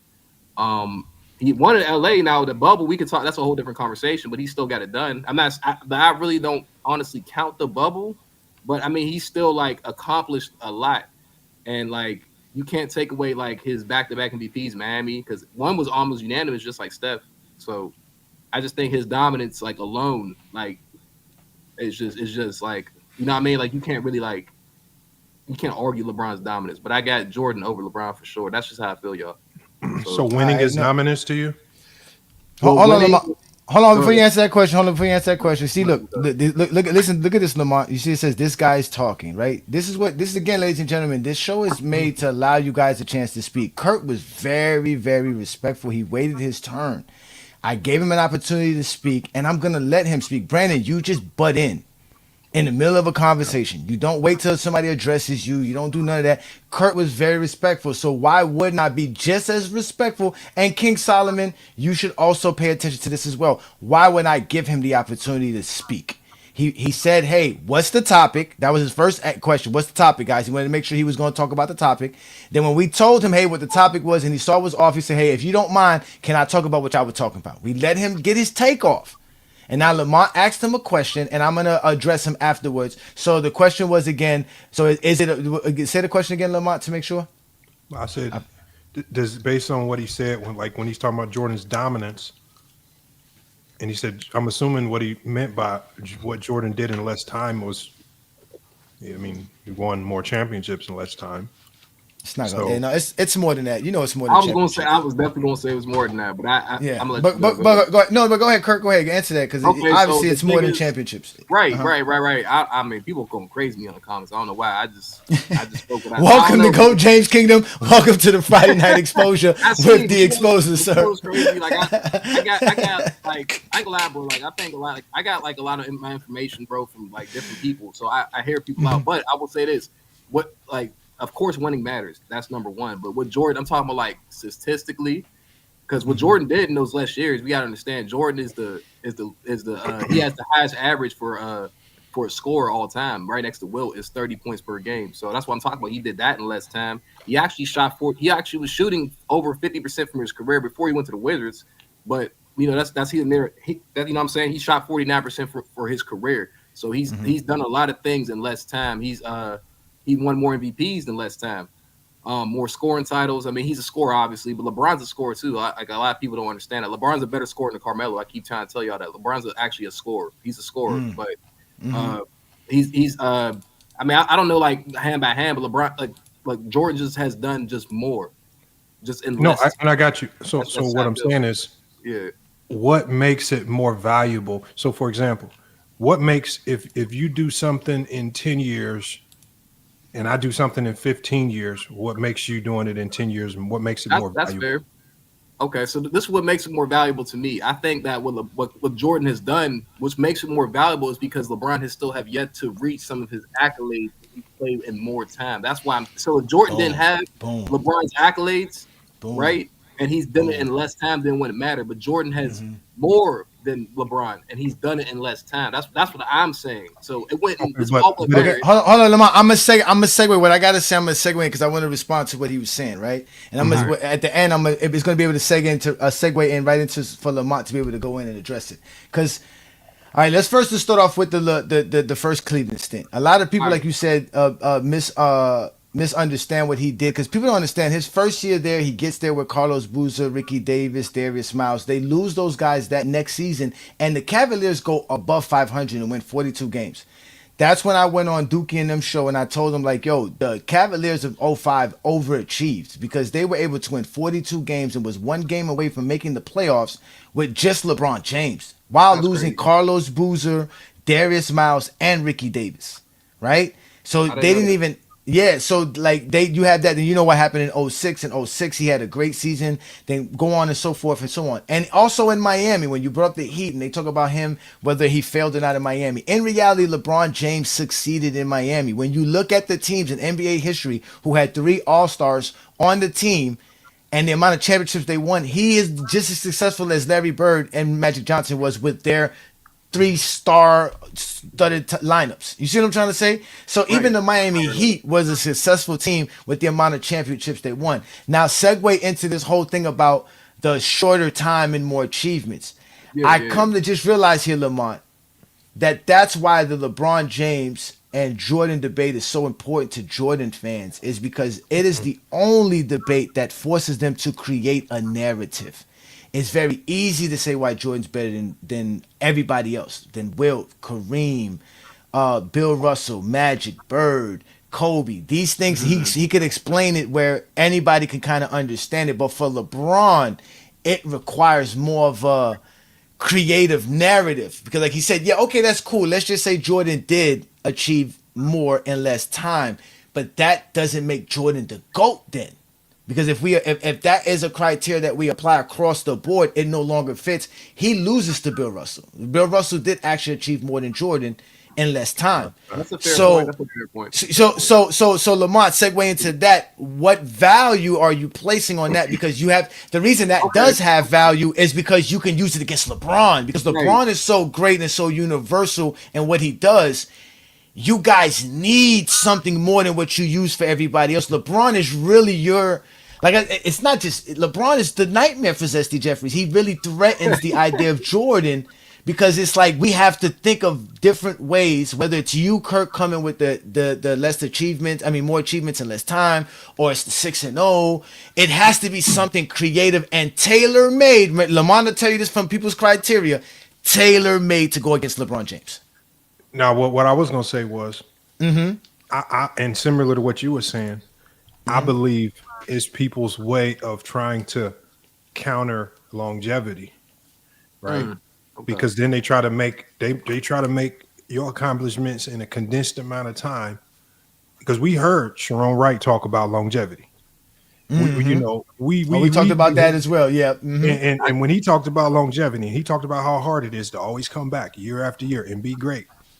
And so so what they have to do is they have to now convince us that doing X, Y, and Z in a condensed amount of time, which really me and you both know, Johnny, that a lot of that is luck. Because if Mm-hmm. you're born into the right era, sometimes you get lucky enough to do a lot in a short amount of time, just because maybe competition, a lot of things just might be in your favor. And so Mm-hmm. you have to try to convince people that doing these things in a small window of time is more valuable than the longevity of LeBron. And that's why people try to use longevity against I LeBron. got a It's been response to warped that into a too. negative, which has been very weird. But I just think that, yeah, if you want to play, I just think that if you're going to use doing more in less time, then use it fairly across the board for everybody and just go ahead and make Bill Russell your GOAT. Don't just use it for the Jordan LeBron conversation. Use it for everybody. And if you're not That's willing what to it use it should for be, though. everybody, That's what it should be. That's what it if should you be. don't, but I'm saying if you don't use it for everybody across the board, then it's not real criteria. It's just your Okay. way of trying to finesse a way to put I do somebody got a over response LeBron. to that though. Go ahead, Kurt. Go ahead. Okay, Mhm. so here's my thing. So I should have said that's one of my points, but that's not like my number one point of why he's better. I probably should have said that because the thing about LeBron's longevity, I actually respect what he's doing, and he's actually still he's still borderline a great player, but I don't think he's as great as what he once was. But the thing about LeBron's longevity is like I don't really like look at it too much because of what happened in his longevity. Because I could see what happened after that bubble. I could see that he lost to the Suns 4-1. I could see that he lost to the Nuggets 4-0. And I could see that he lost to the Nuggets 4-1. And then guess What about what? his individual success after the bubble? No, his individual success is amazing. But the thing about that is it's like he's not But you're really making it about winning. no. Well, that's what that's what it kind of boils down to. But here's my thing. Here's my response to that. I'm not saying what he's doing. I'm not saying what he's doing at that age is amazing. It's not. It is actually. But I'm saying like for me, like when you judge these two players, you have to judge them at their peaks, at their primes. Because LeBron's not in his peak no more. What he's doing is amazing. But I ain't gonna lie to you, bro. It's like you're doing LeBron's this, but still you're a still top going 10 out in player the in the first league. round. Say that But one more time. the crazy thing about it is we say he's not in his prime no more. That's how you know his prime was insane because he's still a top 10 player in the league. Lamont, And I just got him saying- top. I got him top 5 due to injury. If you take Jason Tatum's out of the scenario right now, he's top But that's- 5. Right, That's that's what I'm fair. saying. That's fair. I'm Like, just talking like we say right. that he's not in his prime, but he's still like what player in NBA history is top 10 in the league, but no Hey, you're not longer gonna in his and prime? guess what? You're not gonna see that. You're not gonna see that. But the thing about you gotta understand this. I About would say LeBron. peak. I guess you right. He's not in his peak, Kurt, Right, but he's definitely at still in his peak prime. because- He's in his prime. Let's, Yes. let's be honest, bro. LeBron at his peak is getting past the first round easily. Easily. Not really. Winning, It's- man. no, Hold see, on, hold on. because no, Wait, that's what we try to you said say. winning wasn't a factor. See, he No, just- but that's where the line of where I say Zesty Jeffrey logic fall in at because again he's playing in a different era. LeBron James is not averaging that much different numbers than what he was doing while he was in Miami, but it's the fact that he's playing in a different era. There's tougher teams to play. His impact. Well, that's not about his impact. His impact is different because the league is different. The teams he's playing against, like, it's no longer playing against the teams that just had one all-star or one good player and a bunch of good role players. Like, today's NBA is filled with star-studded athletes that are just playing their roles. Like, I have to always tell people about how good Jaylen Brown is, how good guys like Julius Randle is, because these guys just play their roles. Like, you guys want these guys to be 30-point per game scorers and killers like Kobe and Mike, when in reality, they're just smart basketball players. They're playing the game because they have a whole squad of guys that can do so much. And they're still one of the best players on their team. That's why I can't wait to see what Jaylen Brown does. I'm going to do so many Boston games just to show you how great Jaylen Brown is. Because now he doesn't have, he's not going to be tailor-made as the second option playing around Jason Tatum, who's really better than him. It's not his fault Jason Tatum's better than him. But he's just playing his role. He's not gonna fight that. He's not gonna do a Kobe and kick himself off the team or kick Jason Tatum off the team just to get his stats. Because he knows he can play the game. There's so much he can do besides score. There's a lot of guys where if they're not scoring, they don't think they're doing anything. on the basketball court. There's other guys like me. If I'm rebounding, if I'm getting blocks here, if I'm deflecting shots here, preventing this pass here, I'm doing my job. I know I'm doing my job. I see the fact this point guard didn't make this pass he wanted to make because he knows I'm gonna steal it or tip it away. So I just affected the game in a different manner. You guys don't see that aspect of the game. So even though LeBron James' stats are still as great as we say it is, and he's still the player that he is, he's not on a team that could affect winning enough. That's just the truth. Because winning is affected by your team, bro. It's your team. Johnny, all I'm Teams saying win. is that shouldn't matter because the first question I asked him was, "Is dominance winning?" He said, "No, You it's did more ask than him that." that. You did. You But did now, say that. but what did he just say specifically? He said after 2020. He says it boils down to. He says it boils down to winning Said at it the end of the boils day. down- So what I'm saying is, I mean, it does. 2020, I mean, it does 2020 boil just down to happens winning, to be the though. last I'm time. just giving you points. That's But all I'm trying to give you. 2020 just happens to be the last time that the Lakers won a championship, which is winning. And you basically said everything has been going downhill since 2020. When if you ask somebody like me, I've seen LeBron James be extremely impressive since 2020 because there are other elements that impact winning, like the team injuries and things like that. But if we're talking about LeBron James as an individual and some of the things he's been able to do since 2020, he's still been an individually great player, but individually great numbers, still giving you individually great accolades, all NBA teams and things of that nature, right? And the winning didn't really stop because I consider winning the in-season tournament. That's winning. Right, the in-season tournament MVP, that's winning, but you guys don't like the new awards. So at the end of the day, you guys just don't like what you. If you're gonna say it's not attached to winning, then you have to look at them as an individual. Don't try to run the winning when it suits your argument, because that again takes us back to Bill Russell. But Bill Russell does you no good to speak. Bill Bill Russell's top five, by the way, too. No, Bill And I Russell do should agree be with your you. GOAT if it's about Bill winning. Russell's top five, bro. If you keep bringing up winning, Bill Russell should be your GOAT. No, but that's what I said, Lamont. It's that's with them. That's why I said they have to create all these different narratives for LeBron. Now, some like Kirk may not gravitate towards the disrespecting of LeBron James and those type of narratives to help make Jordan the GOAT, but they I'm not find doing their all that, niche. no. No, of course, and I know. Obviously, you're not, and that's why it's a great conversation. But at the end of the day, this thing that LeBron has done, LeBron has really been an anomaly in basketball since he appeared. We've never been able to understand why he is so great. We didn't understand him while he was in high school. We didn't understand him when he first got drafted. We didn't understand it when he was at his peak, and we don't understand it when he's at this end. It's something that we've never thought that could happen, imagined that could happen, and it's in our face, so we can't really understand it. And that is really the problem. And for me to say that, supposedly I'm glazing, but it's just the truth, Lamont. Think about this, Lamont. These guys create all this narrative for a basketball player that does everything that they appreciate. LeBron could score. LeBron could pass. LeBron could rebound. LeBron could defend. He has a high IQ. He's a team player. He's a great leader. He does everything you want a basketball player to do. You left out his athleticism. Y'all love to talk about dunking and all that. He's like, That's another aspect of his profession and his skill level. The fact that he's again, we had Sharon Wright on. The player we had on Kirk was Sharon Wright. That's his name. He's on TikTok as 6th pick 94. He was the 6th pick of the 1994 draft. And he gave us great stories about Mike. He gave us great stories, and like he was telling about how he was like, man, LeBron is 6'8", 270, bro. Like, yeah, like y'all gotta stop. This dude is a certified baller. Like, it's not easy to be that size and to do what he does. Like, it's hard to explain him. So that's why you guys have to create all this other stuff. Because at the end of the day, Jordan is an anomaly. We literally had Sharon Wright up here, a grown man, tell us that he was out here singing commercials while watching Michael Jordan instead of fucking focusing on the game plan and the strategy to stop Mike.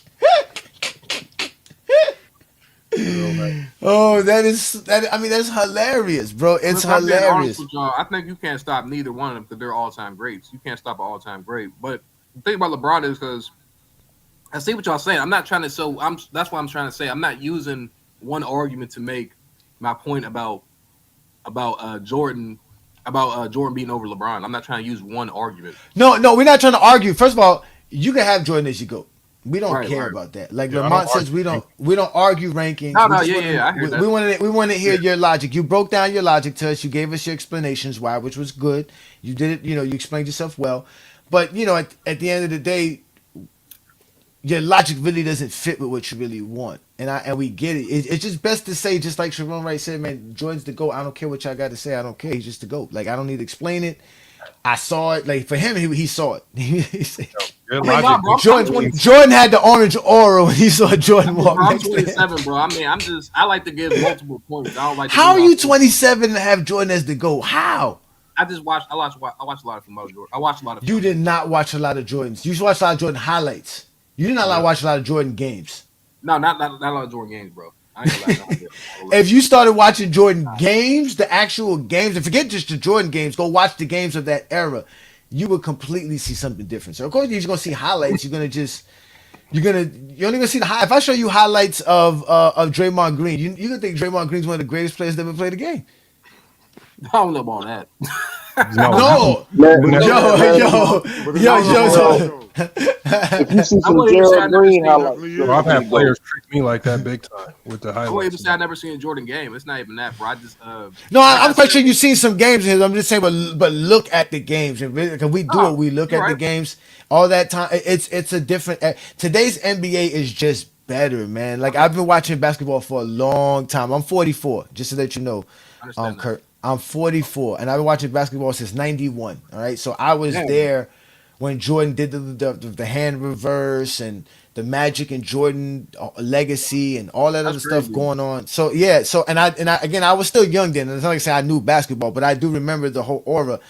And even like I said, the second three-peat, I wanted the Bulls to lose against Seattle. I thought Seattle was a better team. I didn't like how people were just glazing Jordan for no reason. I was like, yo, y'all just be glazed. I mean, it was y'all thought it was bad today. It was really bad in the 90s, man. Jordan was really, like, people really thought they could be Mike. Yo, they wow.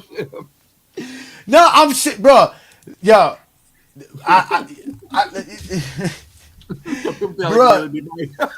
Bro, okay, hold on. You wanna hear something? Let's play this for Kirk, because Lamont, I know you bugged out because you asked him Lamont. You was like, yo, there's no way y'all was scared of Mike, and he was like, nah, we were scared. Like, we were terrified of Michael Jordan. That was his words. Let's bring it up here. Let's look. 29th, third year. I love everything he's done. I think from a longevity standpoint, he's one of the best athletes of all time. I love that's him talking about LeBron. Player. But as far as a motherfucker being a goddamn dog, let me give you an example, dog, and I'm gonna say this. When we would come into the locker room, okay, grown ass men, we come in the locker room. When you come in the NBA locker room, what you'll see is there'll be a board, all right? There'll be a board that you can write down. There'll be matchups. There'll be, because assistant coach, and I was assistant coach for a long time. You have to write down the characteristics, who's gonna guard that person, what their percentages are, all the analytic shit that you'll have right there. What you need to force them to the left, or to the right, that type of shit. And when you come in, sometimes it wouldn't be noted who's gonna guard who. All right? And I remember being on the team, on the Sixer team, John Lucas, who loves, we love Lukey, everybody loves Lukey. He would say, okay, who gonna guard that black cat? And everybody, all these motherfuckers, you see grown ass men going out the room. Niggas got motherfucking ankle injuries all of a sudden. I mean, just motherfuckers is just sick. The next day they sick. They got laryngitis. They were fake injuries. Just to avoid Jordan. Exactly. Oh, six pack, please stop. Don't keep. Six pack, don't keep giving me information like this. I'm just telling you, dog. Like this, bro. Hey, if you have Scott Williams up there again, ask him to say. He'll tell you the same thing. No, we heard the stories before. We've heard it. It's just funny to hear you say this, because what the response usually is that what kind of competition are y'all if y'all scared of Michael Jordan? It ain't that. We grown men. I'm tough, and I played with some tough motherfuckers, some dogs, some goddamn steel workers. You understand me? No, I got you. You're a professional basketball player. Y'all are the best of the best. I agree. I'm not gonna argue that, brother. Go ahead. They were not. What I'm trying to speak on is these were some hard working, hard dog, straight grimy motherfuckers, and they were scared. You understand me? They were like No, when you say scared, you don't really mean Here come Lamar. scared. You just I mean do like, mean scared. Yes, I do. You You can't scared, say Lamar. if you're not scared. What you I do mean scared. Don't tell me I do mean scared. I mean scared, and every sense of the motherfucking way. Oh my God. Duck and smoke. You ever heard that? so Ducking smoke. they duck smoke. I said it. You want me to spell it for you? Ducking motherfucking smoke. They duck smoke. So don't so we had different guys. Like I said, I played with Doug Christie, right? Doug Christie in Toronto. We had a really good team in Toronto. Doug Christie, we beat the 72-10 Bulls team one night. All right, we were one of the only teams that beat them that night. Me, Stoudemire, Christie, Walt Williams, all us, right? Camby. And so they came back 3 nights later. And the game before, Doug had held them to like, I think he had 18. I said, shit. So when I read the box score that night, I said, oh shit. When he comes back, oh my God. Man, let me tell you something, man. He came back to the Sky Dome. Jesus Christ. No, we went there. Right. Oh my goodness, man. Oh, this is. And it was just like, hey, bro. All it was sometimes I dream. No, he didn't say. And he dream. Oh man, that shit crazy. So, Kurt, this is the type of conversation we were having. So, instead of these dudes trying to play Michael Jordan and focusing on the scouting report that said push Michael Jordan left, they were out in the warm-ups singing this. Sometimes I dream that he is me. Got to see that's how I dream to be. I dream I move. I move. I dream I groove. Like Mike. If I could be like Mike. I wanna be like Mike. Like Mike. If I could be like Mike. Be like Mike. Oh. Be like Mike. Yeah, I try. Just need to fly. Just one day if I could be that way. I dream I move. Dream I groove. Like Mike. If I could be like Mike. I wanna be like Mike. Like Mike. If I could be like Mike. Oh, be like Mike. Like Mike. If I could be like Mike. My response to this, I ain't gonna lie to you. That's shit funny as shit, though. Now, you understand that that's funny as shit. You understand that people afraid to play D Rose too, bro. I heard the same stories about D Rose.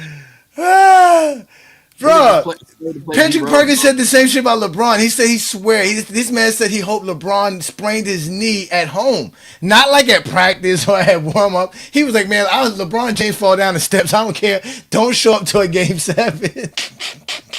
I mean, but I ain't gonna lie. Also, I'm great, bro. Like Jordan was an intense player, bro. Jordan was a very intense, bro. Like that nigga. I know. But there was an aura about Mike because of these commercials. You got to remember now, Sharon Wright was drafted in 94. When this Nike commercial came out, I mean, not Nike commercial, Gatorade commercial was like 92. He was in college. That's a kid's song. That's for kids. I was supposed to fall in love with it. I was like 12, 13.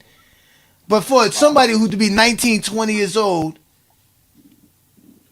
enthralled with it just showed, like he said, that was just who he was. Like he said, I was with some steel workers. They weren't basketball players, they were steel workers. Today LeBron played basketball players. LeBron played basketball players today. That's why they don't fear LeBron. But it's just funny, like it's, you know what I'm saying, like, so we get why y'all think Michael Jordan, how someone like you who's 27, who was born in 1988, not even 1980, 1998. 1997, sir. 97, exactly. Oh, for you to say Jordan's your GOAT after all the great basketball you've seen in your life. I just like you seen better basketball than Sharon's seen. Sharon's been watching basketball since the 80s. You seen better basketball than him your whole life.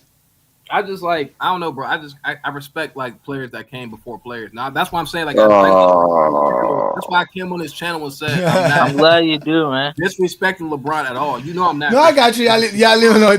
Don't put I think the assassin badges to put on him. Go ahead. Hold on. I'm not going to tell you something that I didn't do my research on either. I'm not telling you. No, I hear that. I hear that. But go ahead, Olo. Go ahead. That's fair though. Hey, yo, Kurt. Well, what's up, bro? Hey, yo, Kurt. What's up, bro? salute to you, Kurt. I'm only 5 years younger than you, but anyway. Uh, Damn. Oh, shit. yeah, yeah, Damn. yeah. I probably sound like a 45-year-old man, but anyway. No, you actually don't, bro. You sound like young, bro. You funny as Nah, shit. you don't. Y'all been through it. You guys who was born in the late 90s, y'all been through a lot in life. 9/11, the housing crisis. Y'all I been was through like a a lot, baby. Hurricane bro. Katrina, the I was like a recession, baby yeah. though. I was like a Everything, baby when bro. all that Y'all shit been through a happened lot. though. You have to understand. I Y'all was been like through a COVID, a baby, lot. yeah. bro. That shit really Mars is like 19 and looks like he's 32. Mars done lost a wife and a house. Oh, yeah. Oh But yeah, my you talking question about is, that British Oh boy, my! huh? yeah. Yeah, Yeah. no, My question, Mars is to me, Mars is the representation of the young basketball fans. And when I found out he was like 20, 19, 20 years old, okay, I How old can is Mars? see Mars is Yeah, like he's 19, 20 20. years old. Yeah, he's Yeah, he like seems 20 What? like years he's You're old. 20. lying. Nah, I just found that out recently. I didn't know that till recently as well. What, I thought Mars Mars? was a He little. I thought seems he like was in he's his mid 20 to be 20s. honest. You see what a Like nigga I is said, from? like I said, he looked like he done lost a wife and a You house said already in his life, Mars or bro. Mars? You're saying Mars. Mars, I Mars. probably know him, bro. I From ain't gonna lie. PC. From PC, Yeah. Mars from Yeah, I PC. probably don't Yeah. know him. Damn. Okay, now it is. But he's about to ask a question. What you about to ask, bro? Go ahead, yeah. Ola. I'm saying, I'm not saying that you don't have to respect the older guys, but I look at it like this: them niggas don't respect us.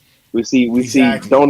There we you see go. donuts and Domino's pizza eating ass niggas on TNT talking about they don't play defense, they don't know how to play the game. This guy is this a nigga like Joel Embiid, Jokic. They could drop 50, 20, and 20 in the game, and they'll get right on TV talking about something. Oh, they suck because they're not playing on the block like we used to back 40 years ago. So I look at it like this: I'm not respecting no niggas that don't respect my circle. And so when I see the OGs disrespecting, saying shit like Paul Pierce would come into today's era and surpass Shea and Jokic and all these guys and average 40. That shit is disrespectful, bro. So I can't disrespect. I can't disrespect any nigga from the 80s and 90s and all that shit, and they don't respect my era. See what I'm saying? I mean, of Yeah. course, yeah. Hell no, I'm not about to. But my thing is, I ain't Yeah. about to There's no disrespect crying. There's nobody, no bro. crying. There's no crying in the GOAT debate. There's no crying in the GOAT Yeah, debate. no, we gotta be None. real possible, And bro. especially from LeBron's side, we take all the brunt of all the vitriol and all the nastiest things. Nobody's disrespected more than a LeBron fan. So to sit here and hear any other fan base cry about what be brought up for the GOAT debate purposes is you get, bruh, no crying. Ain't no crying here. Ain't no crying.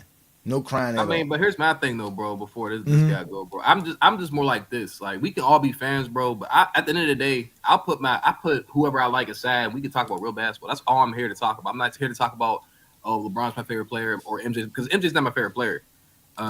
I'm saying I'm saying like I have a favorite player, but I'm not gonna sit here and say my favorite player better than your favorite player because because I love him so much. Like, nah, let's sit here and talk actual facts and real. We can pull up stats, all that. Like that's what I'm about. Like, what did you watch? Like, I don't care about the fanboy shit because a lot of fanboys.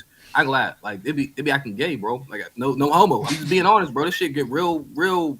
This shit get real weird, bro. I'm Well, like, damn, look, Kirk. mad, All you bro. gotta do, Kirk. The next time you find one of them dudes being zesty and acting like a zesty Jeffrey, tell them to call this Have you number. been exposed by the exposer? Then you may be eligible for emotional damage compensation.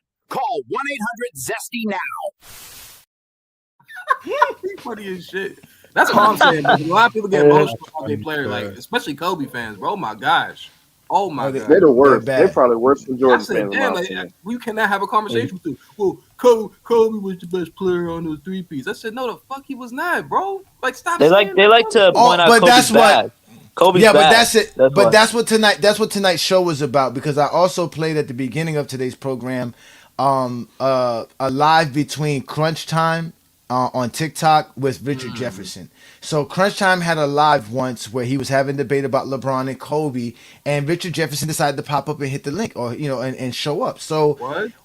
within like 3 minutes though of Richard Jefferson showing up, they got into an argument because Crunch Time couldn't handle what Richard Jefferson was trying to convey. And like you said, they just want to be zesty. They want to argue. They want to get back and forth. They don't want to. They only want to like and they only want to talk about their favorite player, like you were saying, because that was the first question Richard Jefferson asked him: "Who's your favorite player?" Then he said, "Well, he said LeBron and Kobe are the best players I've ever seen play." And he was like, "Okay, That's well, fair. who's your?" But he was like, "Well, who's your favorite player?" And Crunch wouldn't answer the question because they never answer questions. They never answer questions. then he was like, "What do you mean?" He was like, "No, who's your favorite player between the two?" Because he was like, "Oh, you want to know who the best player is?" Because he was ready to talk about Mike afterwards. He already mentioned Kobe and LeBron, so it's time to mention Mike. But he didn't want to hear about Mike. He wanted to know about your favorite player. He was like, "No, who's your favorite player between the two, LeBron or Kobe?" He was like, "Oh, Kobe, of course." So then obviously he told him and said, "Wouldn't you have a bias towards Kobe to make Kobe better than LeBron because you like him?" And he was like, "Nah, because Kobe's just better, blah blah blah. Kobe's just the best player, blah blah blah blah." But then within like I said, within 3 minutes of the conversation, instead of them sitting there and listening to a professional player who went to the finals, played against Shaq, played against Kobe, who had to guard Kobe, who you think was guarding Kobe when the Nets was there? It was Won the Richard Jefferson. won the That is title. true. That is so true. Right? So who else are you gonna who else like Sharon Wright told us there was a board and a scouting report on that board when you walked into the locker room that told you who you was guarding and what you had to do against each man. So he knew the scouting report and he didn't even he got into an argument with him before he could even explain none of that because he was saying Richard Jefferson was telling Crunch that Shaq was the best player on that 3P team. And obviously Kobe fans don't like that. They got to say They Shaq hate wasn't. that shit. Like They hate bro. that shit. So Yeah, Shaq was the that's best what player in the world. that's what tonight's That's show what was tonight. Like, That's what tonight's show was about because again, Lamont and I are going to be doing a TikTok live every Saturday, right at 8 p.m. Eastern on Lamont's TikTok, which is FYF Sports Debate, and it's a takeover, and we're showing people how to talk the game because we already do it here on YouTube. So and on YouTube we can spread it out to all our other platforms like Discord, Facebook, Instagram, Twitch. So we on the platform that we use to do our show on YouTube, we can multi-stream it elsewhere. We just can't do that on TikTok. So TikTok is going to be an exclusive thing, and we're going to do that every Saturday night. And we were lucky. Like Lamont and I didn't even know that we was gonna get somebody like that. And Lamont, I don't know if you noticed that I was saying that earlier. It was smart for me to make sure that y'all didn't press him on who he was. Because if that was the case, I'm glad you stopped me on that too. Yeah, the conversation would have went left, and it would everybody would have been trying to find out who he is, and instead of just trying to get the he would have been, and he was more honest and more candid with us because he didn't have to reveal himself. You see what I'm saying? And I only did that because I saw that he didn't put his name up, so I was like, okay, well, if he doesn't have his name there, he don't really want to tell us who he is, so that's fine. We can have this conversation without your name. That's smart. That's because we weren't here to argue. Yeah. But people, how many people didn't catch on? Like his name is 6'94". Like no, but hey Johnny, did you notice in the comments? If you looked at the comments, it was a lot of people mad in the comments that we wasn't arguing and fighting with him about his opinion. No, we wasn't. We wasn't trying. They want us to go up there and fight with a guy that was on the court with Michael Jordan. Like you really want us to argue with his opinion? His opinion. Like I said, some of these guys' opinion is like, if I've been on the court with a guy, there's nothing that you can tell me. I don't care what, like his opinion is ingrained based on court experience. It's much different from us. I just want to hear what he had to say. We trying to get as much out of his brain as possible so we can learn the game. People like that's Crunch. What it's about, though. That's what it's about. That's why I keep trying to say. Like Crunch, when you sitting there arguing with Richard Jefferson, it tells me you have no investment in trying to learn the game. You just trying to be right. Remember, and that's what I get from these TikTokers. All they do is they just try to win one-ups. But that's what I'm saying, bro. You got he averaged 23.5 points, not 23.9. They want to argue over the most minute things that have no relevance to the overall conversation. It's bad, bro. And so that's why one of the reasons why he came back. Like I think he appreciated that more than anything. So salute to Sharon. That's what I'll be trying to say, bro. Can we just sit down and have a real debate? Because as soon as you start doing that, well, he didn't do this. Oh, he did. I'm like, bro, if you actually debated LeBron and Kobe, bro, it's stop it, bro. Like for real, if you really put that shit up, bro, it's not gonna be what you think it is, bro. It's actually gonna be pretty sad. LeBron is clearly better. LeBron is clearly better. But it's no like disrespect to Kobe though, because Kobe's a great player. But people are like, oh, you just don't like Kobe. Like I actually prefer Kobe's game. I'm a Shea guy, but he's not better. I'm saying you can put something aside and say, okay, he's not better than this player. Like, come on, bro. Like, come on, bro. Yeah, and here's more of a snippet of the conversation we had on. Again, this is on FYF Sports Debate TikTok. Make sure to subscribe and follow him on TikTok. I'm definitely doing that for sure. All right, so here's a snippet of the live. It's also available on his YouTube channel as well. You'll see it. It's in his video section. It was about a 5-hour live, and he stayed on for over 2 hours with us. That's how great the conversation was. Here's a snippet of the conversation we had with Sharon Wright, the 6th pick of the 1994 NBA draft. If you ain't gonna be don't get on the internet all tough and Twitter fingers and all that. If you're not gonna stand on, you ain't gonna stand on it. You ain't gonna stand by it. If you see the goddamn, if he see you, he gonna beat your ass. So I'm just like that. But anyway, I don't like guys, getting on. I mean, just for money. Don't try to kill guys' character and all that just for money, just so you can get up here and get some ratings. If you're gonna be a journalistic and sit here and talk about the game, like y'all talking about the game in its purest form. Y'all debating it. My man right there sitting in that chair, he had all them stats about Jeff Malone, who's my former teammate, and we went to the same high school, same neighborhood. Okay. Jeff Malone, that's my guy. But I was his bet. I mean, I'm talking about he was my bet. Sorry, but I'm just saying, if you could talk about sports where y'all doing it in its purest form, I love that. That's why I said something. I usually just sit here and listen, but I love that. But don't get on here if you're an ex-player, mind you, and sit here and talk about guys, throw guys on the bus, talk about what they did. Like, come on, man. And certain things are sacred. We don't do that. You can get ratings without doing all that, and you can get ratings without downing guys. I'm sorry. But also, it doesn't mean that just because I played, that means that your opinion doesn't count. It doesn't mean that. All right, so don't think that just because I played and you didn't mean that your opinion don't count. You watch the games just like I do. Shit, what the fuck? So it's not like that. I'm just saying I do have a little bit of inside opinion, a little bit of inside experience, and that's all that is. That's all it really is. Now we appreciate it. We appreciate it, man. So we got some new guys up here. Shout out to Viz. Viz popped up. Y'all say go James Kingdom, FYF don't talk ball, but obviously we talk basketball here. There's a TikTok takeover. and then Viz popped up, asked a dumbass question about his family members. How was that dumb? Y'all niggas is clowns. Anyway, I got a question for Lamont. Actually, I got a question for Lamont. Lamont, can I ask you a question, brother? Oh, you're laughing. Lamont's a star now. You have permission to speak to Lamont. Yeah. So Lamont, I'm still. Hold on. Let me move on because I got all my background noise over here. So Lamont, brother, you're a man of honor, supposedly, right? You like to kick the facts and all that, as you say, correct? Okay. Yes. What? Yeah. Okay. Okay. Cool. Would you consider your book fact or fiction? Your book that you wrote, the Golden Encyclopedia. Facts. My bad. Do you consider it fiction or non-fiction or both? Okay. I just answered your question. It's a fiction or non-fiction? He said facts. It's facts. a non-fictional book. It's a non-fictional book. Okay, so Lamont, you got it. So hold on. So let me help cross-reference it. The video was not the video. The book was also the book was nominated as background noise. Come on. The book was nominated as a top 50 book in sports encyclopedias. Oh, really? It was cross-referenced and is now ranked in educational books, sports books. Take that, now, sir. No problem. Hold on. I'm gonna go.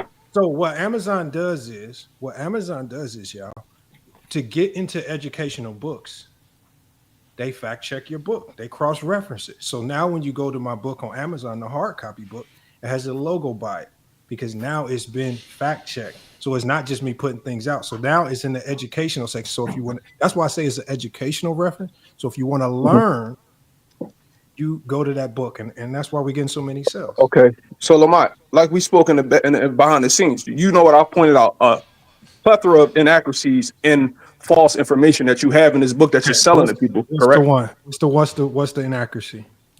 Okay, well, there's one. You said LeBron James is the only guy that start every game as a rookie and average 25 and 5. When that's not correct, you did not do your research because Tyreek Evans is also a guy that started every game. Hey, brother, this in your book. Hey, listen, it's your book. Oh yeah, bro, don't lie. The chapter was about a specific year. Learn to read. Lamont, what I got to lie for? Okay, you want another one? Okay, this you said in 2007. No, I'm saying don't mute me, Lamont. Let me go. Hold on. What I'm saying is, let's just stick with the first thing you said. Everybody, read what he's talking about. It's talking about a specific year. He was the only person of that rookie class to do that. They're not referencing because we all know. It even says it in the book. It literally even mentions it in the book that there are only so many other players that accomplish that feat. And it even if you go to the end of the book, right, it even talks Johnny, about you how. got this book of Johnny? Who has the book in here? Okay, please, can you just listen? Because you got the book. No, he can't. That's why he got off the topic of the show. This is something. This is something that Viz can go at himself. Corny. All he has to do is just read it in context, as opposed. Remember, Johnny, he's reading it, looking for problems, as opposed to reading it in context. So as soon as I know, that's all he's doing. So y'all, Lamont, you wrong. One of the things that he was talking about, Johnny, was this, because I try to be extremely accurate. So he's talking about one of those Detroit teams where I said the Detroit team had 4 All-Stars. So let me ask you this question, Johnny. I'll give you an example. Next season hasn't happened yet, correct? No, it right? hasn't. For the NBA, right? We haven't next season. We haven't played a game. We don't even have an All-Star game. Would I be accurate in saying that OKC has 2 All-Stars on that team, even though the All-Star game hasn't happened? Why do you cut me off and ask questions I never asked? They do. No. So what I'm saying is, we call you an All-Star based on the previous times when you make an All-Star, not if you made the All-Star game in that particular season. So he was again nitpicking one of those years where I said the Pistons had 4 All-Stars. By definition, they did, because Chris Webber was a former All-Star. Now, was he playing at an All-Star level at the time? No. But even by subjective and objective definition, they had 4 guys playing like an All-Star, but they also had 4 actual former All-Stars on that team. So no matter how you slice it, whether subjective or objective, at one point in time with this Detroit Piston team that I was talking about, they had 4 guys either playing like All-Stars, or if you want to be technical like this, they had 4 guys who were All-Stars in their careers that you could label as All-Stars. You literally said Tayshaun Prince. Come on. At the end of the day, no, there were no names. At the end of the day, because if he reads the book, there were no names attached to it. He just attached the names that he wanted to attach. Lamont, why you keep muting me? Please. Why y'all can't wait y'all turn to speak? It doesn't make sense. You're gonna get a chance to respond, bro. Like, just wait. All I'm saying is, that's what I was like, bro. I'm telling you right now, John, this is so thirsty.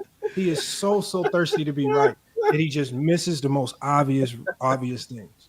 But you know, Viz can have it. And you know what, Viz, I've even compelled Viz.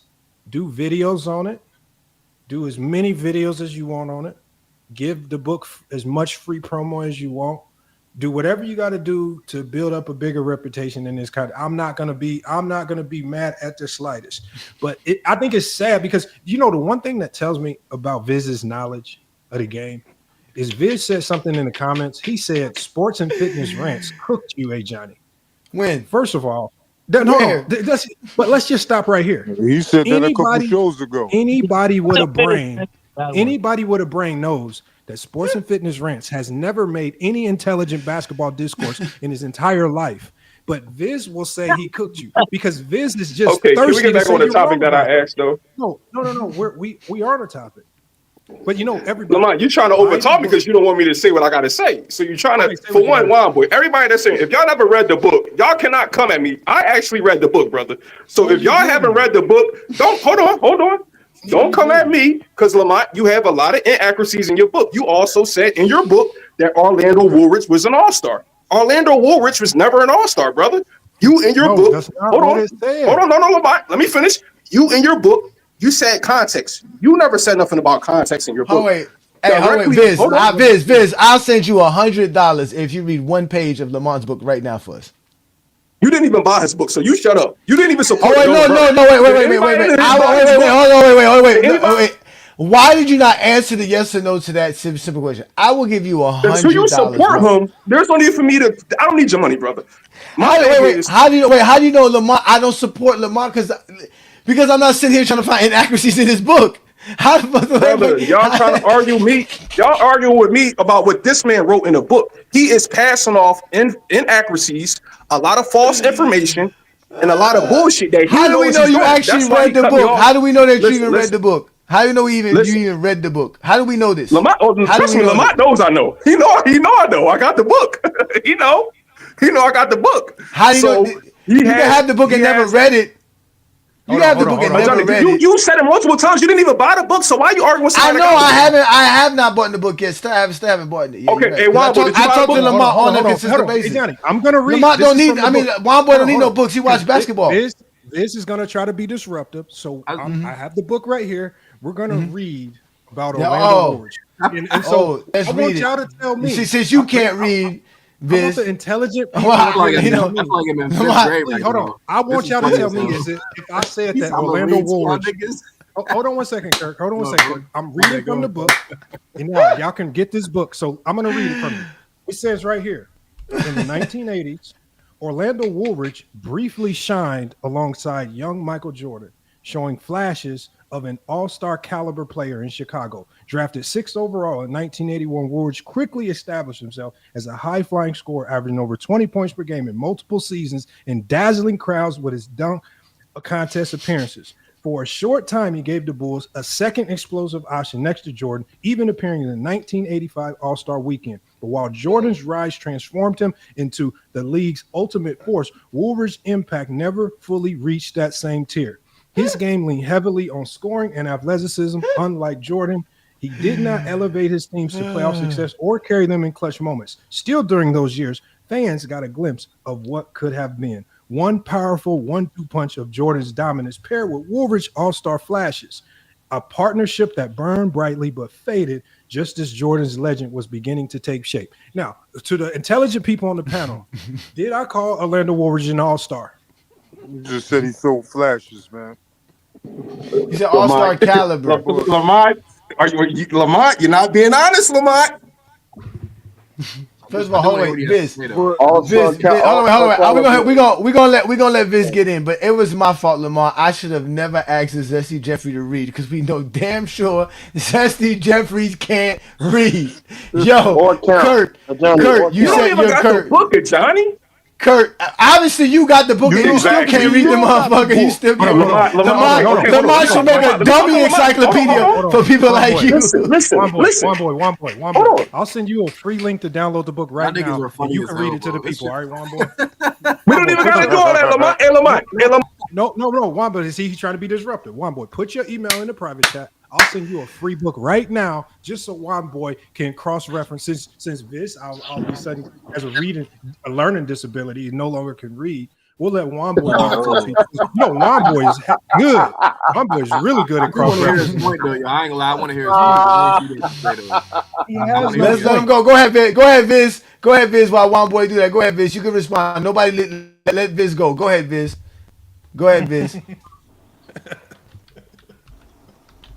Are you there, Viz? Where you at, Viz? Well, I'm trying to hear his point. Come on, bro.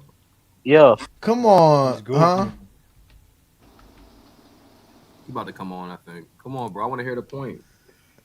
I can't believe he said, let me read to you like he's a fag. I think he saw the point about the great beard. I'm back. Hold on. Offended. What happened to you, Viz? Oh, Viz is back. No. I was going to the chat because y'all kept kicking me out. For one, I don't have nothing to lie. My only thing I want is hold on. All I want is him to pass off the truth. If y'all guys want it, I'm not making none of this shit up. Guys can go to my page. I have a small channel. Lamont and both me and Lamont know. Go to my page. I did a video on this guy's book with his book. Screenshotted it, and y'all can see it because he's not reading off the part where he says that Orlando Woolridge was an all-star. Everybody that's in the stream, go to my channel. You will see I made a video about it. I just read from Lamont, you're just not being honest, Lamont. I literally just read from the book. You skipping shit in your book. Read the part that's in my video. Oh, God. What the fuck? I don't know. Orlando Woolridge briefly shined alongside young Michael Jordan, showing flashes of an all-star caliber player in Chicago. That is very Lamont, clear. with your permission, can I post a link in your stream? If not, because y'all know people got their shit on certain ways. Go ahead, post a link. Nobody can stop you from posting a link in the stream. Nobody's stopping you from doing that. But you just don't. You just be lying. Again, this is Lamont's book. I'm not lying. It's from. Hold on. Why am I lying? It's from his book. Amazon. But it's from his book. How am I lying with his shit? So read it. So read the paragraph that states that Woolridge is an all-star. Can you read the paragraph? Just go to my video. I got screenshots. Me and Lamont both know. And another thing, Lamont, you said that they played. You said in 2007 he played 4 all-stars. That's what you said. You did not break down. Hold on, Lamont. You did not break down the context like you did now in your book. If you're gonna, because I read books for a living. So in your book, if I don't know the history of it, I'm going to assume in 2007 that this man went against 4 All-Stars. In 2007, the Pistons only had 2 All-Stars. Okay. 2. How many? And you said, hold on, and you told me personally. This easy question. How many former All-Stars were on that team? Just tell me the number, and you can continue. It was 4. Okay. Did you not tell me Tayshaun Prince was an All-Star? Yes or no? No, I said that Tayshaun Prince was playing at an All-Star caliber. No. Lamar, I will expose the DM. Did you not tell me in the DM he was an All-Star? Yes or no? DMs. This nigga said I'm exposing the DMs. You shouldn't be proud of being another man's DMs. Well, I don't get this. You niggas are as zesty as come on, gets, bro. Hey, Johnny, we keeping it basketball here, brother. Stop with all that. That's exactly why you should be out of a man's DMs. Nigga said I was in your DMs, and you taking screenshots of DMs on top of that. Oh my God, Lamar, oh my God, hold on. Let me talk to Lamar. Lamar, did you not say Tayshaun Prince was an All-Star? This dude is hilarious. And I corrected you. I said Tayshaun Prince was never an All-Star. And you said, hold on, what you say after that? This. Okay, so Johnny, let's just go to Juan Boy. Juan Boy is the unbiased Juan Boy. I wanted to hear him finish. For example, Juan Boy. I'm not saying I'm chilling. Listen, I already know. I think I already know where you're going. If you talk about 4 All-Stars, you talk about Chauncey, Rip, She, and C. Webb, man. But that's just the subjective. But Juan Boy, if we go objectively, how many players did they have? Because that was a great Piston team. How many? Lamar, you're writing a book, though, Lamar. But please. Hold on. The book. Hold on. Technically, at the end of the day, technically, the book is still right. There were 4. Like I told you, there were 4 former All-Stars on that team. Now, again, there's no way around it. You just said it. Move on. You didn't say that in the book, though, Lamar. Oh my God! You didn't read the book, nigga. That in the book. What did it say in the book? Hey, what did it say in the book? Read it for yourselves. What did it say in the book? What's the book called, y'all? What is this book? What's your book called? I just showed it to you. Oh wait, I just showed it to y'all. It's right here. It's called the Go get it. Go get it. Go read the book. You can get the downloadable version of it. Anybody that knows basketball, y'all can read it. There's so many inaccuracies. Hold on. Viz, you're not a good promoter of the book. Again, this is a book written by Lamont, and it clearly states a weaponized truth for the debate era. It is basically a list of all the stuff that you hear in the GOAT debate and factual things about LeBron James's career, so that you can actually have a GOAT debate. So he gives you pointers and explains LeBron James's career so that you can debate a zesty Jeffrey. That's really what it is. That's all it is, and it's. Y'all, this is why y'all have a problem. It's very easy to make up a lie and just go on YouTube, hit live, and put on an afro and act like a black man while you're a white man from Ohio, and then talk shit about LeBron James for fucking 3 hours. Hey, listen, to write a book about a detailed actual events that happen in basketball history. You did not read the book, though, Johnny. It doesn't matter if I listen. It do matter, though, Johnny. It doesn't. I know, because you know why it doesn't matter? Because unlike you, when I don't read a book, I don't talk about it. You didn't read the book, and you want to talk about it. I read a book. I took quotes from his book and corrected them. So what are you talking about? Okay, Vince, this is another thing, Vince. You need to understand this. Nobody will ever get famous making a video off of GOAT James Kingdom or Lamont, because nobody cares about Lamont. It's not about. I don't care. Why we are popular though, and why we are actually making a movement is because of the content we create, not us as individuals. People do not give 2 fucks about Lamont nor A. Johnny, because when Lamont posts his pictures of or games of his basketball game, none of y'all watch his games. Y'all really don't care about Lamont and his personal life and what he got going on. Y'all don't care about nothing I got going on in my personal life. No, nothing. The only reason y'all care about us is because we talk about LeBron James. The only reason you care about this book. For one, I read books for one. And for one, he has a lot of inaccuracies, a lot of false truths, a lot of misleading information in this book. That's the only thing I'm saying. Oh my God. Yo, Lamont knows he just capped on here. Hey, listen. all this should be off the top of the head. Y'all just be giving me ammo. This shit's very easy. I don't even be thinking this shit What's very sometimes when I easy be about saying this man shit. having lies in his book and saying There's it's no fact. lies. You haven't read the book. He said Orlando Woolworths was an all-star in his book. He's never been an No, he all-star. The man didn't. said He said Tayshaun in Prince was an caliber. all-star. He said an all-star caliber player. He can't. You he didn't said- read the book, so how do you know what he said? Lamar's reading it right now. Lamar's reading it. You won't Did you read it. though? You didn't read it though, brother. All right. Vince, are you telling me I shouldn't listen to Lamar read the book? No, I just say you should read it for yourself and you have your own opinion, not take nobody's word here. So why should I listen to you then? If y'all didn't read it, why should I listen to you? Listen. Why should I listen to you saying what you said about the book? Talk less, listen more. Read the book for yourself, and you. Why? So I can find out Lamar. No, so I can find out Lamar. Right? I'll make it easy. Everybody who's on the panel right now, subscribe put your email. Everybody that's on the man. panel right now. Everybody that's on the panel right now, put your email in the private chat. You all get a free book. And the next time we convene, we can all have that's a a bet. That's a conversation with Viz about Hey, read the book, y'all. Read the book. Anybody that know basketball, read the book. My email already in there. Okay, so Wild Boy, Check the book out, Wild Boy. Yours, Viz. I dropped the link, or y'all can go to my channel. Viz. Nobody wants to go to your channel. If y'all Nah, want, definitely not going to your channel, dog. if y'all want a hard copy book, I'm gonna send y'all. I checked your channel out, Wild Boy. Got some bars over there too, brother. I heard you. I got you, Viz.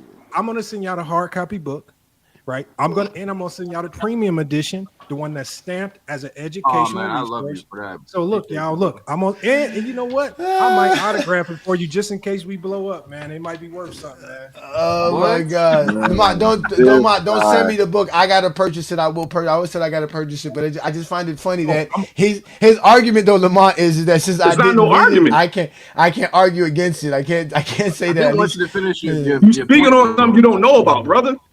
Hold on, you want me to read Orlando Lamar, Lamar, make sure you get these emails, Lamar. Get these emails, Lamar. You see what I showed you? These emails are there. These emails are there, Lamar. Make sure you get these emails. You said something here. Go James Kingdom. You gotta follow through. Yeah, go ahead. Kurt wants to hear your point. Go ahead, Vince. We're not gonna cut you off. My point was he pushing out a book that has a bunch of inaccuracies, a bunch of lying in there, and a bunch of false information that he's pushing off as factual information.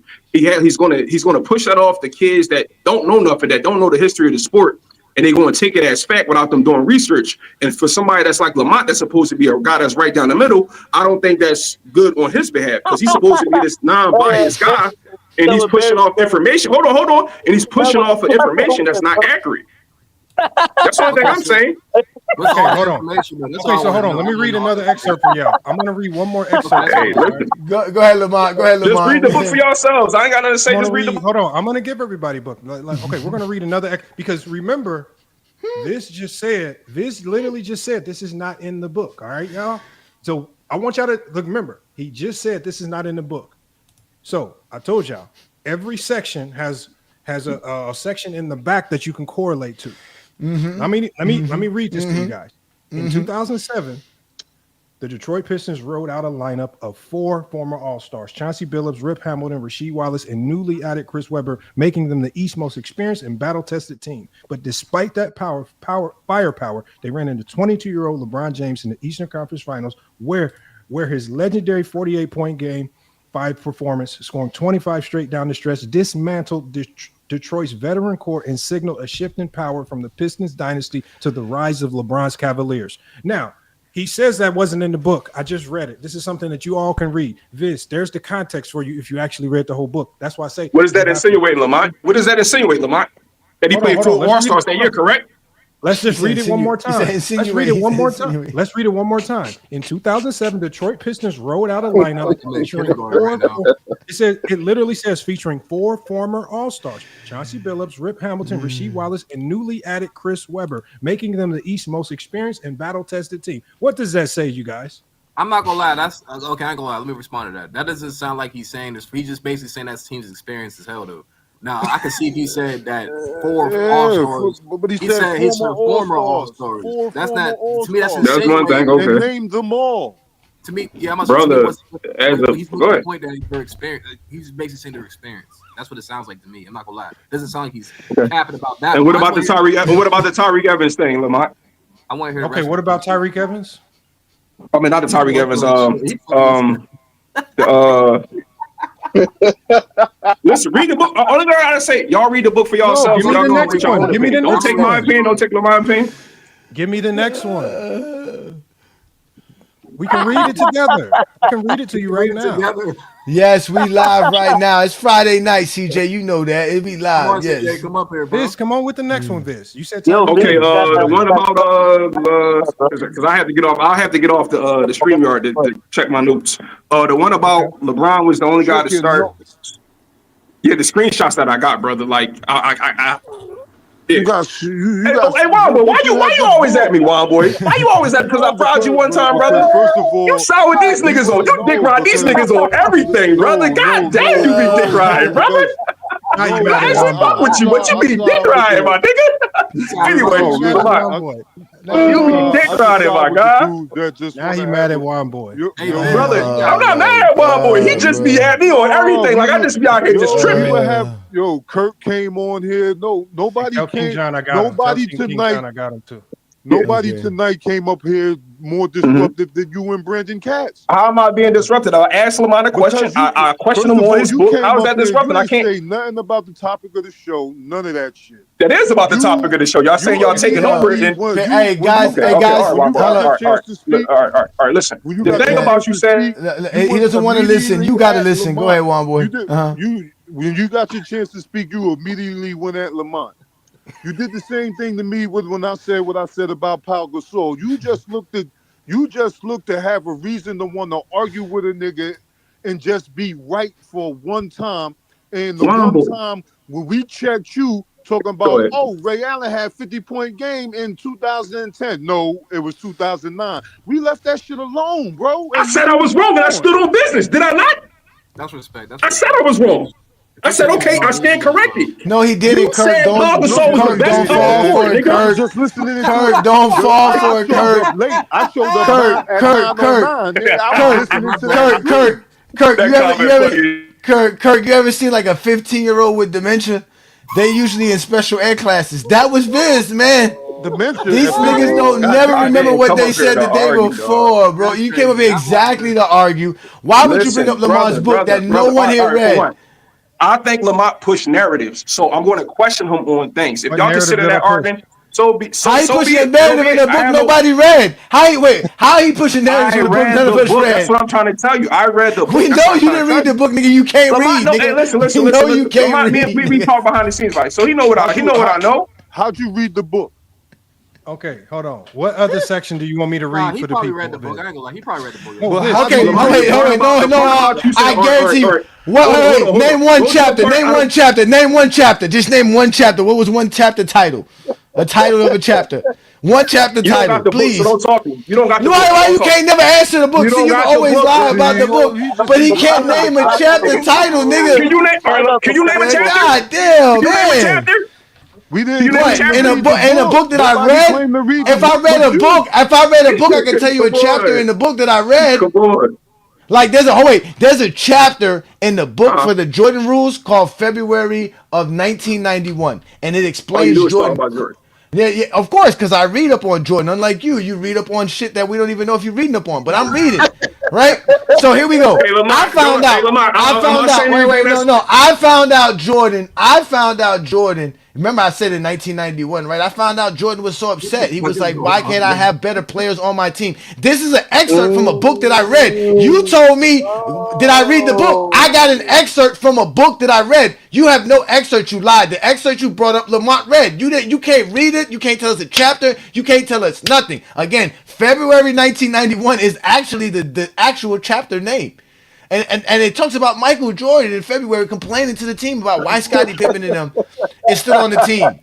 Why can't we trade Bill Cartwright? Why can't we make our team better? Not to so again, sir. I read. I love to read. Reading is fundamental. Lamont. All right. But arguing This is what you said, fundamental Lamont. to you. This is what you said in your book. You said only rookie in NBA history to start all games averaging 20 to a 25-5. That is not true. Tyreek Evans started every game. Tyreek Evans started every game in his rookie year. Hold on. He started every game in his rookie year, averaging. All I'm saying is say it again so I can type it because I got to search it in the book because I want to find the exact spot. Okay, all right. I got you. Okay, say it again. Only rookie in NBA history to average.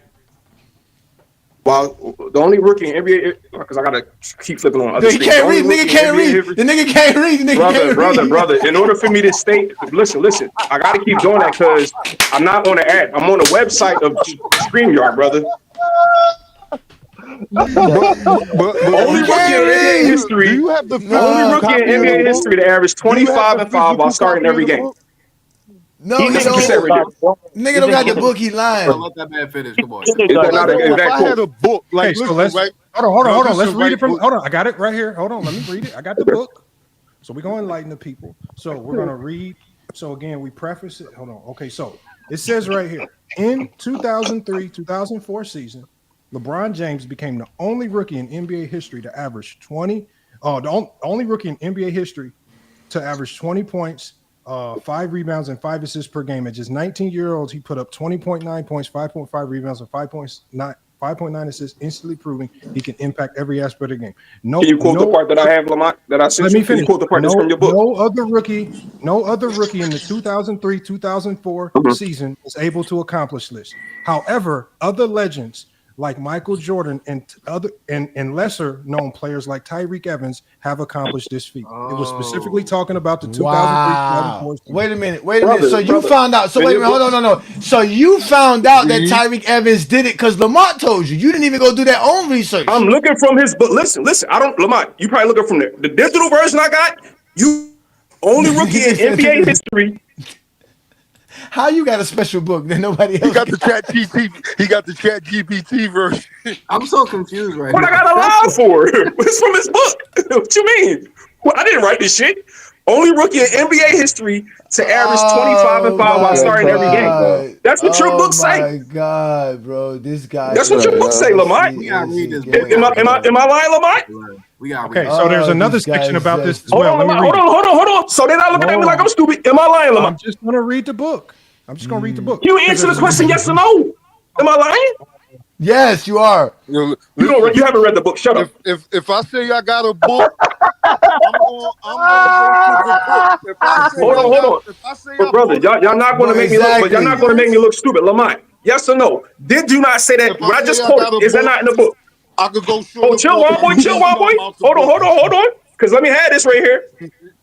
You know what I'm saying? How am I not credit? Tell Lamont to answer yes or no. Then Lamont, did that? I'm just gonna read the. There's 2 sections that mention this. So I'm gonna. But Lamont, can you answer that question though? You got me looking stupid out here. Your persistence is He blaming Lamont for looking stupid, son. Your persistence is unbelievable, bro. Can I read this, please? Hold on, let me read this, y'all. Oh my God, y'all niggas crazy. Hold on 1 second, y'all. There's another section that mentions this briefly, so I'm gonna read it, and I want you guys to tell me if it maybe I did make a mistake. Let's read it. In the That's probably what it is. Okay, in the 2003-2004 season, LeBron James stood alone as the only rookie to average 20 points, 5 rebounds, and 5 assists per game. His final stat line was 20.9 points, 5.5 rebounds, 5.9 assists. At just 19 years old, showed a level of all-around production that no other rookie from his class came close to matching, immediately separating himself from his peers, proving why he was the most hyped prospect of the generation. You guys tell me what y'all got from that. He said that LeBron from his class from that year alone, he stood alone, not from NBA history. Okay, Lamont, I'm not disagreeing with that, brother. It's in your book. What I have from the book that I got, it said only rookie in NBA history to average 25 and 5 while starting all games. Is that not in your book? Yes or no? Oh my God! He won't answer the question. He won't answer the question. This is his book. I literally just read the 2 excerpts. Lamont. Okay, so we both reading 2 different books. Oh wow, what is going on? Okay, so what does your book say, Viz? Verbatim. I just read it. You want me to? You know it. I sent you what you wrote in your book. Okay, read it. Only read rookie, it now. only rookie in NBA. Hold on. Only rookie in NBA. It is in bold letters too, y'all. Bold letters. Only rookie in NBA is that history from your notes? to average 25 and 5 while starting every game. Is that only rookie? Is that from your notes? It's not a notes. It's from your book. Okay. Did you write that down? No, it's from your book. Did you write it down incorrectly? It's from your book. I screenshotted your book. It literally says right here, LeBron James stood alone. So you got 2 different books? No. He has 2 different sayings though. He said he hold has on, 2 hold on. Hold on. There's He has a book for adults that can read, and he has a coloring book that you bought. So he's selling color. Hey, so you make my point even more stronger. Hey Johnny. So you laughing at this nigga? If you look at the book, y'all, there's a section of the book that breaks things down into very quick bullet points, but it also tells you. But Lamont, what does this? But Lamont. Hold on, y'all. Because remember, y'all, you got to have. This guy. You have to have. To read this book, y'all, you have to have at least a 6th grade education. So what I mean by that is this: the section that he's referring to, y'all, is this right here. Let me explain it. Hold on one second, y'all. Let me explain it. Go, bro. The section that he's referring to. There's a section with just all bullet points of stats where it mentions LeBron James in this stat line.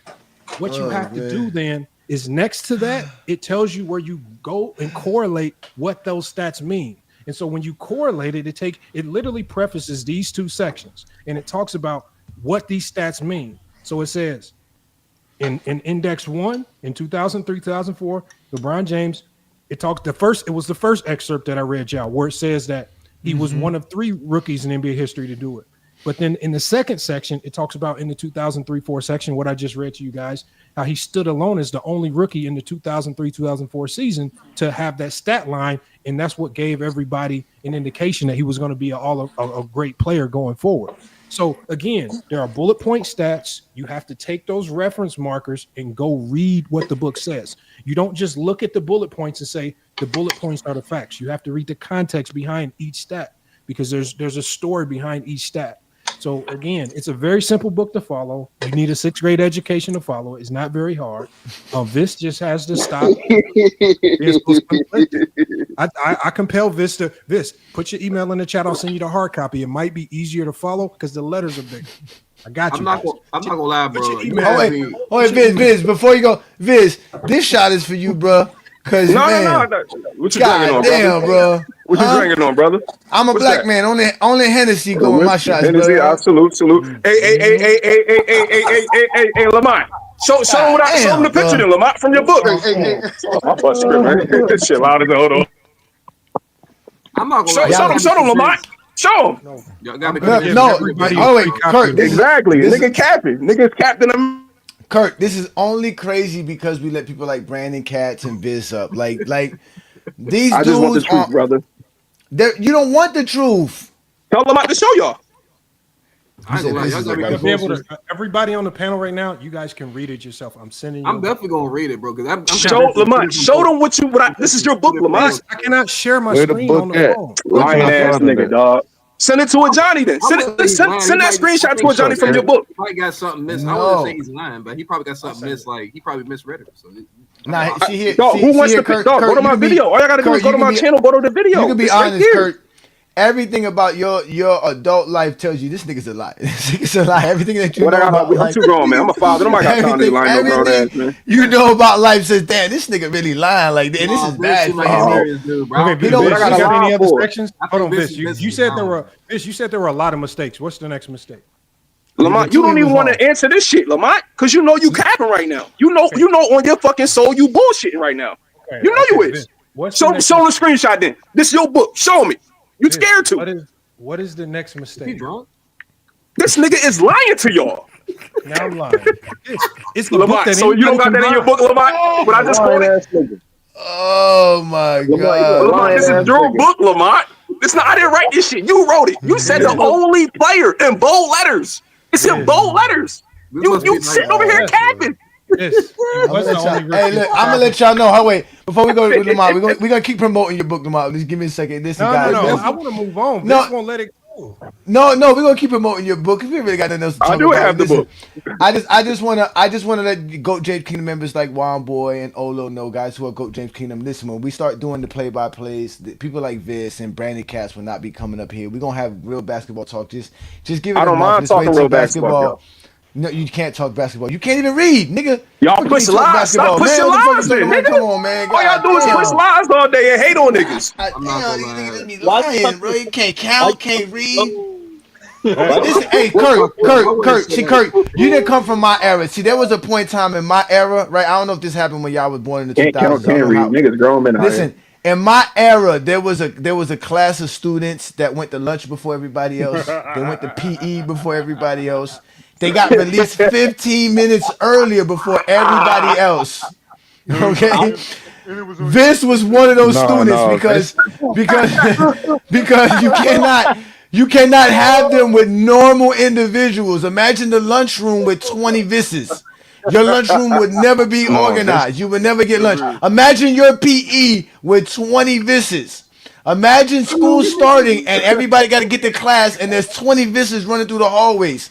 That's why they came to school before everybody else. They put the PE before everybody else. They went to lunch and they were released before everybody else because they were a special breed of people that had to be treated differently. Some of them came on the yellow bus. It was a smaller yellow bus.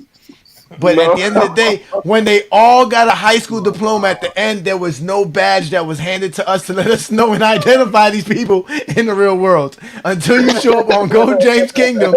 And now we can identify them as Zesty Jeffries. And we just put them in a burial spot. That's it. Welcome to Zesty Jeffrey Cemetery, where we have identified, marked, and cataloged all Zesty Jeffries for their final resting spot. No longer will you hear Zesty Jeffrey logic like 6-0 and the toughest era ever. This is where all of that ends, right here at Zesty Jeffrey Cemetery. Subscribe to the GOAT James Kingdom channel and also check out the GOAT James Kingdom membership.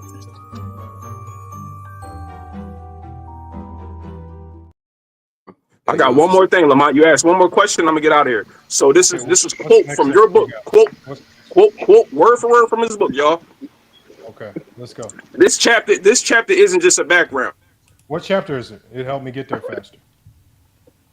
Chapter 1.3 draft night. That's Destiny realize. And can you read? Actually, hold on. 1.1. Read the first paragraph and 1. Why? Hold on. 1.4 why chapters matter. Read that first paragraph. Read that first paragraph. What's the error? It says 1.4 why chapters matter. I know. Read Can you read that? You read it. Lamont's your book. Go read it. What's the error of this? I only got the chapters, Lamont. I got a digital version, so I don't know if you're reading from the book version. Okay, so what is the error that you're referring to? I just told you the chapter 1.4 why chapters matter. Okay, I just gave you the chapter. How is that an error? No, I'm saying read the paragraph that you said. I'm gonna read where you specifically say the areas. What is the error? The error? Hold on. What? The chapter that you asked me the chapter. Chapter is 1.4, and the title of that chapter is why chapter. What is the error? Lamont, you want me to read it to you, boss? Because I don't know what you're trying to ask. What's the incorrections? What is well, if he read it, no, he should read it. Once he read it, you will hear the error. Tell him to read it. No, why? Jesus Christ! I want you to tell us what the error is. So all right, I got you. I'm gonna read it. All right, I got you. You don't want to do. I got you. Hold on, because I'm about to go. I got you. Yeah, you got to go back because you. This chapter isn't just a background. It's the context haters often skip. Okay. MJ came into a stable franchise with an all-star, in parentheses, Orlando Woolridge, and quickly, that's what his book say. He came into a stable franchise with an all-star, in parentheses, it says Orlando Woolridge, which is insinuating what? He's an all-star, right? Orlando Woolridge was never an all-star, brother. This is your book that you wrote, chapter 1.4 in your book. Okay, so let's stop right there, Viz. Next to Orlando Woolridge's name, there's a small number 1, and it takes you to the Orlando Woolridge section where it's indexed, and where it says in the mid 1980s, Orlando Woolridge briefly shined along a young Michael Jordan, showing flashes of an all-star caliber player in Chicago. Now, I want you to ask yourself, why in this book when we talk about all-stars and all-star caliber players, why do we always put that number 1 next to it to preface it so you can go research why we use the word all-star? Lamont, that's not Lamont. Brother, Lamont boy, No, hold on, Viz. I want you to think about this. You got to read that. Out of all of the terms in the book, why would I put a small number 1 next to Orlando Woolridge? Out of all the terms. So you can remember he said in Lamont, this digital version is not Viz. Let's think. Why would I want people to reference footnotes about Orlando Woolridge? Because I want you to get a better idea of what type of player he was. In my footnotes, would I give a very accurate depiction of Orlando Woolridge? Was he an all-star caliber player? Yes. Was he able to score over 20 points per game? Yes. Did he ever play up to expectation alongside Michael Jordan? No. These are the contextual points I'm trying to get across about this guy. I'm trying to let you know, Lamont, in your book, in the digital version of your book, you don't have those footnotes, whatever you talk about in the digital version. Okay, I'm just letting you know that. So if hold on. If I don't know nothing, Lamont, and I read that, hey Kurt, what does that tell you? If I don't know shit about basketball and I read that book, do that not say that Orlando Woolridge, does that not insinuate or pretty much says that Orlando Woolridge all-star, yes or no? Yeah, I ain't gonna lie. That's a yeah. I ain't gonna lie. That's what I'm trying to tell you. That's an inaccuracy. Kurt. Oh, y'all niggas on some bullshit now. We grown in here. Kurt. Let me ask you this, Kurt. Who's reading this book that's not a basketball fan, don't know basketball history? This is what I'm trying to stress here, though, Johnny. Yeah, I can't say no. But exactly anybody who reads that book is going to have the footnote. You can't read. I guarantee you're lying. Nigga, it's a digital. All right, see, I will give you. Listen, listen. I got $100. Listen, I got $100 for you right now, sir. I got $100. I want to take that 100. I ain't gonna lie. If you can just go ahead, I don't need that dirty little money. You need that money more than I do it, Johnny. Here, read this. Just read this. Can you read this? All right, read this. Let's read this. Can you read this? Hey, Johnny, I read at a higher grade than you, brother. I'm probably way more educated than you. Don't play these games with me, brother. For real. No, because you be lying. If you was educated, we would see it. It's from his book that I purchased, nigga. It's from him. Hold on. Okay, so look, let's just stop right here so we can move on. So the best that you can find in the book is a footnote that you're unable to find where about Orlando Woolridge. This is your product, Lamont. How is it? I'll purchase it. Hold on. So I'm telling you, if is that what we're stopping at? Is that what you're hinging your factual basis on? Is this the Orlando Woolridge, and that your digital copy doesn't have the footnote that everybody else has? Lamont, what do I got to lie for? I purchased the book, brother. I should get my refund if anything. I'm not saying you're lying. I'm saying, okay. Is that what you want? A refund? No, I don't need it. It's cool. I support Black brother. No, Viz, I'm saying is it? Are you basically saying that your factual basis for saying that this book is not factual is based on is that you got a digital copy that doesn't have the appropriate footnotes, and and I gave you that specific copy to mislead you into believing that Orlando Woolridge was an all-star. That's the overarching point that we want to get across to people, right?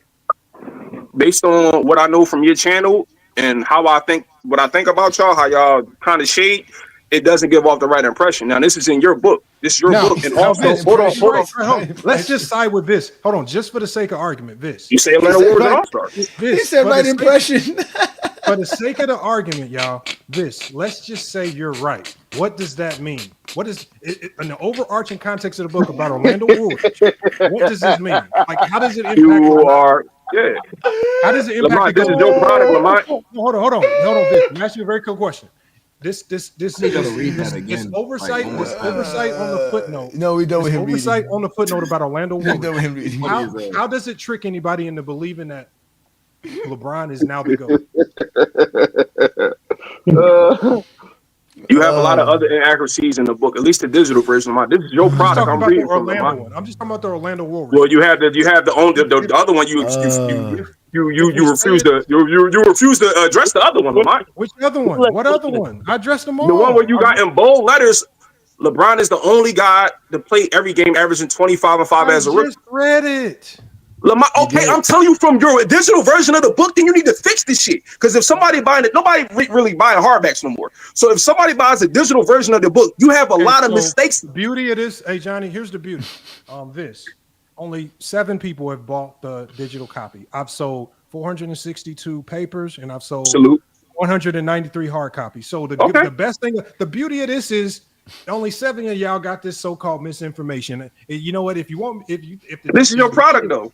And if the digital copy Lamont, is so remember the 7 that you got are all special ed students. They couldn't go to the store and buy a book. They didn't know they don't open up books. They didn't have to open up books when they were in class. No. They don't know You about didn't even opening buy up the book, books. nigga. Shut the fuck up. You didn't even buy the book, nigga. The digital copy is that it has an audio reader.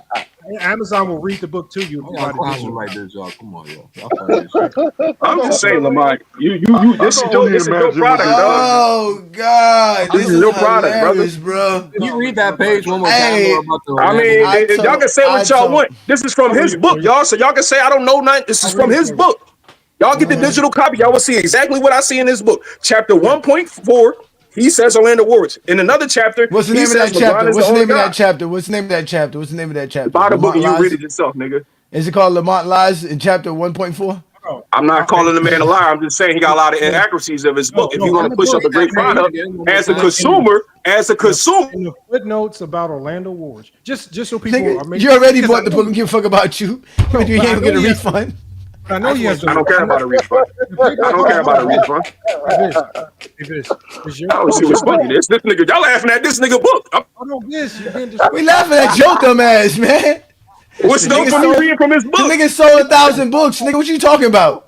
He sold 1,000, and you bought a digital copy that you never read. It's his book. What you mad at me for?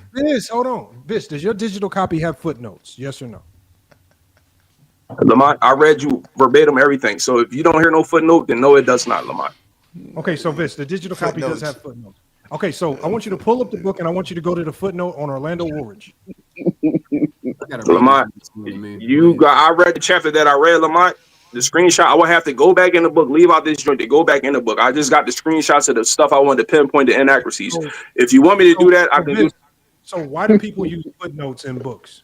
Explain that to Lamont, I'm just telling you what I read from your book, brother. So y'all, just so that Viz just said he was more educated than most of us. I'm gonna help y'all. The reason why we use footnotes now, the reason why we it's not no footnote in there though, Lamont. Lamont. I gotta laugh, Lamont. I gotta laugh because this nigga said he reading the book on the phone. Help this out, y'all. And look, who the hell reads a book in a phone? Who the hell reads a book in a phone? Who does that, Lamont? Who educated reads a book in a phone, son? Yo, this is hilarious, son. This is fucking hilarious. Ain't nobody that buy the digital version. People do read books on phones. That's fucked up. I never heard of that before, Kirk. I'm sorry, bro. Not a book. I heard you reading something on the phone, but you're not gonna purchase a book and then read it on a phone, I got the picture. Bruh. Go ahead, Lamont. Go ahead, Lamont. I'm sorry, Lamont. What I was saying was this. Get books over Hey, y'all, the footnote is for this. Because remember, it's you know how, Ajan, you know how when we talk to King Rowe, like one small thing can take them down a tangent that nobody's even talking about. The reason why we have footnotes is so you don't have to go on long tangents explaining. Like, so if I mention a guy in Orlando Warriors and I connect a word to him, I put a footnote there because I'm saying I don't want to go down a long tangent right now talking about Orlando Warriors because there's another point we're trying to get to. But make sure you come back to this because there's a footnote about this where you can read further on this. So all footnotes do is save you time so I don't wander off in the long. I know what you're saying. That's smart. So what Viz is doing, y'all, is Viz is not he's pretending as if he got the only digital version that don't have footnotes. He's acting like the footnotes don't help redirect them. Look, every section. The funny thing about it is that every section that he referenced is linked to a footnote. So that tells us right there. You, Lamont. I just don't know where his education is. Can you read that point about Orlando? I do want to hear the point about Orlando, though. I do want to hear there's no. That's the point. See, Kurt, they don't have a point. No, they don't have. There's no. This leads to nowhere. The only reason I kept this going so long is because again we're talking about Lamont's book. I'm helping to promote the book. He says I don't help Lamont. And we really don't have not too much else to talk about. But go ahead, Lamont, so we can really move on to something else, please, bro. There's two footnotes here, Kurt. So next to the word, that's all I wanted. So next to the word All-Star, there's a footnote, and next to the word Orlando Woolridge, there's a footnote. So both of those words have footnotes, right? So the way he read it it does read that way. But I put footnotes next to the word All-Star, and I put footnotes next to the word Orlando Woolridge, right? Okay. Because the footnotes for the word All-Star, I specifically delineate in the footnotes is that the term, when we're talking basketball, the term All-Star can be applied to players who did not make All-Star games. I specifically explain this because in the footnotes, I give the example of a player by the name of Damian Lillard who did not make the All-Star game for years and years. I use Devin Booker as well. There's a lot of players that I use who were playing at All-Star levels but were not in All-Star games. Even Jamal Murray was an example of this. Oh, okay, So, okay. what I try to explain to people is in basketball talk, sometimes we can use the term All-Star, but it does not correlate to the All-Star game. And then I also, on the converse, gave the example of Christian Laettner, how Christian Laettner made an All-Star game, but never in his career was he looked at as an All-Star caliber player. So I try to help people understand how we talk basketball and how these words aren't always connected to making the All-Star game. I specifically broke this down in the book. That's why I put a footnote next to All-Star. That's why I put a footnote next to Orlando Woolridge, because those two go together, because in that section with Orlando Woolridge, it specifically says All-Star caliber player, because I want people to understand that you can play like an All-Star but not make the All-Star game. This is just has a learning disability. He's been intentionally disingenuous because he knows that these footnotes reference these things, because this book is far more than just about LeBron. I'm really trying to help people understand the terminology, how you talk the game, how you can be labeled an All-Star, not make the All-Star game, right? For example, if LeBron James doesn't make the All-Star game next year for whatever reason, is he not an All-Star? No, nobody's going to say that. I see what you're saying now. But I try to explain it in the book. He's been intentionally disingenuous, and now he's trying to pretend that he has the only version ever released that doesn't. That's what it feel like. I ain't gonna lie. That's what it feel like, bro. I feel like two different books, because I had to look up this, because I ain't gonna lie, I do research, bro. So I looked up this nigga Orlando. I never even heard of this nigga till y'all said it. He was averaging 16, 19, 22, 20, 20. I mean, he seemed like he was an all-star caliber. Yeah, I mean, I see what you're saying. Bro, they were such a good tandem that they had a nickname for the duo. I didn't even know that. Right. So at the end of the day, he was in the slam dunk contest and everything. Yes. There were a lot of people at the time that thought that duo could be what Pippen and Jordan were. Right. You see how the media cover up for Jordan? Some people don't even know who Orlando Woolridge is. Nah, I didn't even know he was. The media in Last Dance, Jordan in The Last Dance is going to lead you to believe that the only thing Orlando Woolridge was good for was using cocaine.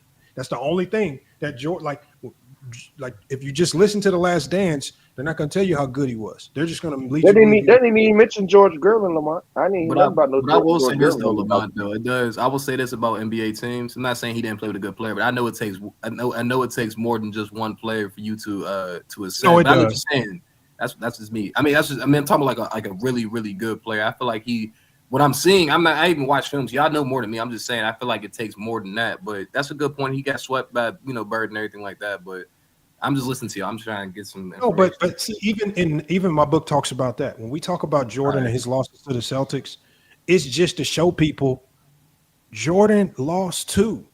And also at that time, we didn't put these unrealistic expectations on Jordan to go out and beat the Celtics, like the people put the expectations on LeBron James to go out to win the championship in 2007. We're just trying to use correlations to try to say, look, the flaws exist here too. And we didn't put unrealistic expectations. That's a good point. That's all we're saying. See, what Jordan fans will come back and they'll try to make it seem like we're trying to bash MJ. Nobody's bashing MJ. We still consider the 63 a hell of an accomplishment, right?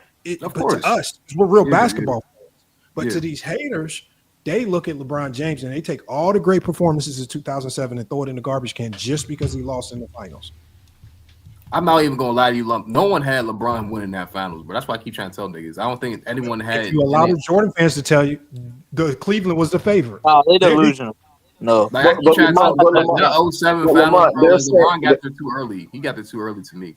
Lamont, they're telling you that they're undermining the 07 year. The reason why they undermine that year is because of how he shot, his shooting percentages. I don't believe someone plays that because of their shooting percentages. I think it's other things. Now, 2011 is a different story, but 07, no.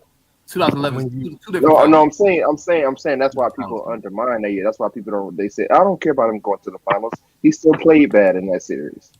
That's why they undermine team played bad. Nature of LeBron's numbers wants to be one up. That's all. This is just in I his mean, nature. right. If you compare LeBron's stats with his other teammates, bro, he was the best player on the Cleveland Cavaliers in 07. So that's why I don't understand. Like, you can compare LeBron to his other player. I didn't even know about that. I gotta do my research. I ain't Go gonna lie. right there. Hey, look, this is That nigga almost Orlando look fake Wood. though. He almost look fake. This nigga don't look real. But wow. But he was him and Jordan again. This is what Lamont says, that Jordan can't play with other scorers, other guys who need isolation possessions, because Jordan needs to warm up and do all kind of other stuff to get going. So Orlando Ruiz was a good player. A lot of players had drug issues in the 80s. It wasn't just the players that Jordan played with. If Jordan teammates were drug addicts, what was tell you about the rest of the 80s? That's a good So like, point. yeah. Again, that's what Goat James Kingdom is here for, is to expose these type of lies. Lamont does a good job as it as well, because, like I said, the Goat debate is every basketball conversation. If we're talking about Jaylen Brown can't go left, if we're talking about right. yeah, it doesn't matter what we're talking about. We're talking about James Harden choking in the fourth quarter in playoff games. All of this. We're talking about CP3 not being better than this guy. It's all predicated on the GOAT debate. It's all to make sure that Jordan's still the GOAT, LeBron isn't, and Kobe's the last dying breed of everything. Everything after that was ruined because of LeBron James. That's the conversation. It's either, and then, like we told Sharon, right, there's a fine line in this conversation. You're on the LeBron side or the Jordan side. There's no in between. As soon as they find out, the Jordan fans find out you like LeBron in any kind of way, you're not a part of the team. You should see how they would talk about Sharon. Sharon thinks Michael Jordan is the GOAT by 15 miles. No one's closer. Okay, but because I don't agree with that. He said that those is his. Well, that's my thing though, bro. Like, if you ask me, bro, I prefer Jordan, but I'm not gonna sit here and say like you gotta be. I don't know. You gotta be like I don't know. You gotta talk about it. You can't really be a fanboy. Olo, you all right over there, Olo? You okay, Olo? Which one? Which comment? Which one? The latest one I just put in the chat.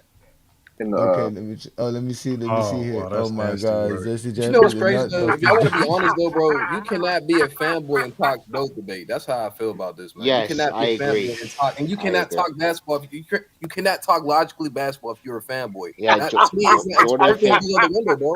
You can't Jordan talk fans. GOAT debate if you have a favorite Hey player. Johnny, a fanboy. You talking about hey Johnny? No, Jordan Some Kobe niggas- fans. I lie, bro. I don't care if y'all call me a fanboy, nothing like that. I like sports. I like We all like sports, basketball. right? Like Of course, you know, sports. like that's another thing about y'all. Y'all try to find ways to make fun of me. Listen, if I don't have shame in it, you can.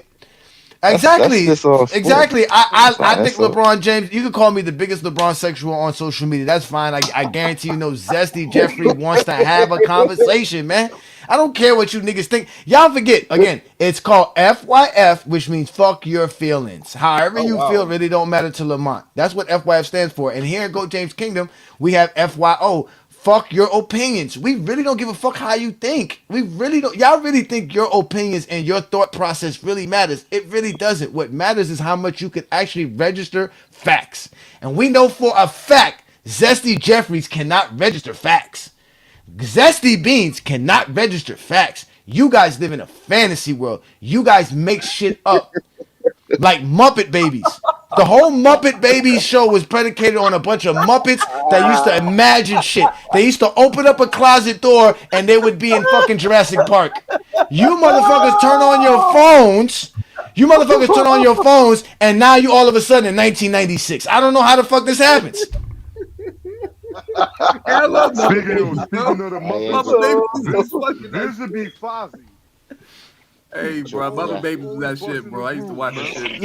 Let's let CJ in and Handy in because they, you guys have been great, man. It's been a great show. What up, CJ, man? What you got for us today, man? What kind of lies y'all been spewing over there at Pull Up Podcast and all these Zesty Jeffrey channels, man? First of all, what you asking me though? What's the topic? I was trying to blend that. I know what y'all was talking about.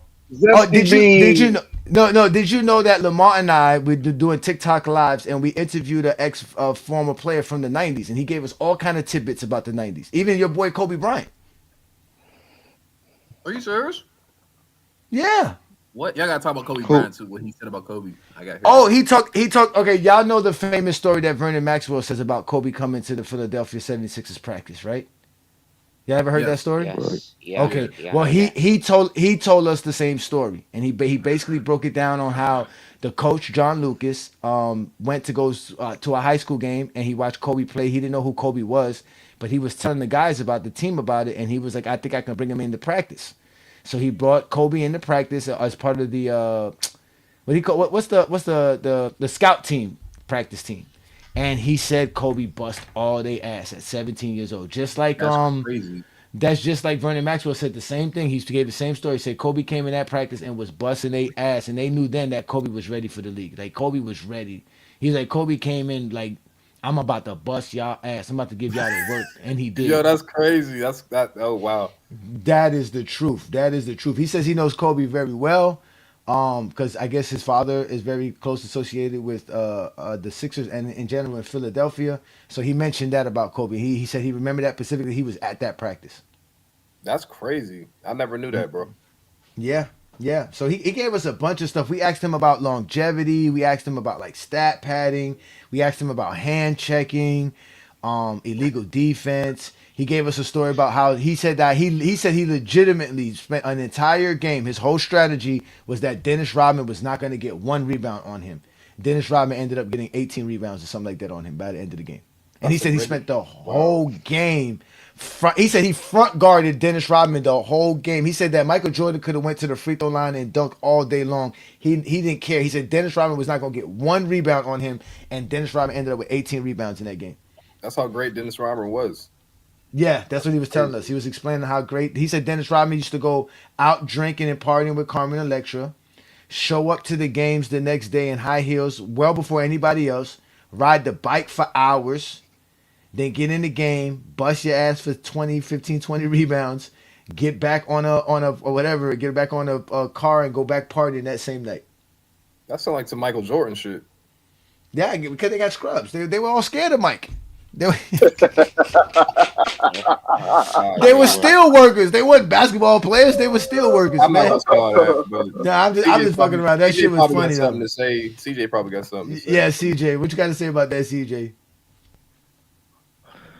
I just think we should do it like this so it can stop all the comparisons and all that. I feel as though we should just look at who dominated in their era the most. And that could stop about. We don't gotta talk about. It's still LeBron James. LeBron James. Nobody How do you determine that? How do you determine that, CJ? I mean, based off what you do in the season, based off what you do in the season, based off what you do in the playoff, and I think the thing about what Jordan is, he got something that I don't think nobody gonna touch. He three-peated twice. And he got undefeated record in the finals. CJ, Kirk, what a Kirk, new, remember, what a new argument. Kirk, remember I told you? Remember I told you these motherfuckers got fifth grade amnesia. Now what makes CJ come up here and say Jordan did something that is unmatched, right? But I mind you what he said. The two things he said that is unmatched is Jordan three-peating twice. No, I know. Okay, you did it. I'm just making sure Kirk understands. Kirk is very new to Go James Kingdom, so I wanted to understand everything because he seems like a smart man. He likes to register information, unlike a Zesty Jeffrey. So he said Jordan did something unmatched. 2 3-peats that's supposed to be unmatched. Remind you, somebody 8-peated. That matches Jordan. That's a good point. That's a good point, Russell. That's a good point. Then he said Jordan is also undefeated in the finals. He refuses to understand that not only that Scottie Pippen is undefeated in the finals, but also that there's other players that as well. So again, and the reason why I said he has the fifth grade amnesia is because he's been on Coach James Kingdom before. He forgot that don't work over here because he's been spending the last couple of days on some other platform saying this shit, and they've been sounding smart, clapping, patting his back, saying, "Damn, CJ, where you learned this shit from?" Because they're in the 4th grade. This nigga talking crazy. They're in the 4th grade. That simple, so bro. when you get a fifth grader come up and tell you this, you sound smart. Most Americans ain't smarter than the 6th grader. That's why they had invented a whole show called "Are You Smarter Than the 5th Grader?" None of that phased me, man. I love the pressure. None of that phased me. What pressure, nigga? You ain't Kobe, nigga. You say I love the pressure. Nigga think he Kobe. See what I'm saying? Nigga think that Kobe. This nigga funny as shit. mentality. Bro, I be Johnny, it's Mamba I mentality. am new. I It's am the new to Mamba this channel, bro. mentality. But I'm usually on a pull up podcast with CJ. I know me You know- and CJ talk all the time, bro. I ain't gonna lie. I'm And usually I on there know. with BJ. Yeah, I know. Like I said, those dudes are safe in their sanctuary, and they get mad because if I show up over there, all they're gonna do is mute me. Nah, They're never gonna the let only me thing I speak. don't like is the Kobe. The Kobe takes is crazy. Like some Yeah, people Kobe think fans Kobe's are the worst. Some people Kobe think fans Kobe's are the second worst. all time, bro. Kobe's not. Can I name a couple players that Kobe's not better than? Bro, I ain't gonna lie, bro. I'm not even trying to be funny, bro. Kobe's not better than MJ. Kobe's not better than Bill Russell. Kobe's not better than Magic Johnson. Kobe's not better than Larry Bird, Well, hold on, LeBron wait. James. Like I I ain't got gonna lie him. to you, bro. I got him ahead of Magic, but continue. Nah, and to be honest with you, bro, I'm not. This is no Kobe hate, bro. Hear me when I say this, bro. I'm so serious. Kobe's not even better than his teammate that won 3 champions. He's not even better than Shaq, bro. If you go prime for prime, So you he's don't better have Kobe top 10. You don't have Kobe top 10. Kobe's he's like 10 or right outside the top 10. I'm not even trying to be funny. Don't feel bad. Lamont's an advocate of it. He's Him like and Gilbert 10 or Arenas right said outside it. because like He's outside the hey, top bro, 10. Yeah. CJ, what you got to say about that? Prime, bro, like he said, prime for prime, prime for prime. He's not better than Shaq. He's not better than Shaq, prime for prime, bro. That's just what I'm being. I'm not even trying to be a fanboy right now. That's just what it is. He's not better than Shaq, prime for prime. He's not. CJ, how you feel about that, CJ? Oh shit! Hey, look. Gilbert Arenas is a perfect example of a zesty Jeffrey. That man said I bought the book and they never read it. That's not the real Gilbert Arenas, is it? That is the real Gilbert, man. Shout out to Gilbert Arenas. Yes, Oh, Gilbert Arenas watches the Friday Night Exposure. Shout out to Gil. That is the Yeah, real Gil. Gil said he bought the book but didn't read it. I tell you what, Gil, you Yeah, should bro. read the book, Gil. You should read the book. No way That's Gil. my personal No opinion, way bro. I that's don't think Gil. he's above All you none of gotta do this is click on his profile. It is that is Gil. Why would we lying? Why come on, we don't have that kind of zesty fan base. That's the real Gilbert Arenas, That's man. ours, though. Yeah, man, we don't got that kind That's of how I fan feel base, about man. Kobe, for real, bro. And Like, this is he's one thing I also hate. This is also one thing I hate about the Kobe fans. And most, crazy. yeah, that they go off what the players say. No, you guys go what the players will agree. Because if anyone disagrees, because we already see you guys make videos of players disagree. You guys don't go off the players say. It's called what's it called? It's not it's called. I can't remember what the word is, but you guys don't go off the players say. You guys go what the players want you to say. But the players contradict about your beliefs. You clown them, say they have no respect. They don't respect Kobe. Like no, you guys are nothing but Kobe fangirls.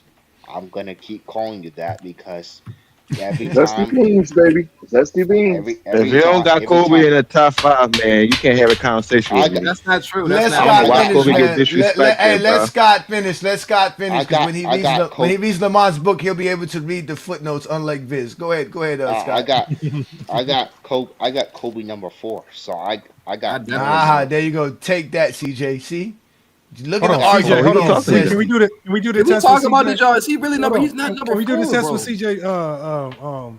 Hey, Johnny. But hold on, wait, Kurt. Scott is under. Scott is adolescent. He's a teenager. He's not even 18. So Kobe could be his. No, top we know 4. Scott. We know. No, I'm just making sure. Okay, yeah, Scott. He's Yeah, on so a I poor understand. podcast, bro. Scott was born. Scott was born. Like an 09? Matter of fact, Scott, my daughter and Scott are the same damn age, man. It don't make no sense, man. But shout out to Scott, man. He's a true basketball fan. What you were He's a saying, though, researcher, Lamont? and he's a smart man. Go ahead, Lamont. My bad. No, I was saying. So CJ you have Kobe where? Number 2. That's crazy. Okay, so you have Scary. No. What we like to do. I'm here not is running away from it. I got on number 2, and I'm standing on it. Hold on, like CJ. I that, want you to CJ. stand on it. CJ, I want like you to that. stand on it. CJ, what we like to do here is we have an algorithm, and what we like to do is whatever criteria that you formulated, where Kobe, based on your criteria, lands at number 2, we like for you to tell us that criteria, and we insert it into this algorithm, and we'll see what the algorithm, because the algorithm is going to evaluate your criteria versus all NBA data that's ever existed. Oh, And I want to see if the algorithm comes out with the same like as that. you. He did this before, CJ. You should be able to do it. He did it before. Yeah, I did it before. Channel. I know. But not with Lamont's. Lamont's is different. Lamont's is different. Shit. Oh wow. Lamont is different. Remember I told you that he was the only person that had Jordan as his GOAT with his criteria with CJ. Everybody else, it wasn't Michael Jordan. But I would love to see what your criteria does with Lamar. Are you willing to do it, CJ? I'm willing to do it. All right, Lamar, he's ready. Lamar, let's make this happen. Look, I'm let me gonna pull put you it up here up. with Lamar. I'm gonna put you up here with Lamar. I I'm gonna like be up here this. with you guys. I'm gonna be with you guys. Damn, I gotta be in the fucking spotlight. I'm Juju, lit right Juju, there. Juju, Juju, Juju, and which All is right, I'm lit Mac as Def. fuck. They Mac got Def. me in the Why Mac Def? spotlight. Why do you show up with as 20 different channels? Yeah, Juju is Mac Def, right? Mac Def, is that you? Oh, Nah, Hollywood Herm. Mac Def is Okay, I'm ready, officially the GOAT CJ. now. All right, he's ready. CJ, go ahead. CJ, give him your criteria, please. Now hold on, just before you go, CJ. Be You detailed as possible. Yeah. Please, and me and Go James Kingdom stress this as much as possible. I need the algorithm can only understand your criteria based on how you explain it. If there are any fine points, if there's anything you see about the game that nobody else agrees with, and you need to layer with context, layer as much context as possible. So after you give me the criteria, it's going to give me a summary of your criteria to make sure it's accurate. Then it's going to give me your top 10. But before I read you the top 10 that it generates for you, you have to give us your top 10 so we can see if your top 10 aligns with what the AI, based on its database and NBA information, based on what it comes up with. All right. Okay. All right. So what is your criteria? All right. My criteria is staying with one team for your staying with one team in your prime for your all your playoff success. Okay. All right. And the next one, playoff dominance and playoff dominance. Okay. Winning finals record.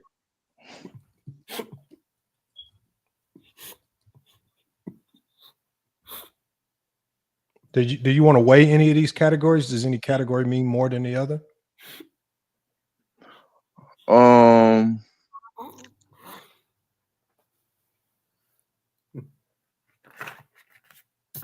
Make sure you put like staying on one team in a prime and like dominating in a prime. So that's it's not too much. So what I got off on so far? Okay, so far it says stand on one team in your prime for all your playoff success, Right. playoff dominance, winning finals record. Also, you said stand on one team in your prime, and then I can't remember what you just said before. What was the last thing you just said? Stand on one team in your prime and dominate in the playoff with winning and stats. Okay.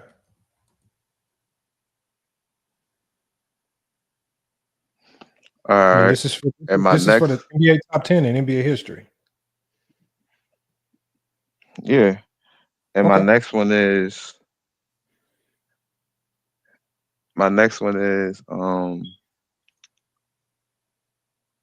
I had like a list wrote down before. I'm trying to remember on the top of my head. So like that's what I'm trying to like. I mean, I'm trying to give and you the just same think, one that I gave Ray Johnny. and even if you can't remember the criteria, just think about how you see the Oh, game. here you go. What I you got you, Lamar. Here you go. Okay, perfect. All right, playoff dominance and stats. Okay, playoff dominance and stats. Okay. Winning finals record. Okay, I got that. Longevity. Longevity. Okay. All right, you already got to stay with one team in the prime. And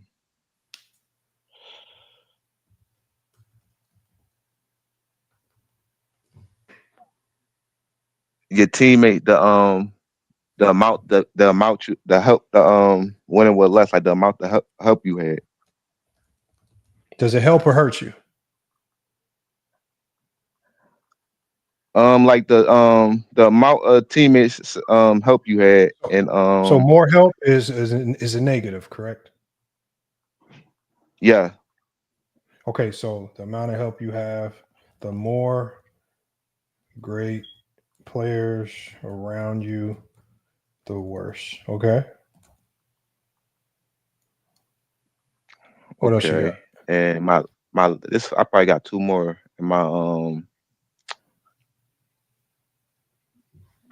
next two is your competition that you go through to get to the finals. Okay, hold on. Competition to get to the finals? Yeah, you go through to get to the finals. All right. So I'm assuming that also means your finals competition as well, or no? Well, you can just put playoff competition. Your playoff competition. You could do that. And playoff competition in general. Okay.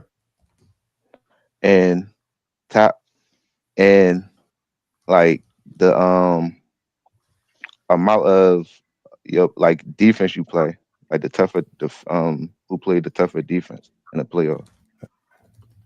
Okay, hold on. Amount of defense do you play as a player or what you face? No, the amount of defense you face, like whoever, like who the team play in the playoff. Yeah, as and that's it. And that's in the playoffs, correct? The amount of defense you face in the playoffs as a player in the playoffs.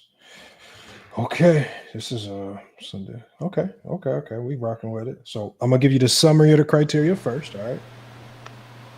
Okay. And while he does that, what's your top 10? Go ahead. It's Mike, Kobe, and who else? I got Mike, Kobe, Tim Duncan, Magic Johnson, Steph, LeBron James,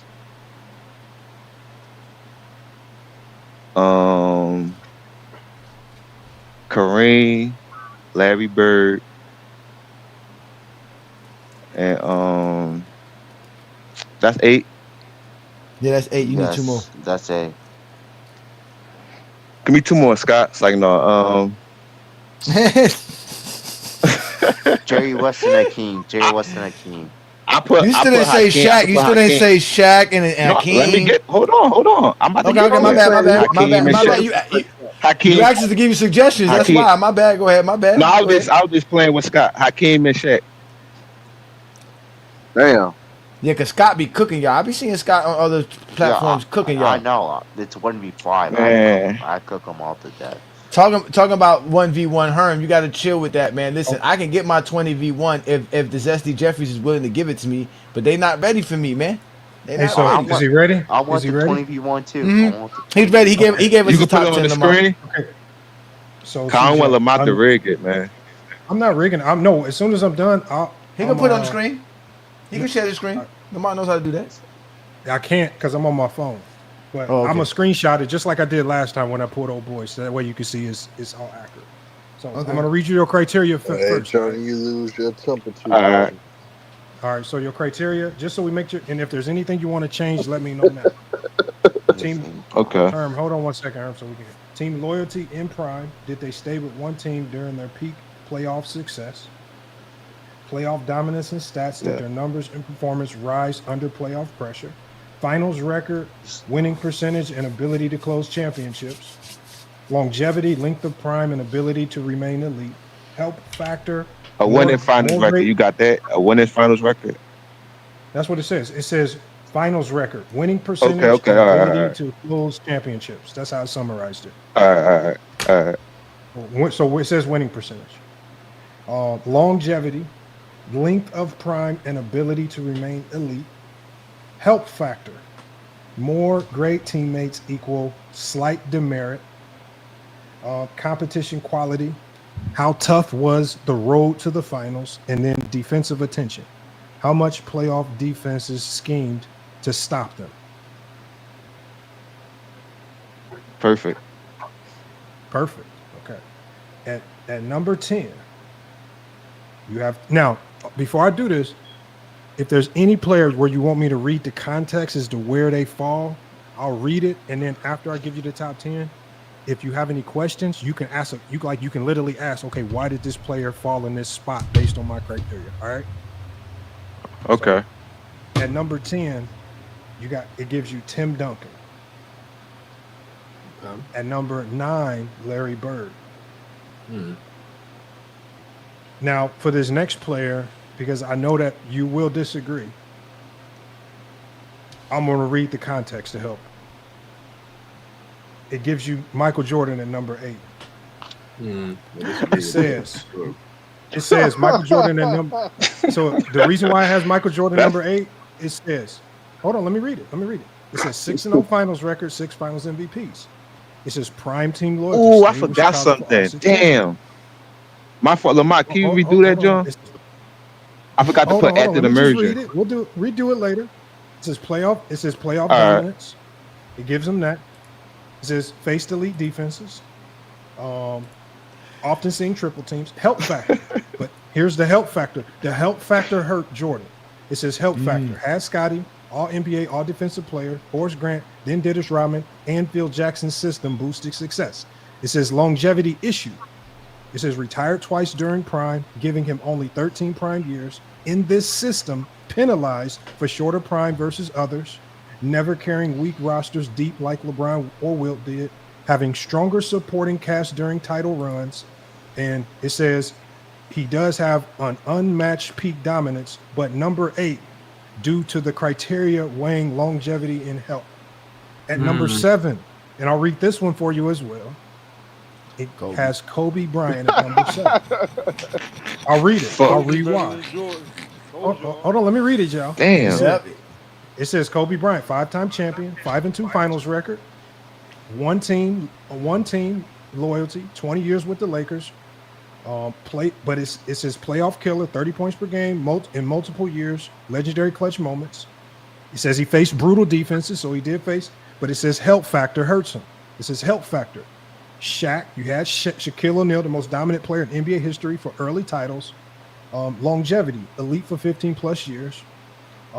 It says he's knocked for finals efficiency, sometimes dip versus elite defenses. It says in this system, he edges Jordan, but he says because he has longevity plus stronger loyalty. And so that's what it gives. That's Kobe at 7. Number 6, Kareem Abdul-Jabbar. Wow. Number 5, Shaquille O'Neal. Damn. Number 4, Bill Russell. Oh, wow. Number 3, Magic Johnson. Wow. Number 2, Wilt Chamberlain. This is wow. I rarely see that. Wow, that's a crazy And list. Number 1, obviously, LeBron James. Go ahead.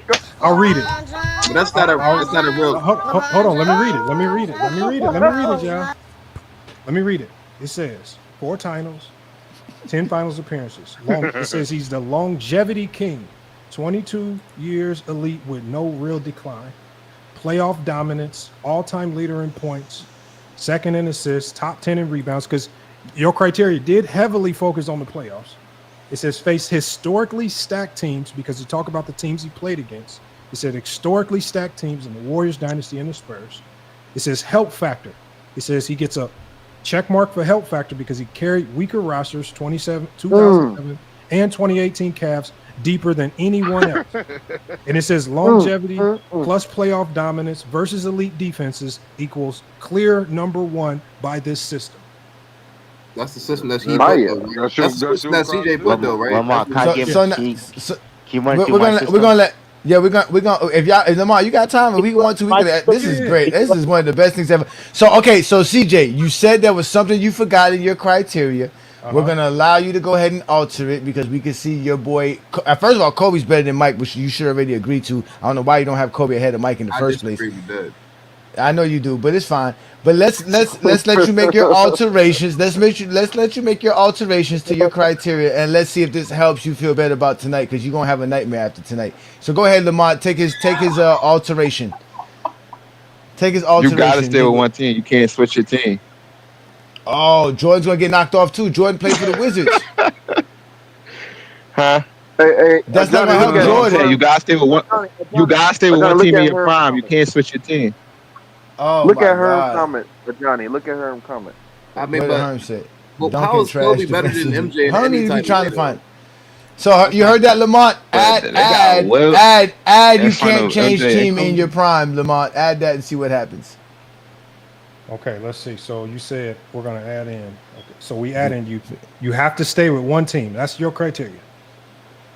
He forget about the CJ. CJ, you do know that this is going to. All right, put like that. You gotta stay with one team the first 10 years. No. But all I'm saying, that ain't gonna help Jordan. He ain't played 10. Okay, CJ, I'm just warning you now that you're going to have a messed up top 10 if you do this, because there are a lot of players that did not stay with their team for the first 10 years. Like, you're gonna really. That's fine, Lamont. Let him mess it up. Let's let him mess it up. It's his criteria. Let him mess it up. Fuck it. You gotta stay. I want this. Fuck it. You gotta stay with one team for your first 10 years. What? This is some fantasy shit. Yeah. I told you they make some fantasy shit. I told y'all they played the Muppet Baby game, man. Open up a closet. We never know where we're gonna be at today. Okay. Whoa, pause, bro. Hey, hold on, we got it. It's giving me No, trust me, Olo be dying laughing. This is Def Comedy Jam for Olo. This is so I have the using the highest Chat GPT, right? Yeah, you ain't using the legacy version. I'm using ChatGPT 5 Pro research grade intelligence. 5. Okay. So hold on. So your refined. It's calling this your refined You criteria. gotta ask me this question. What? So your refined criteria. We're gonna go through it all again. Stay with one team in the first 10 years. Playoff dominance. Hold on. Hold on, Lamont. Hold on. Oh, come on, man. Can I go after Lamont? Can I go after CJ? Just hold on. Like, I don't get time to think about it. Like, goddamn. Hold on. Think about what, nigga? How long you been thinking about your criteria? It's your criteria. What the fuck? Damn, these niggas are hilarious, bro. Hold on. Let's just read. Hold on. While he's thinking, let's just read what we have. So his new criteria is stay with one team for the first 10 years. That's crazy. Playoff dominance, finals record, longevity, help factor, competition, and defensive attention. So everything else stays the same, basically, but we're adding in. Jordan about to be 10. Okay. So you know what? I'm just gonna keep it how it is. Hold on, y'all. I'm just gonna keep it how it is. That's cool. Okay, so your new top 10, when that added in at number 10, and I'm gonna read the context for you because you're gonna want to hear it for this player.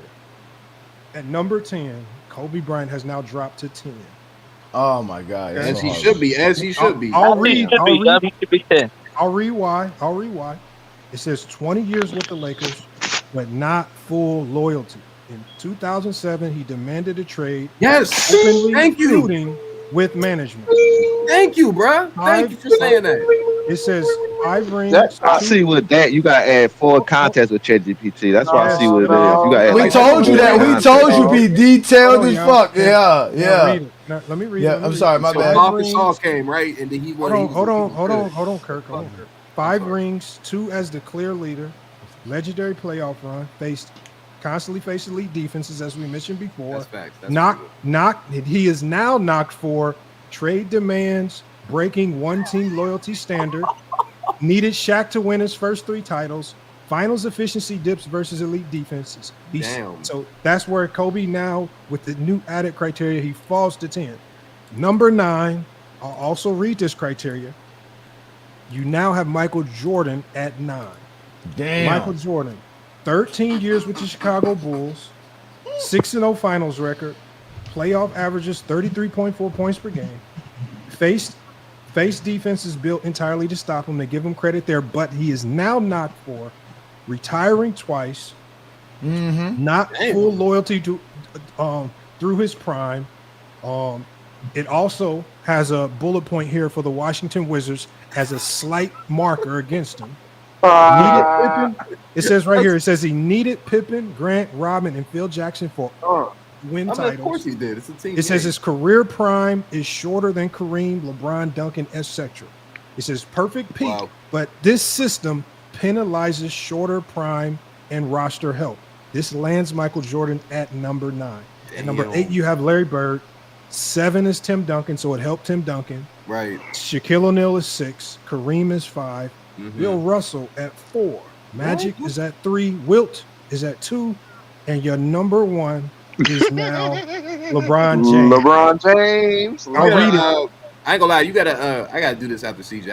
I know my contract criteria. You let me read it. Let me read it again. First Go ahead. 7 years. I So it know says what it is. Okay, so it says for LeBron, first 7 years loyal to the Cavs, then came back to help them win a title. 4 rings, 10 finals trips, playoff all-time leader in points, top 5 in assists for the playoff stats, faced the toughest defenses in modern era, Spurs and the Warriors. Longevity is unmatched, elite for 22 years, carried weaker rosters farther than anyone else. The combination of loyalty, because he returned to the Cavs, dominance, stats, and longevity make him number 1 in your framework. Wait, I ain't gonna lie. LeBron had to do this shit before he. No, I know what it is though. With ChatGPT, you gotta add like 4 details because what they do is they nitpick God moments. damn, Say boy, for instance, stop somebody saying when you requests know a what it trade, is. they still God, add wait. in shit. Wait, let me go, Scott, before you, please. I got my criteria right now. Now, hold I on. got my criteria Hold right on. now. Before y'all go, hold on. Wait, can I CJ, go you after? can't. CJ, you can. But If you ChatGPT want, don't determine who better hold though. on. Like No, Chat. that's just What you can do right ChatGPT. now, That's Oh, now AI. we're what you gonna can do now, discredit CJ is ChatGPT. Okay. CJ. You can They don't get ask. full contextual No, hold on. analyze of the Hold on, situation CJ. though. CJ, if Like you you gotta want put to the full ask, detailed if you situation. want to ask further questions as to why it dropped Kobe and Jordan, I can ask it. Would you like me to ask? No, it's not about asking questions. It's that you gotta add way more details and be like detail with So every please, little thing I'm just gonna about ask it just the for the hell of situation. it. So you gotta add way more context than I'm me gonna just type saying in, add a y'all. little bit of I'm stuff. typing this right here, y'all. Please go into detail That's fair. as to why Jordan No, but the and details you gotta go Kobe. to is like every little situation of their career though. No. But what you could do, CJ Because is they counted or Kobe requesting a CJ. trade Yeah. and then Okay, You but got to see, count that. That's a part Yeah, of his go ahead. history. that's you part of his mentioned you or what you mentioned could do, CJ, is loyalty. this: That's not use a loyalty. normal criteria. Don't use a criteria that you've set around in your bedroom, Yeah. mishmashing and thinking up that'll sound Pause. spicy on a live stream. Just use normal basketball criteria as to what we determine as greatness. Let's talk about Think like a loyalty. basketball Nigga scout wanted going to to look at a new trade. player. Can I please, You go man? watch a I new got my player. criteria What are right the now. elements that you're going to look at to see if this player can hoop? Just use normal criteria. That's different than you I got you, stating bro. opt Please, out. I got you right now. I'm Yeah, going. hold on. Wait. I want to hear Kirk's. Kirk is new Please. to the platform. This is his first time Can I here. go I know after? King Solomon. I know. Give me a second, King Solomon, because you've My been in bad, for a King. while, and My now bad. that you want to do this is fine. But let's let Kirk, because Kirk's brand new. Lamar, can you set it up for Kirk? So let's get Kirk. Kirk My seems bad, more King Shay. We like Shay, like bro. We both Shay no. niggas. We don't like nobody around here. Go James Kingdom. We just like truth Yeah, and yeah. knowledge. You know, Shay. One day, King Shy is a LeBron fan. The next day, he's a Zesty Jeffrey. I don't know who he really is. It depends on bro, what day of the week it is for him. I'm neither. I'm I gonna be know. honest. Today. Oh, so today you're neither, right? So today he's neither. Kirk. Always, Tomorrow he'll be somebody else. No man. This Want nigga that wears smoke. Come with the Kobe, man. this nigga wears more capes than them damn superhero commercials. Yo, hey, let's let Kirk get his take in. But Herm, you got something to say because I know you got to be in and out. Herm, you got anything to say right quick? Herm. Yeah, work. You know he's security.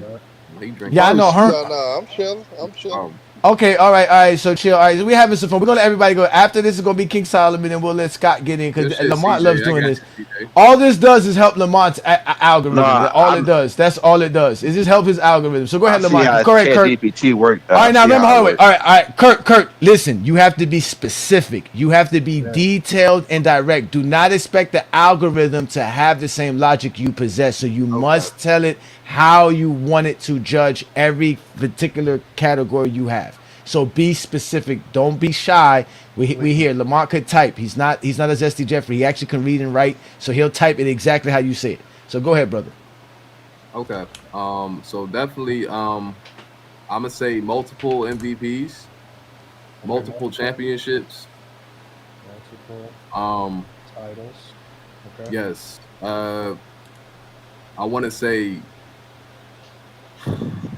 say scoring, bro, but that's a different comment. You can say whatever you want. Legitimately, you can say whatever you want, man. It's your criteria. We're not judging you. You just got to give us your top 10 before we give you the top 10, and we're gonna compare it to see how much your criteria falls in line. How would I say defense? I would just say like be a primary defender.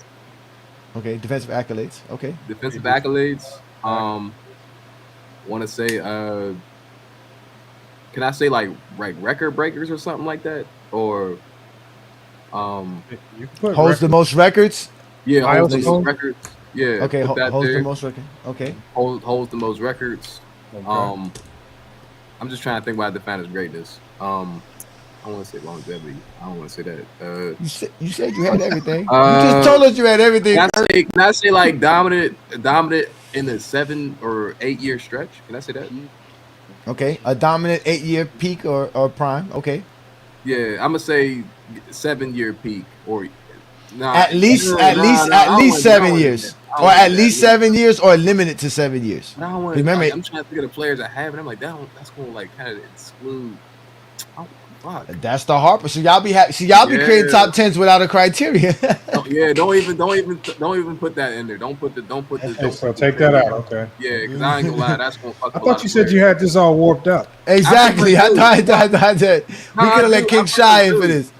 Yeah. So what do you got there right now, bro? What do you got right now? You said okay. So it says multiple MVPs, multiple titles, defensive accolades, holds the most records.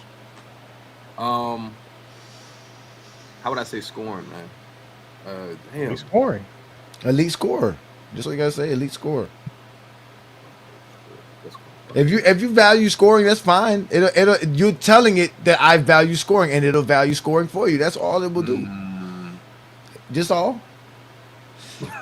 See, it shows y'all how y'all got to really think about the game of basketball. Basketball is really not that. It's really not cut and dry. Don't put scoring in there. Don't put scoring in there. You must have mastered the fadeaway or something. Nah, don't put scoring in there. Mid range. The mid range, Lamont. And just do what I just said. That's it. That's okay. You want me to hit enter now? Yeah, go ahead, bro. That's all I got. That's when is that bad? Summarize. Summarize. Okay, so while he hits enter, Kirk, go ahead and give us your top 10, please. My top 10. My top 10 is MJ, Kareem. Oh shoot, probably Bill Russell. Oh wow. Magic. Don't laugh. Okay. Magic. LeBron, Larry Bird. Okay. How many people is that? 6? That's 6.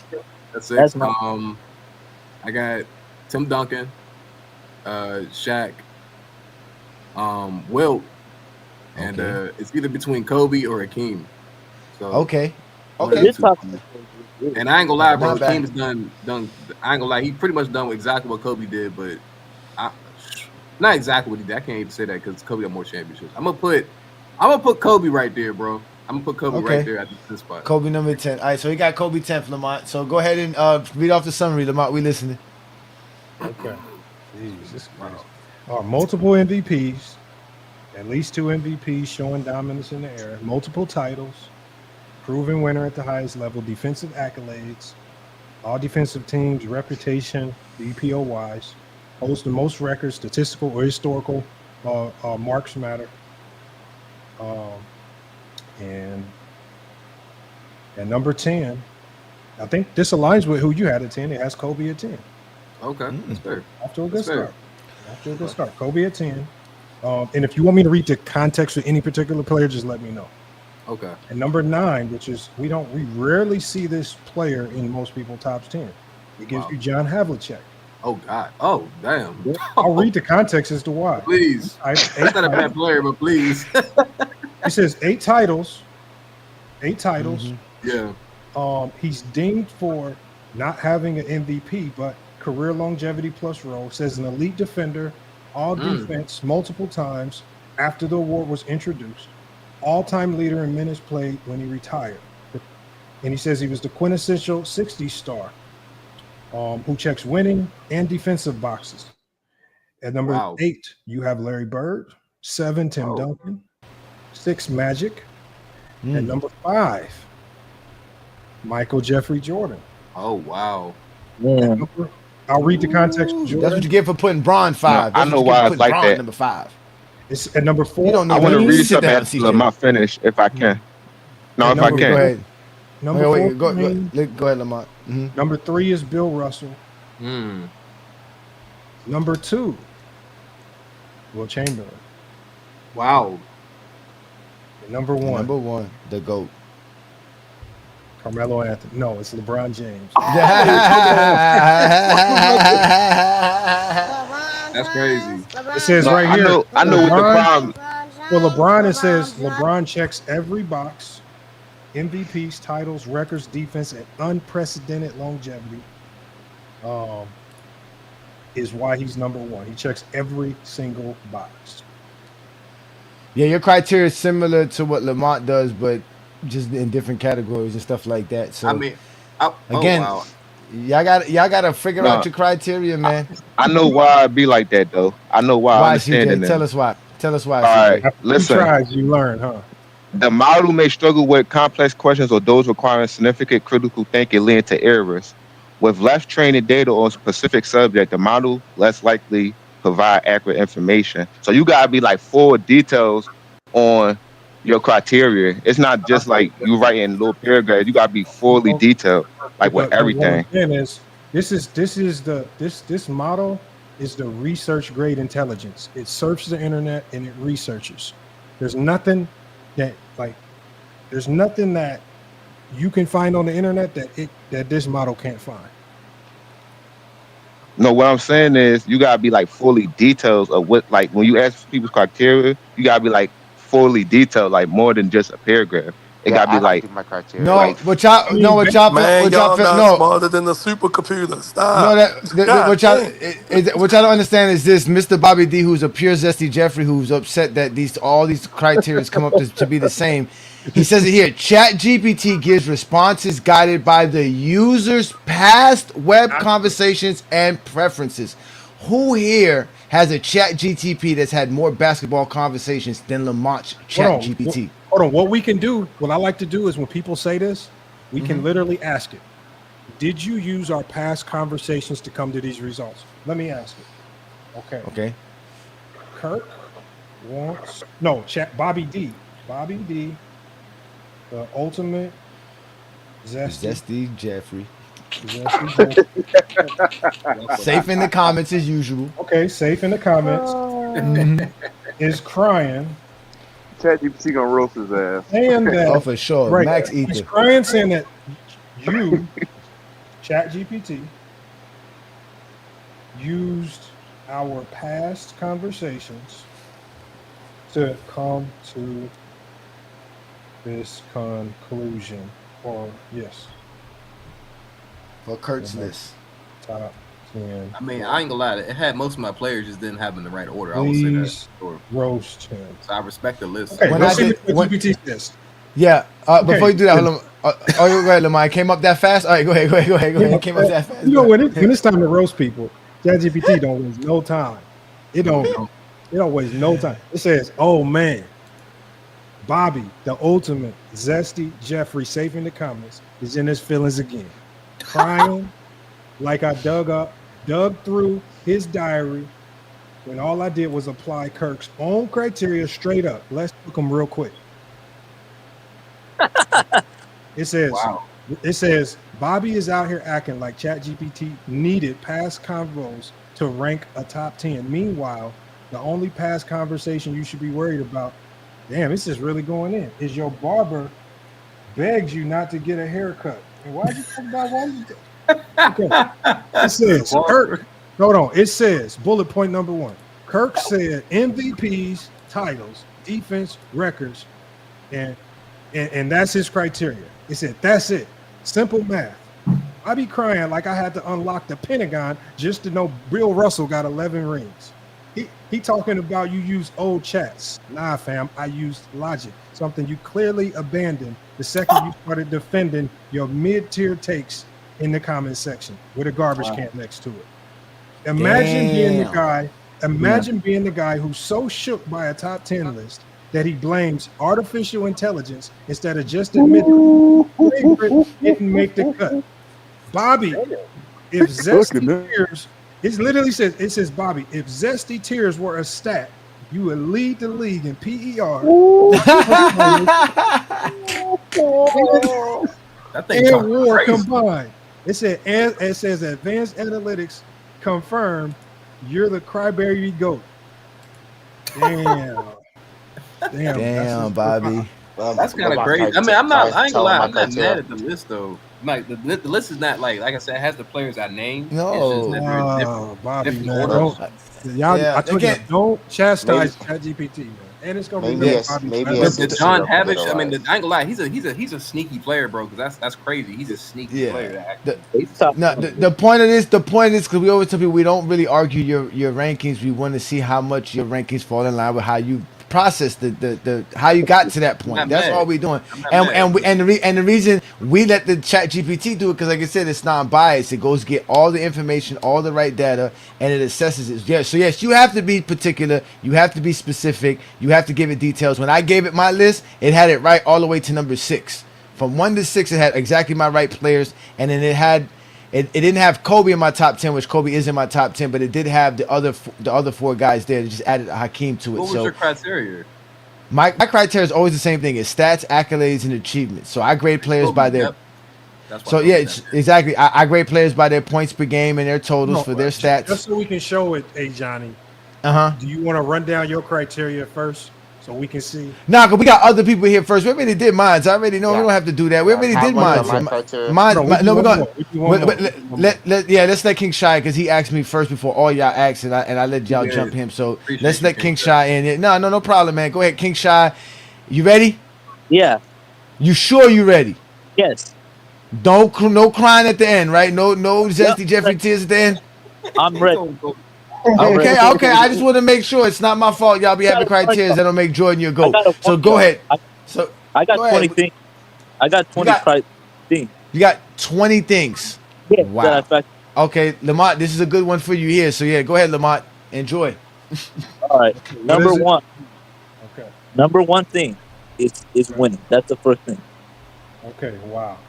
Okay. Number 2, I value stats. Stats. Okay. Oh wow. LeBron. Number 3, peak/longevity, but I value peak slightly more. Okay, so you said peak plus longevity? Oh, I should have said peak. Longevity. Oh my God. Hold on, your mic's breaking up. Say it again. Peak and longevity. Okay, peak and longevity. I should have said But value peak more. Yeah. Yeah, a little more. You smart, bro. You smart as shit. Okay, let's hear it. I value versatility. Number 4. Okay. Oh. Messing up there. Oh my gosh. I like this list.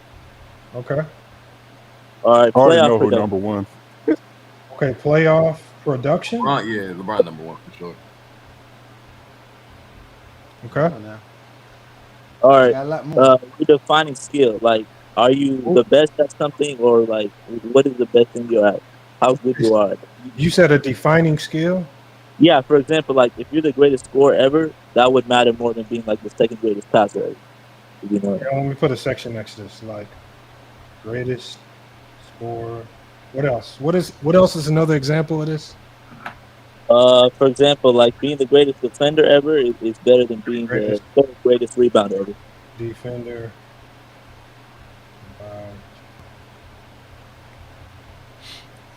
Okay. How memorable at basketball you were / memorable moment in your career. Okay. All around in two-way play. Okay. How well do you compliment other guys / how good of a teammate you are, aka intangibles? AKA intangibles. You was writing all this down in the middle of the show. That boy, damn. No, I'm looking at my list. Somewhere else, bro. I got you. Yeah. Okay. Could you still carry a crappy team? Could you carry a crappy team? Okay. Skill set. Okay. Resume.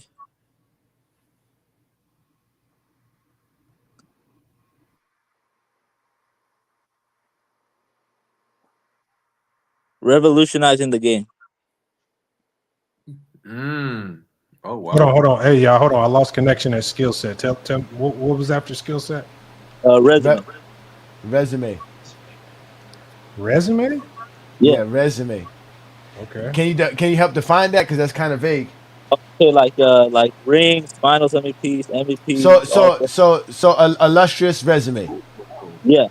Okay, illustrious resume, Lamont. Does that include the Olympics? No. Okay. Okay, I got resume. Revolutionizing the game. How much you revolutionize the game? Okay. The era you played in, like the competition level.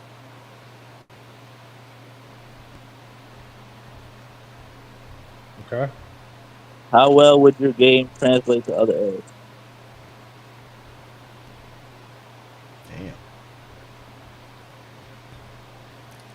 Okay. Consistency / durability.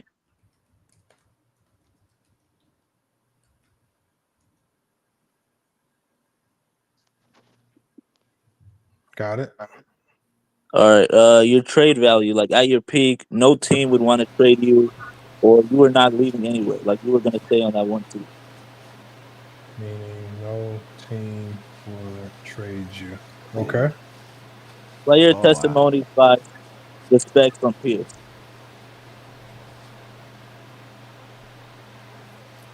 Testimony. Okay. How Respect did from you your peers. evaluate this for everybody? This is some amazing Yeah. criteria that you evaluate. I got a list of 100 players. It don't matter. It's gonna be LeBron's the GOAT. Yeah, I can tell you that right now.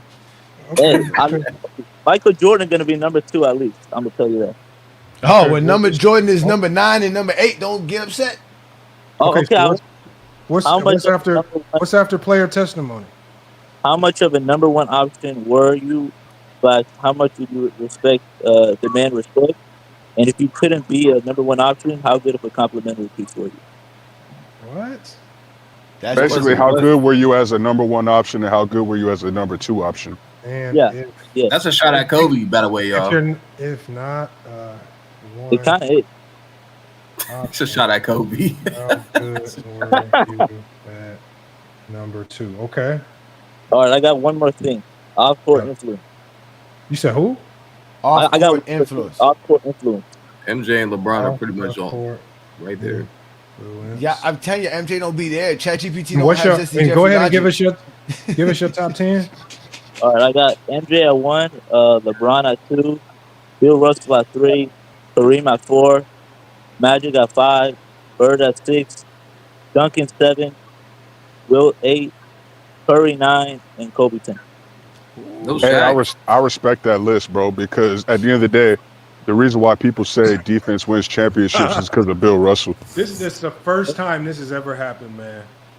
Oh, watch this. It gave me a disclaimer. It gave me a disclaimer about you, King Shai Solomon.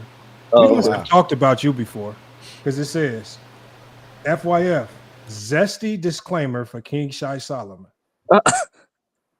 It says, King Shai, don't get mad.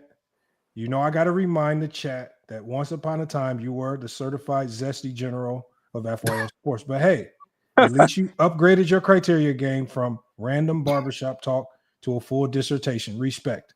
Now let's apply your super zesty but actually detailed framework. It actually gives you credit. It says it's a little bit zesty, but it says it's some detailed framework. Wow. That's all. Your criteria gives all 20 summarized. Winning, stats, peak versus longevity, versatility, playoff production, defining skill, memorability, two-way impact, intangibles, carrying ability, resume, revolutionary impact, error strength, error translation, consistency and durability, trade value, peer respect, number 1 option ability, number 2 option ability, and off-the-court influence. Yep, that sounds about right. Wow. Might be number 3, actually. My bad. At number 10, yeah, got Bill Russell. Oh, wow. Russell. Wow. At number 9, Magic Johnson. Oh, wow.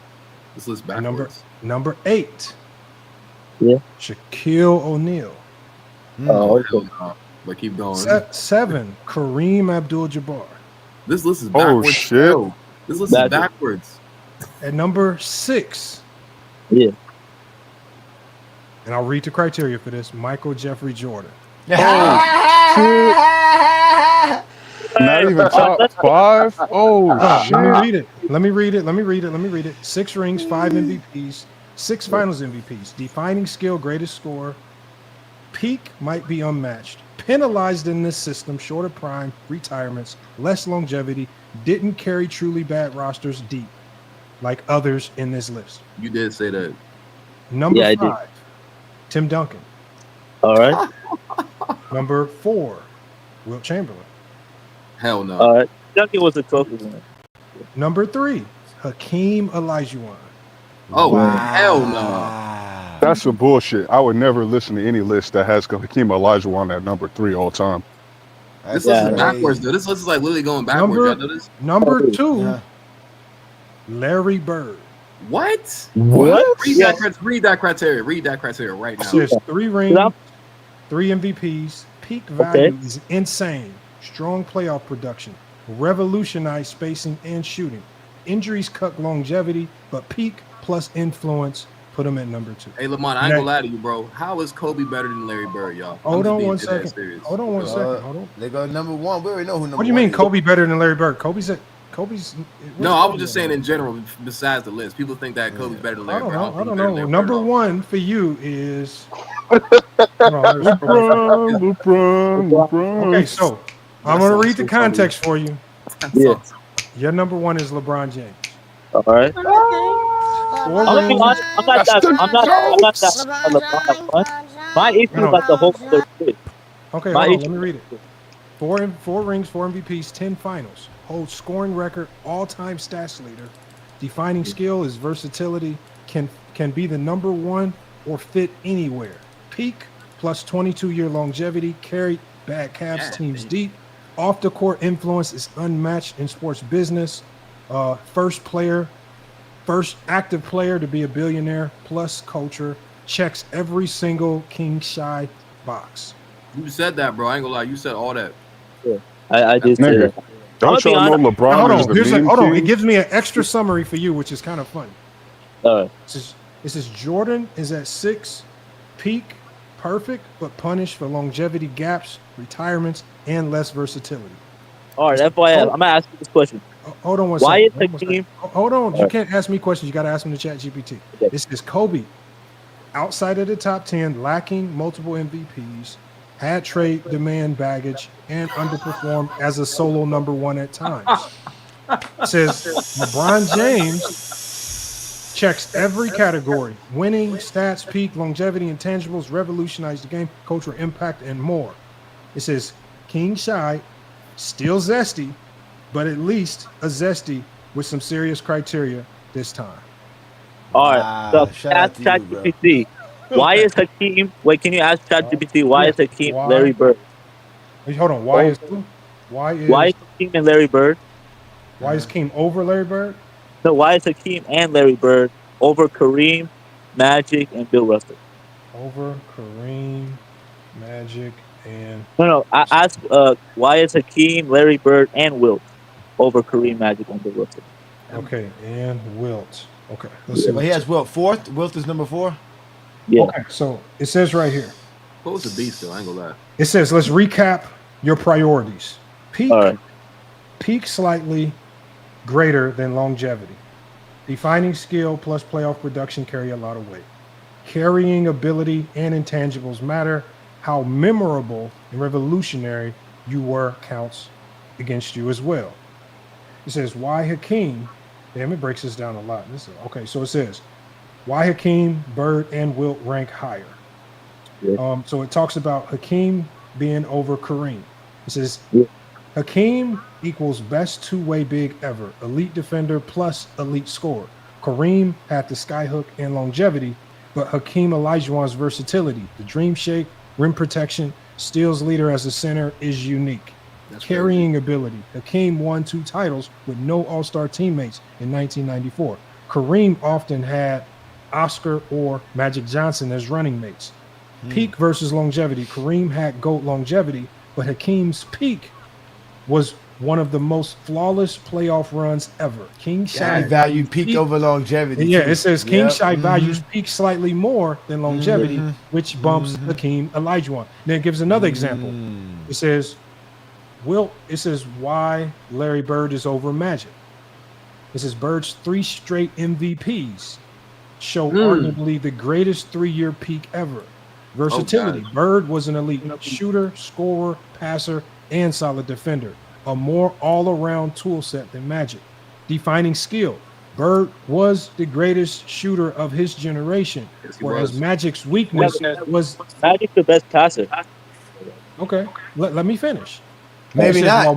It says whereas Magic's weakness was his defense. Error translations. Bird's shooting plus IQ would dominate even in today's game more cleanly than Magic's no jumper style. Memorability. Bird's trash talk, toughness, and highlight moments. Peak iconography. I don't even know how to say this word. Iconography. Magic was more consistent, but Bird's peak emphasis edges him here. So the peak over longevity is what's doing this for you. And it says summary. Hakeem over Kareem, Bird over Magic, Wilt over Russell.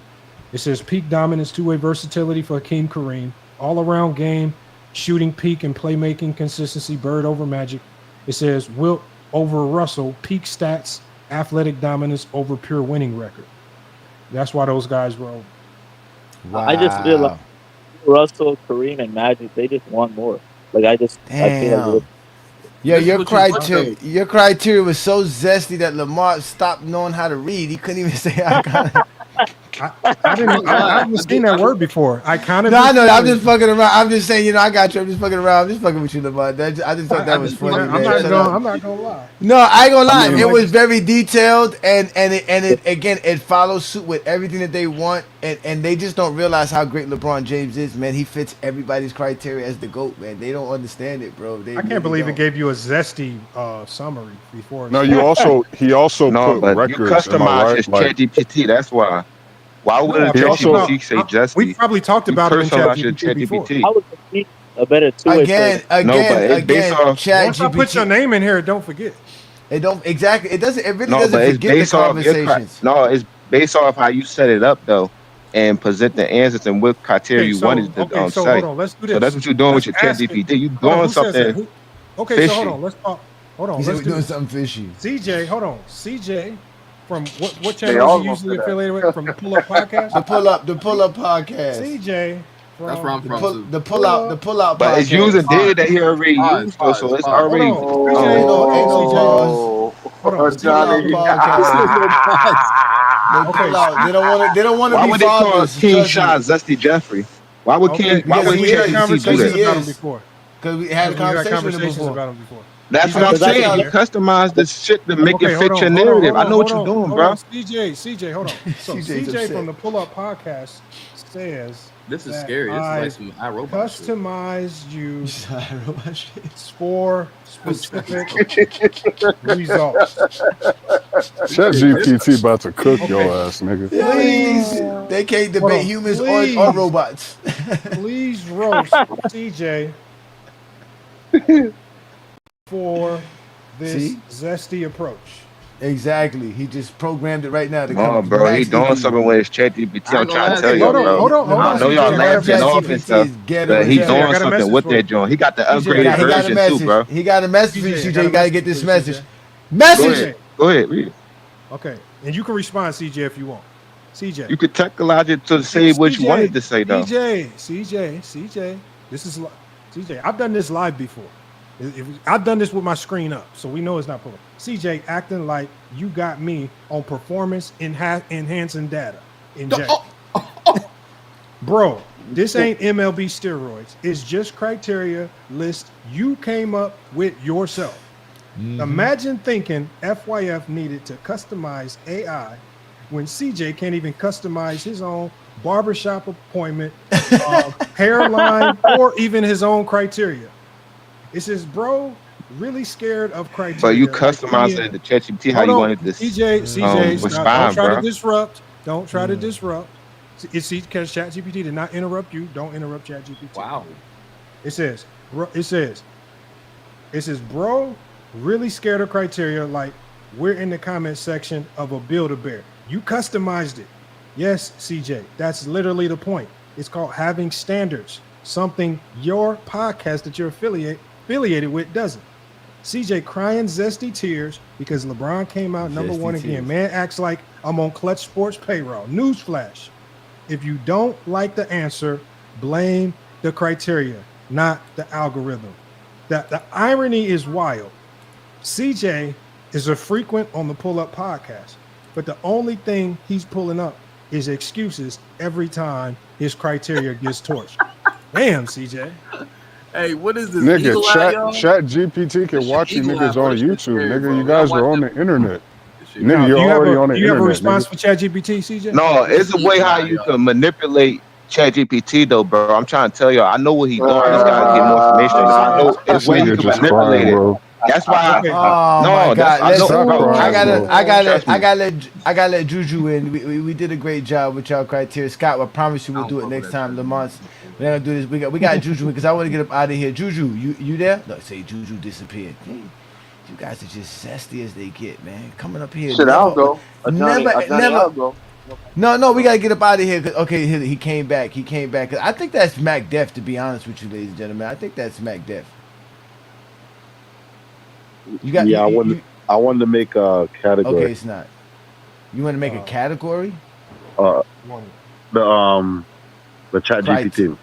Yeah, criteria. I mean, Nah, yeah, we're not about to do that. You came too late, brother. We about to get up Okay, out of here. okay. Lamont is done. If y'all want to do that, Lamont is always available. And again, y'all think we playing? We're gonna be doing this tomorrow night on TikTok. So just show up on TikTok tomorrow night if you want to be able to give your criteria, because we're gonna be talking about something heavy, and we're gonna have TikTokers upset. So that's what today's show was about, because we did have an opportunity to interview Sharon Wright on last TikTok on Saturday. So it was a great opportunity.